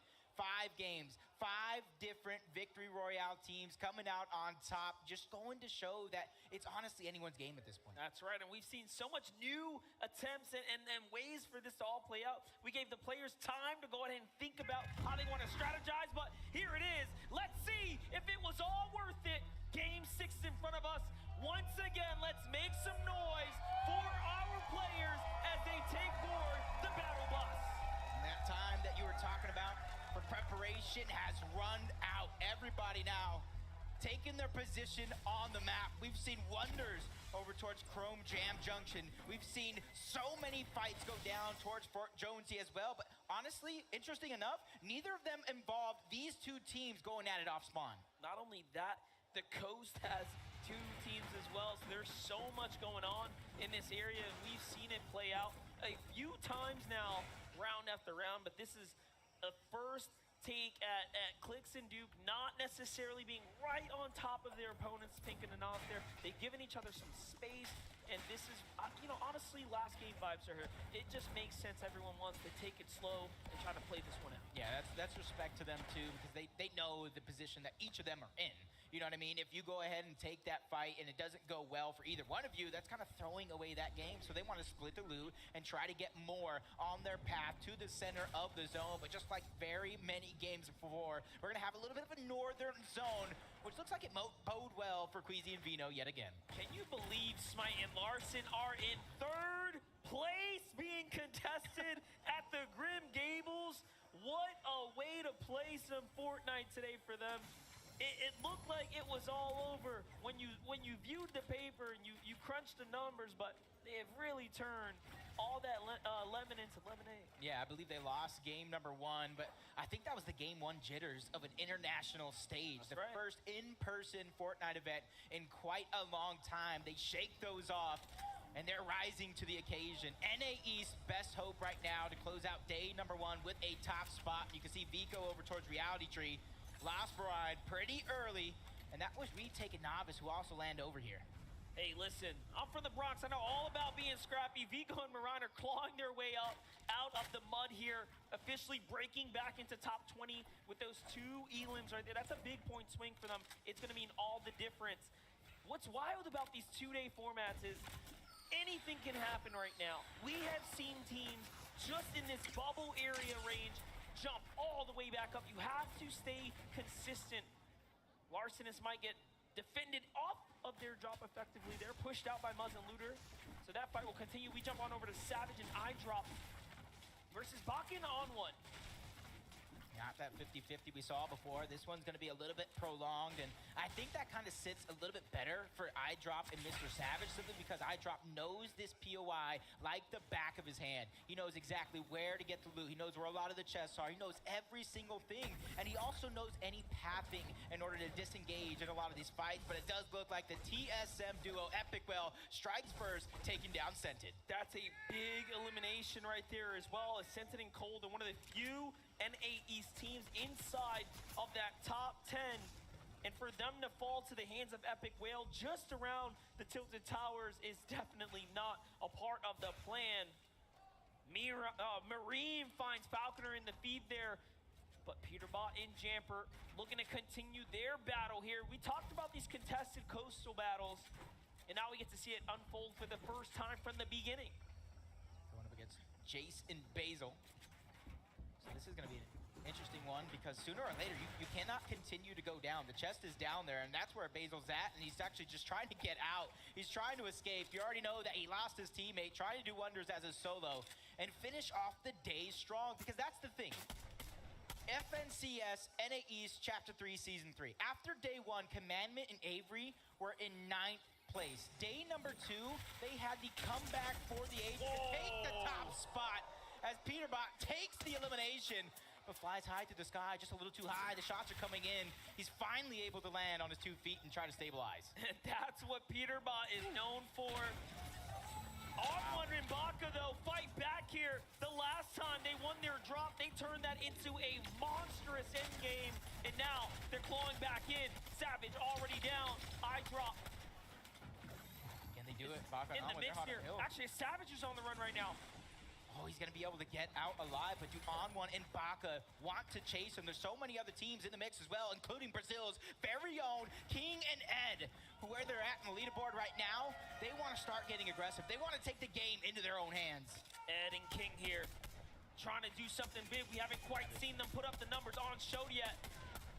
You can see right there, King attempts to hit some shots, but does fall slightly short. And now options in front of him. Does he go for the duo below? But no, instead he's going to go and hunt down the solo. This is by far the better play, but the reboot is starting to come out from Mr. Savage. Will he get iDrop in time? King arrives just there to maybe play spoiler. But again, this fight over towards Cloudy, it's those same 2 teams, while Malibuca and Mustache are always trying to find an angle so that way they can get the damage they need for Storm Surge and try to get out alive. And I think Ed even found Peppo somewhere, but no, they're actually chasing down Mr. Savage, and they're gonna clean that one up.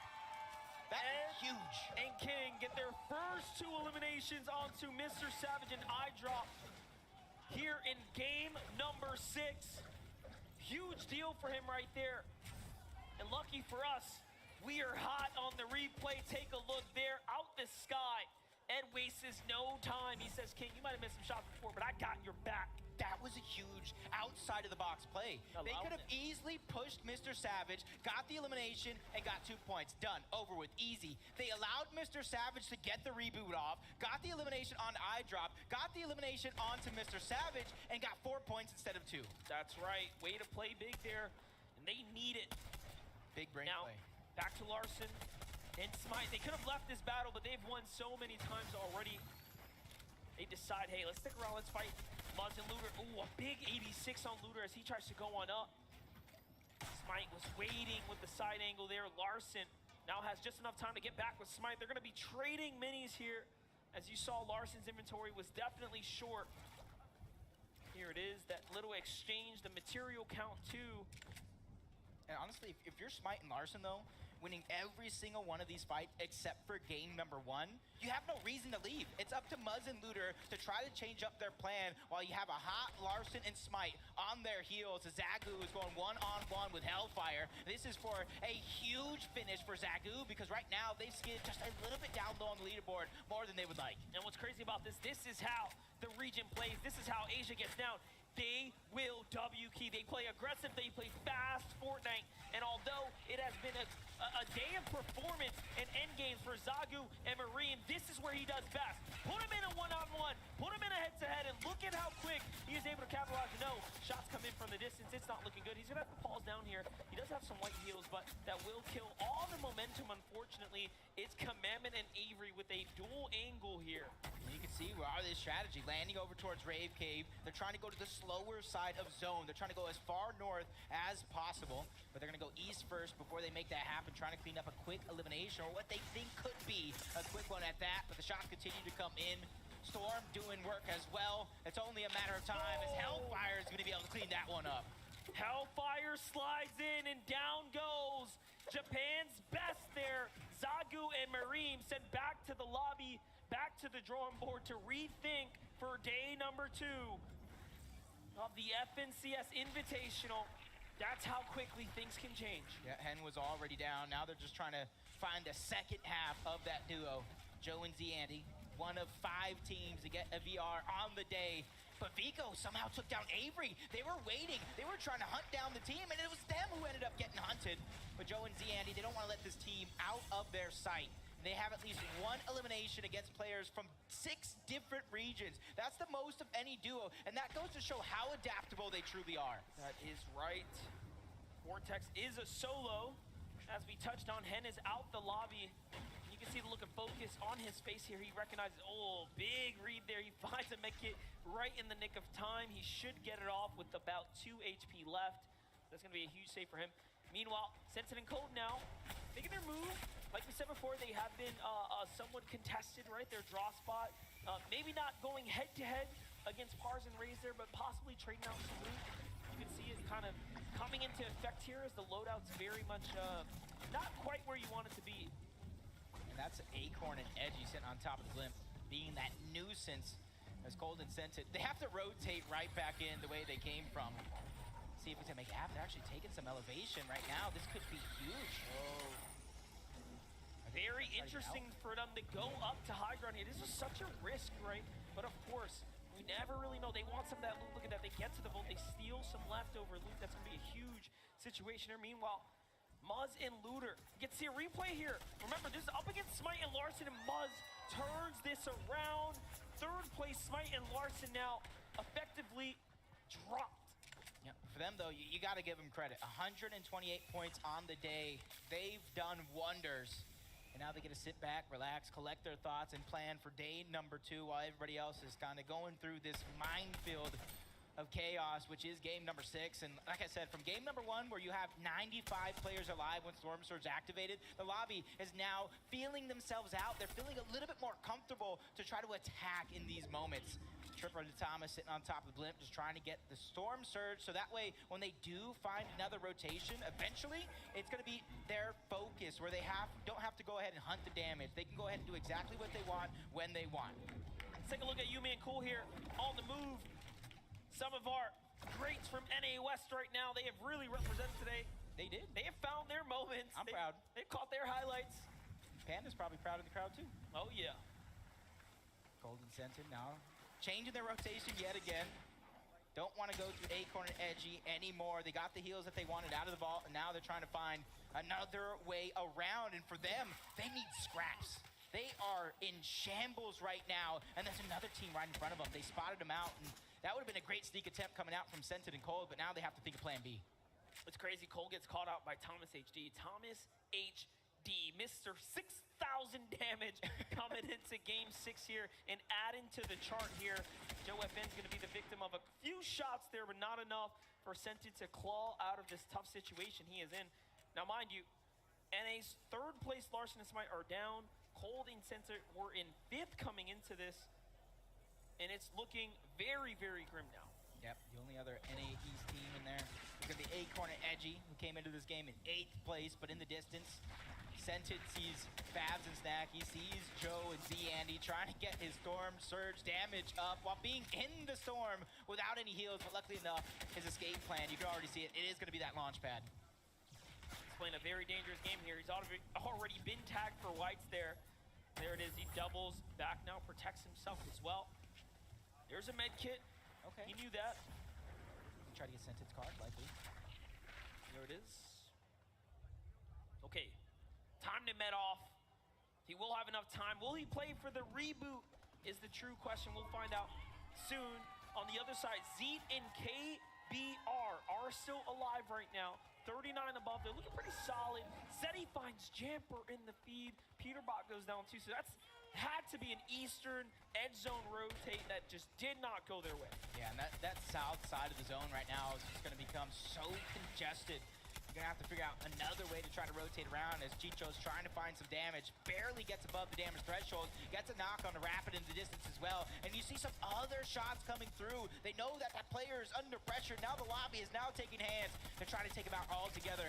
Bevies is now joining the fray along with Vortexers as well. Andalix has his back up against the wall. He's trying to survive. And Alex and Bailey are also rotating in. It's going to be such a hard way for him to try to survive. This is such a tough spot to be in right now as it's all going down. Our 10th plate PH Sin looks like he falls in the feed there too. It's looking extremely desperate now for Brazil right now in this last game. Here's Booga on the other side of Anas and Pink's wall. They're gonna heal up.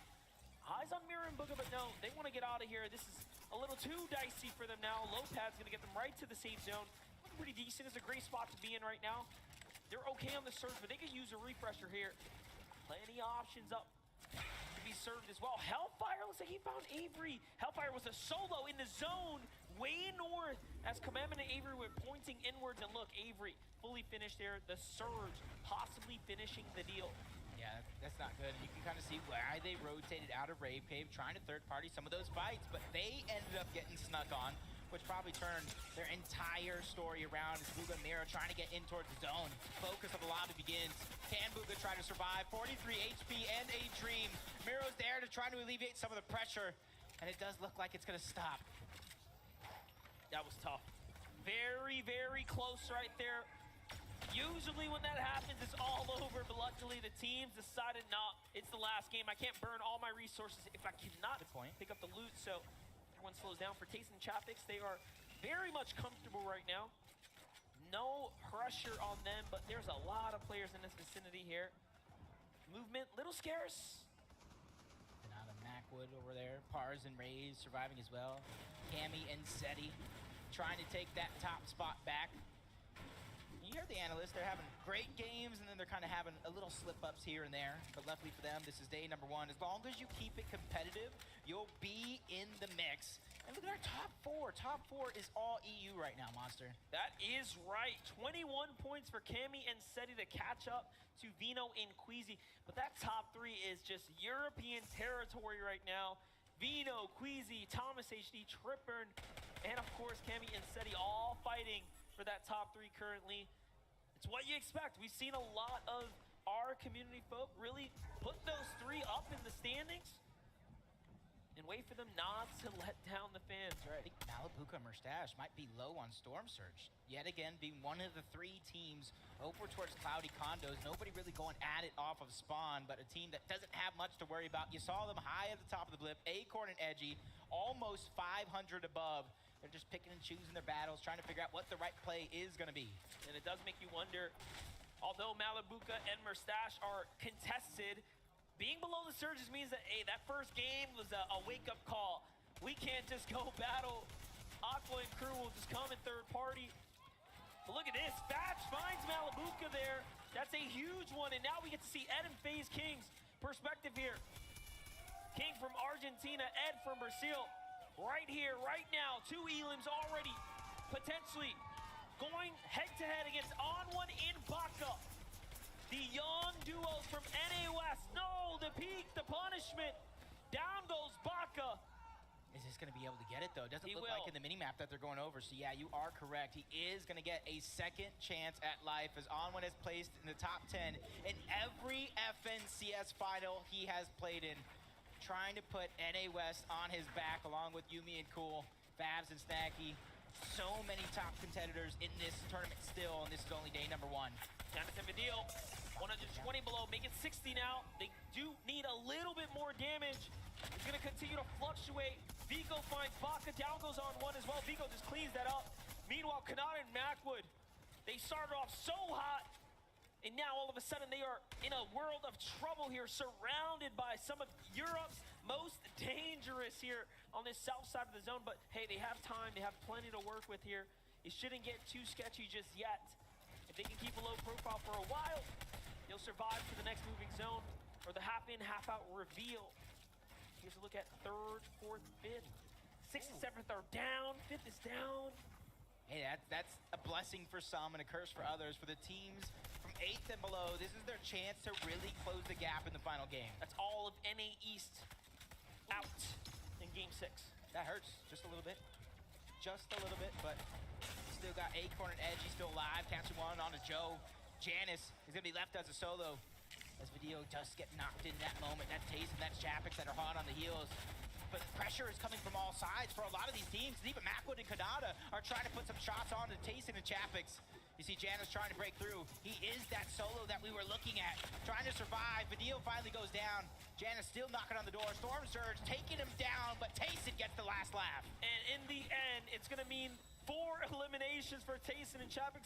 They absolutely needed it. They were slipping so far behind, well outside that top 20 bubble. Way to make a hero's effort push in game 6 to set yourself up for a good day 2, but they still have a long road in front of them. They have to close out this round. The zone is gonna pull far northeast. It's on a little piece of a zone, so if you have that mountaintop just right there, you're gonna be in a sound and strong position for Edgy and Acorn to be some of the last to jump on over. And we said we want to see Epic Whale and Reed. They're just above sitting down, so this might be their game. But first, Vino and Queasy have to show us why they're in the lead. They don't really have to do anything here. Look at the loot right now. They're on the edge of zone. They have some high ground. All these players flying through the sky.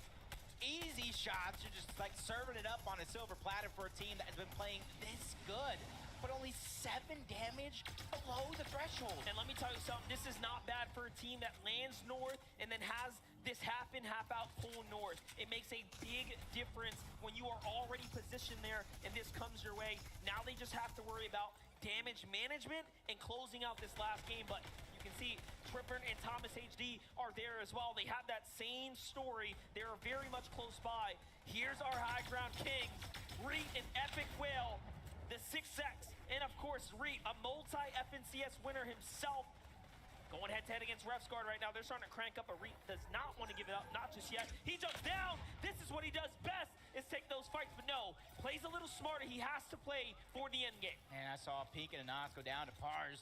He's finally starting to heat up. Tayson gets another one. Kanata as well. Refguard as a solo stole Hideaway from the TSM duo. That is absolutely insane right now. But you got to take note of where they actually landed, though. They still landed at a high enough layer so they can take it back at a moment's notice. Just need to evaluate the situation. No need to burn material this early. Smart play is the best play. Vino with a huge tag there, shield crack there. That's going to go and get him a little excited. But Acorn and Edgy now revealed themselves to his layer as well. He's not too happy about that one. You see him back up just a second there. Meanwhile, Refsguard on high ground by himself, just looking down here, enjoying the view, but 130 damage is what he needs. He gets 4 tags, that's great, but not enough. Here comes the big drop, and he hits it, okay. He stays in the game. Almost seeing his life flash before his eyes, just a few centimeters in the wrong direction. He goes down, he goes out, but Queasy and Vino are trying to go up. They're trying to take the game by storm, and they get it, Monster. They got the high ground for now. But it's not for free. They do have a duo on their heels. Who is it? It's Refsguard, who tried to fight for it, but he is not going to be successful this time around. High ground can get you one thing that we know for sure, and that's amazing placement if you can ride it out. When you're a solo like that, that was an excellent attempt. But now, back into the heat of things. Seti, Cammy, 2 elims, another end game. And their biggest threat, Tripper and Thomas HD is alive. Acorn and Edgy, NA East's last hope potentially in this lobby, still in the run. Saw threats go down to the bottom half of the map. That's Trulex and Chicho taken down. Kanata falls as well. Ed's gonna get one. Queasy Vino trying to go ahead and put themselves outward so they can continue that damage. Seats a solo, stuck at the outside of zone. 4 floppers to work with. The Siphon comes through onto Ed. This is an opportunity for him to pick out placement points while being outside of the zone. Not only that, Clicks is still alive too, but here's Tayson. Tayson's gonna fall inside the storm now. It's up to Acorn and Edgy, making their way out the outskirts here. Look at the clean rotate here from Acorn. He is just exceptional, but we get to jump into Duke. 200 HP, now down to 72, make it less than that. It's not looking good. From 0 to hero, he's trying to claw his way into this. They find a player on the edge. No Elim there. Duke has to fight back, and down he goes, and it is all over. And once again, we might be seeing our first team who is setting up for a back-to-back. Back-to-back, that is going to leave them with all the confidence in the world to end day 1 and go into day 2. They have 10 eliminations onto Vico from the low ground. He's trying to have a comeback for the ages to close out day number 1. Shots on the Tripram, a huge amount of damage. He drops him down as well, but goes down altogether. Valiant effort by Vico. It is a worst-case scenario for Thomas HD because his biggest threat is on high ground, but Reet is fighting back. Reet takes down Queasy on height. He is turning this around and trying to turn this into potentially a solo game. Meanwhile, Thomas finds Wops. Thomas still alive, and Reet falls there in the end. Look at Thomas holding the low ground. Chicho's right next to him. Trulix hurts him too, but Vino has the grip of height. Acorn waiting on the side. Out of builds, he's gonna have to come down too. It's all over. The gas tank is empty. Down he goes. And now, off to Seti. It's Cammy and Seti, the only duo left, and they find another one. Vino trying to put wonders. 1v2 situation. What can he do here to take home the big prize and end with back-to-back victory royales to end the day? But a team looking to take first place back. Cammy and Seti, and they try to steal it away by getting that VR to end game 6. And they get the first game. They get the last game of day 1. What a story for Cammy and Seti. Becoming legends must be so proud right now of these players. They put in the hard work, they put in the effort, and wait to watch it pay off. That is huge for them because they're not like a lot of these other teams who are consistently fighting to get to the top of the leaderboard. They play their play style through and through, from the drop spot all the way to the end game. They're one of the few teams, time and time again, that has their own spot. They call it the Cammy split, and it works out every single season. And now they get to take that victory lap to center stage, where they will be greeted by Adam Savage for a quick update. And Adam, please tell me how they do it. Right now, they're looking mighty fine. Give it up for Cammy and Seti! GG's, boys. 2 victory royales out of 6 games at FNCS Invitational. That must feel amazing. Yeah, it's really amazing. It's really amazing. Talk us through, you saw there that we had Queasy and Vino on the high ground. We saw Queasy went down, Vino was solo. When you saw that happen, was there an opportunity for you guys to get your way in and win that game? Yeah, but we didn't want to take the high ground because we wanted to get more kills on low ground. That's why we stayed low. And Gotcha. Yeah. In terms of today and the 6 games, has it played out as you both thought coming into this, or have things been very different? Like, we died 2 games to Surge. Like, we planned everything differently, but it didn't went as we planned it. We just adapted. I think we just adapted well, and going into tomorrow, we're gonna be more confident and more prepared. So yeah. Talking of preparation for tomorrow, what do you do now? Do you go back and review VODs? Do you kind of work on strategy, or do you relax? Like, I think relax and VOD review. Tomorrow, a big day, 6 more games. Could Cammy and Seti go all the way and win FNCS Invitational? Of course. Of course they could. Give it up for Cammy and Seti! Your game 6 winners! Let's go back to Zeke and the gang. Jinquin. I made this joke. Game 1 of the FNCS Invitational. Cammy and Seti are living their life on repeat right now. They've done this dance before, right? This happened at DreamHack. They win game 1, they win game 6, they stay on top. For Cammy and Seti, all of EU right now is thinking this is it. We are the best. Look, EU is on top right now, but Cammy and Seti, they're gonna have a stressful night. It ended on a high note, it started on a high note, but with the history of Cammy and Seti, having 2 back-to-back good days is a curse that we haven't seen too often, so I'd be really happy to see them continue this momentum forward from this last match into day 2. Yeah, and Seti said it himself, right? They're really, really adaptable. They're adapting very, very well, and that's what I like to see from this team. What I've noticed about the way that they play and the way that they sort of carry themselves, they don't get down after a bad game. You know, we saw, as they said, 2 bad games. Surge wasn't quite looking too good for them, but look at that. They come back. They make the changes that are required to bring them up in the leaderboard, and you can see it's working out. Yeah, right now they're holding, right? They're not in that first place spot, and of course, as they talked about, they were eliminated 2 games to Surge, right? And they identified those issues, and now we see the correction in Game 6, a Victory Royale, right? So, to your point, Okada, tomorrow they come back stronger. We can see them win it all.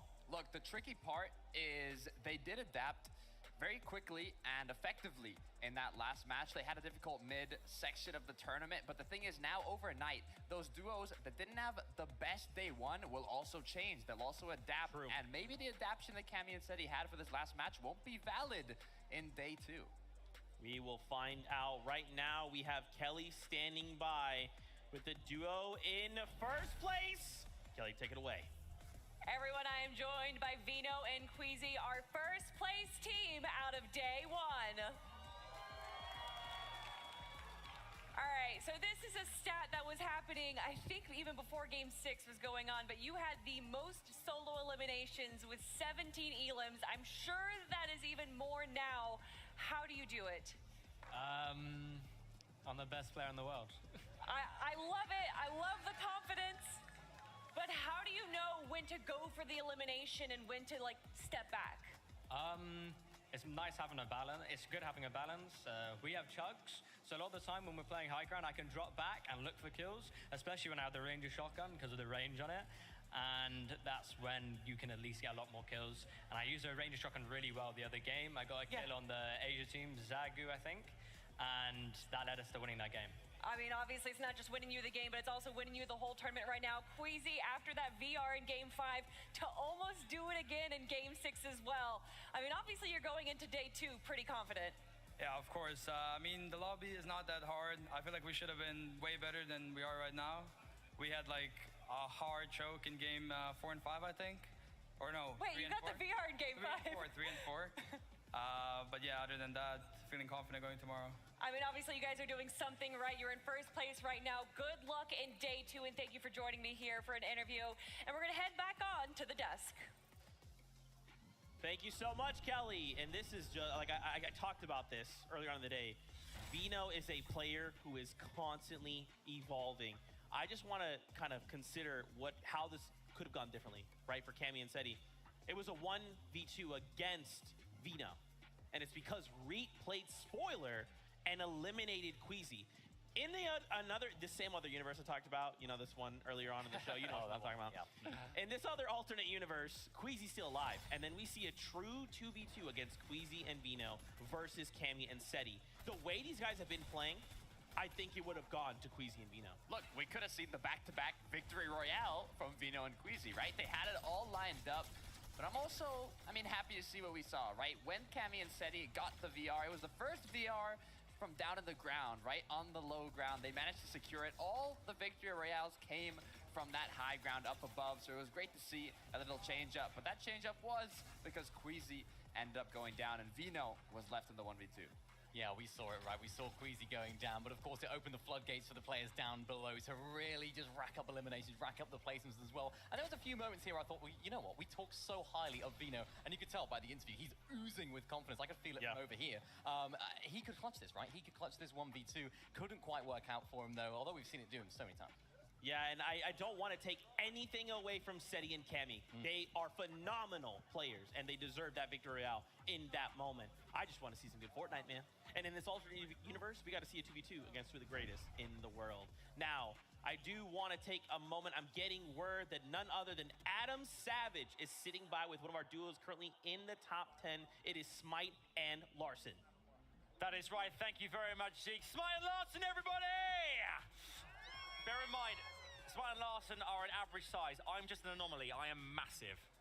Guys, it's been an amazing day. 7th after the first 6 games.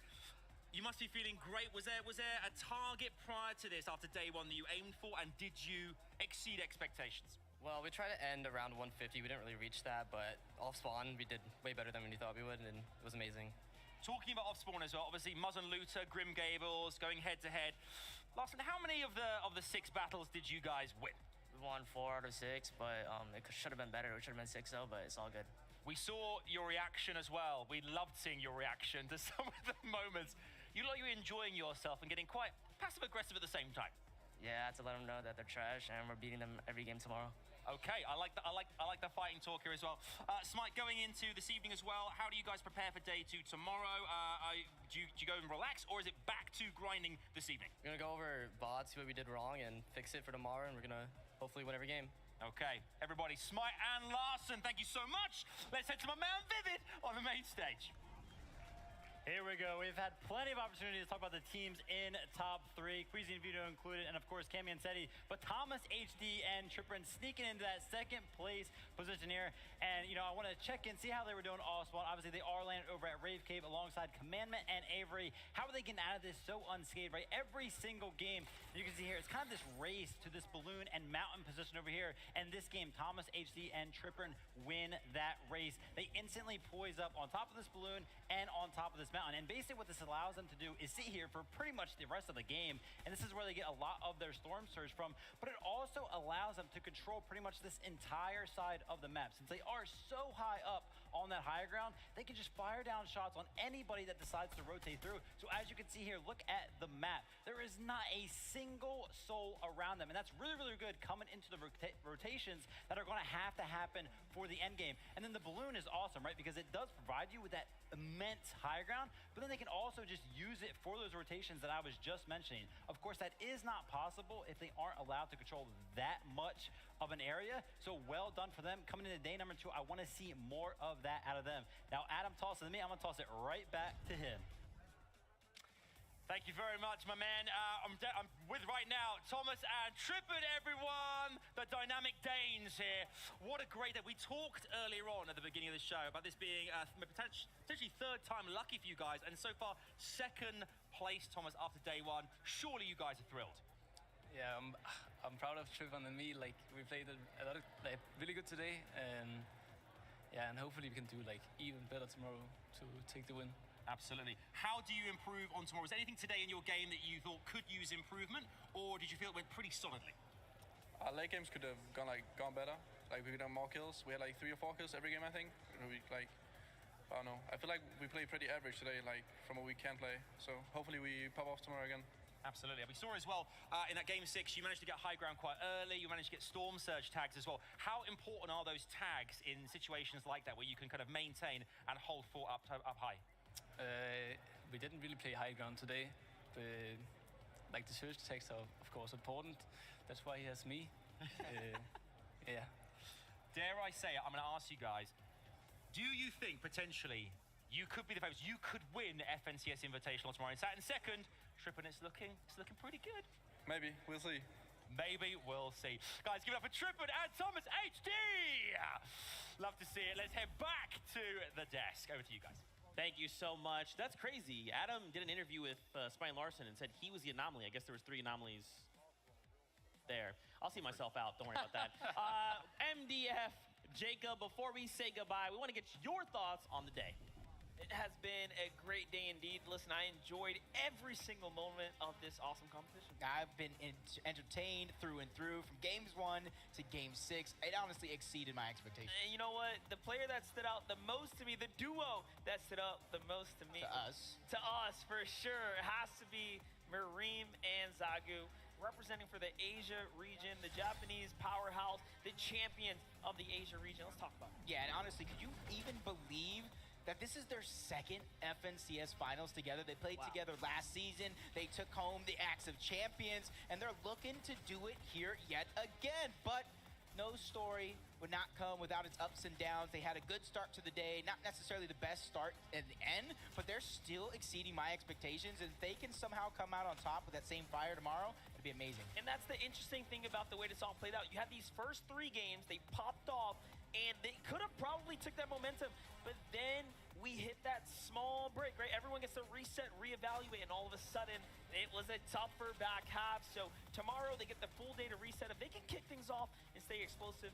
I think we'll be in for a great show. Yep, but that's going to be it from us. You guys, thank you for enjoying this great day. That's right. Take it away.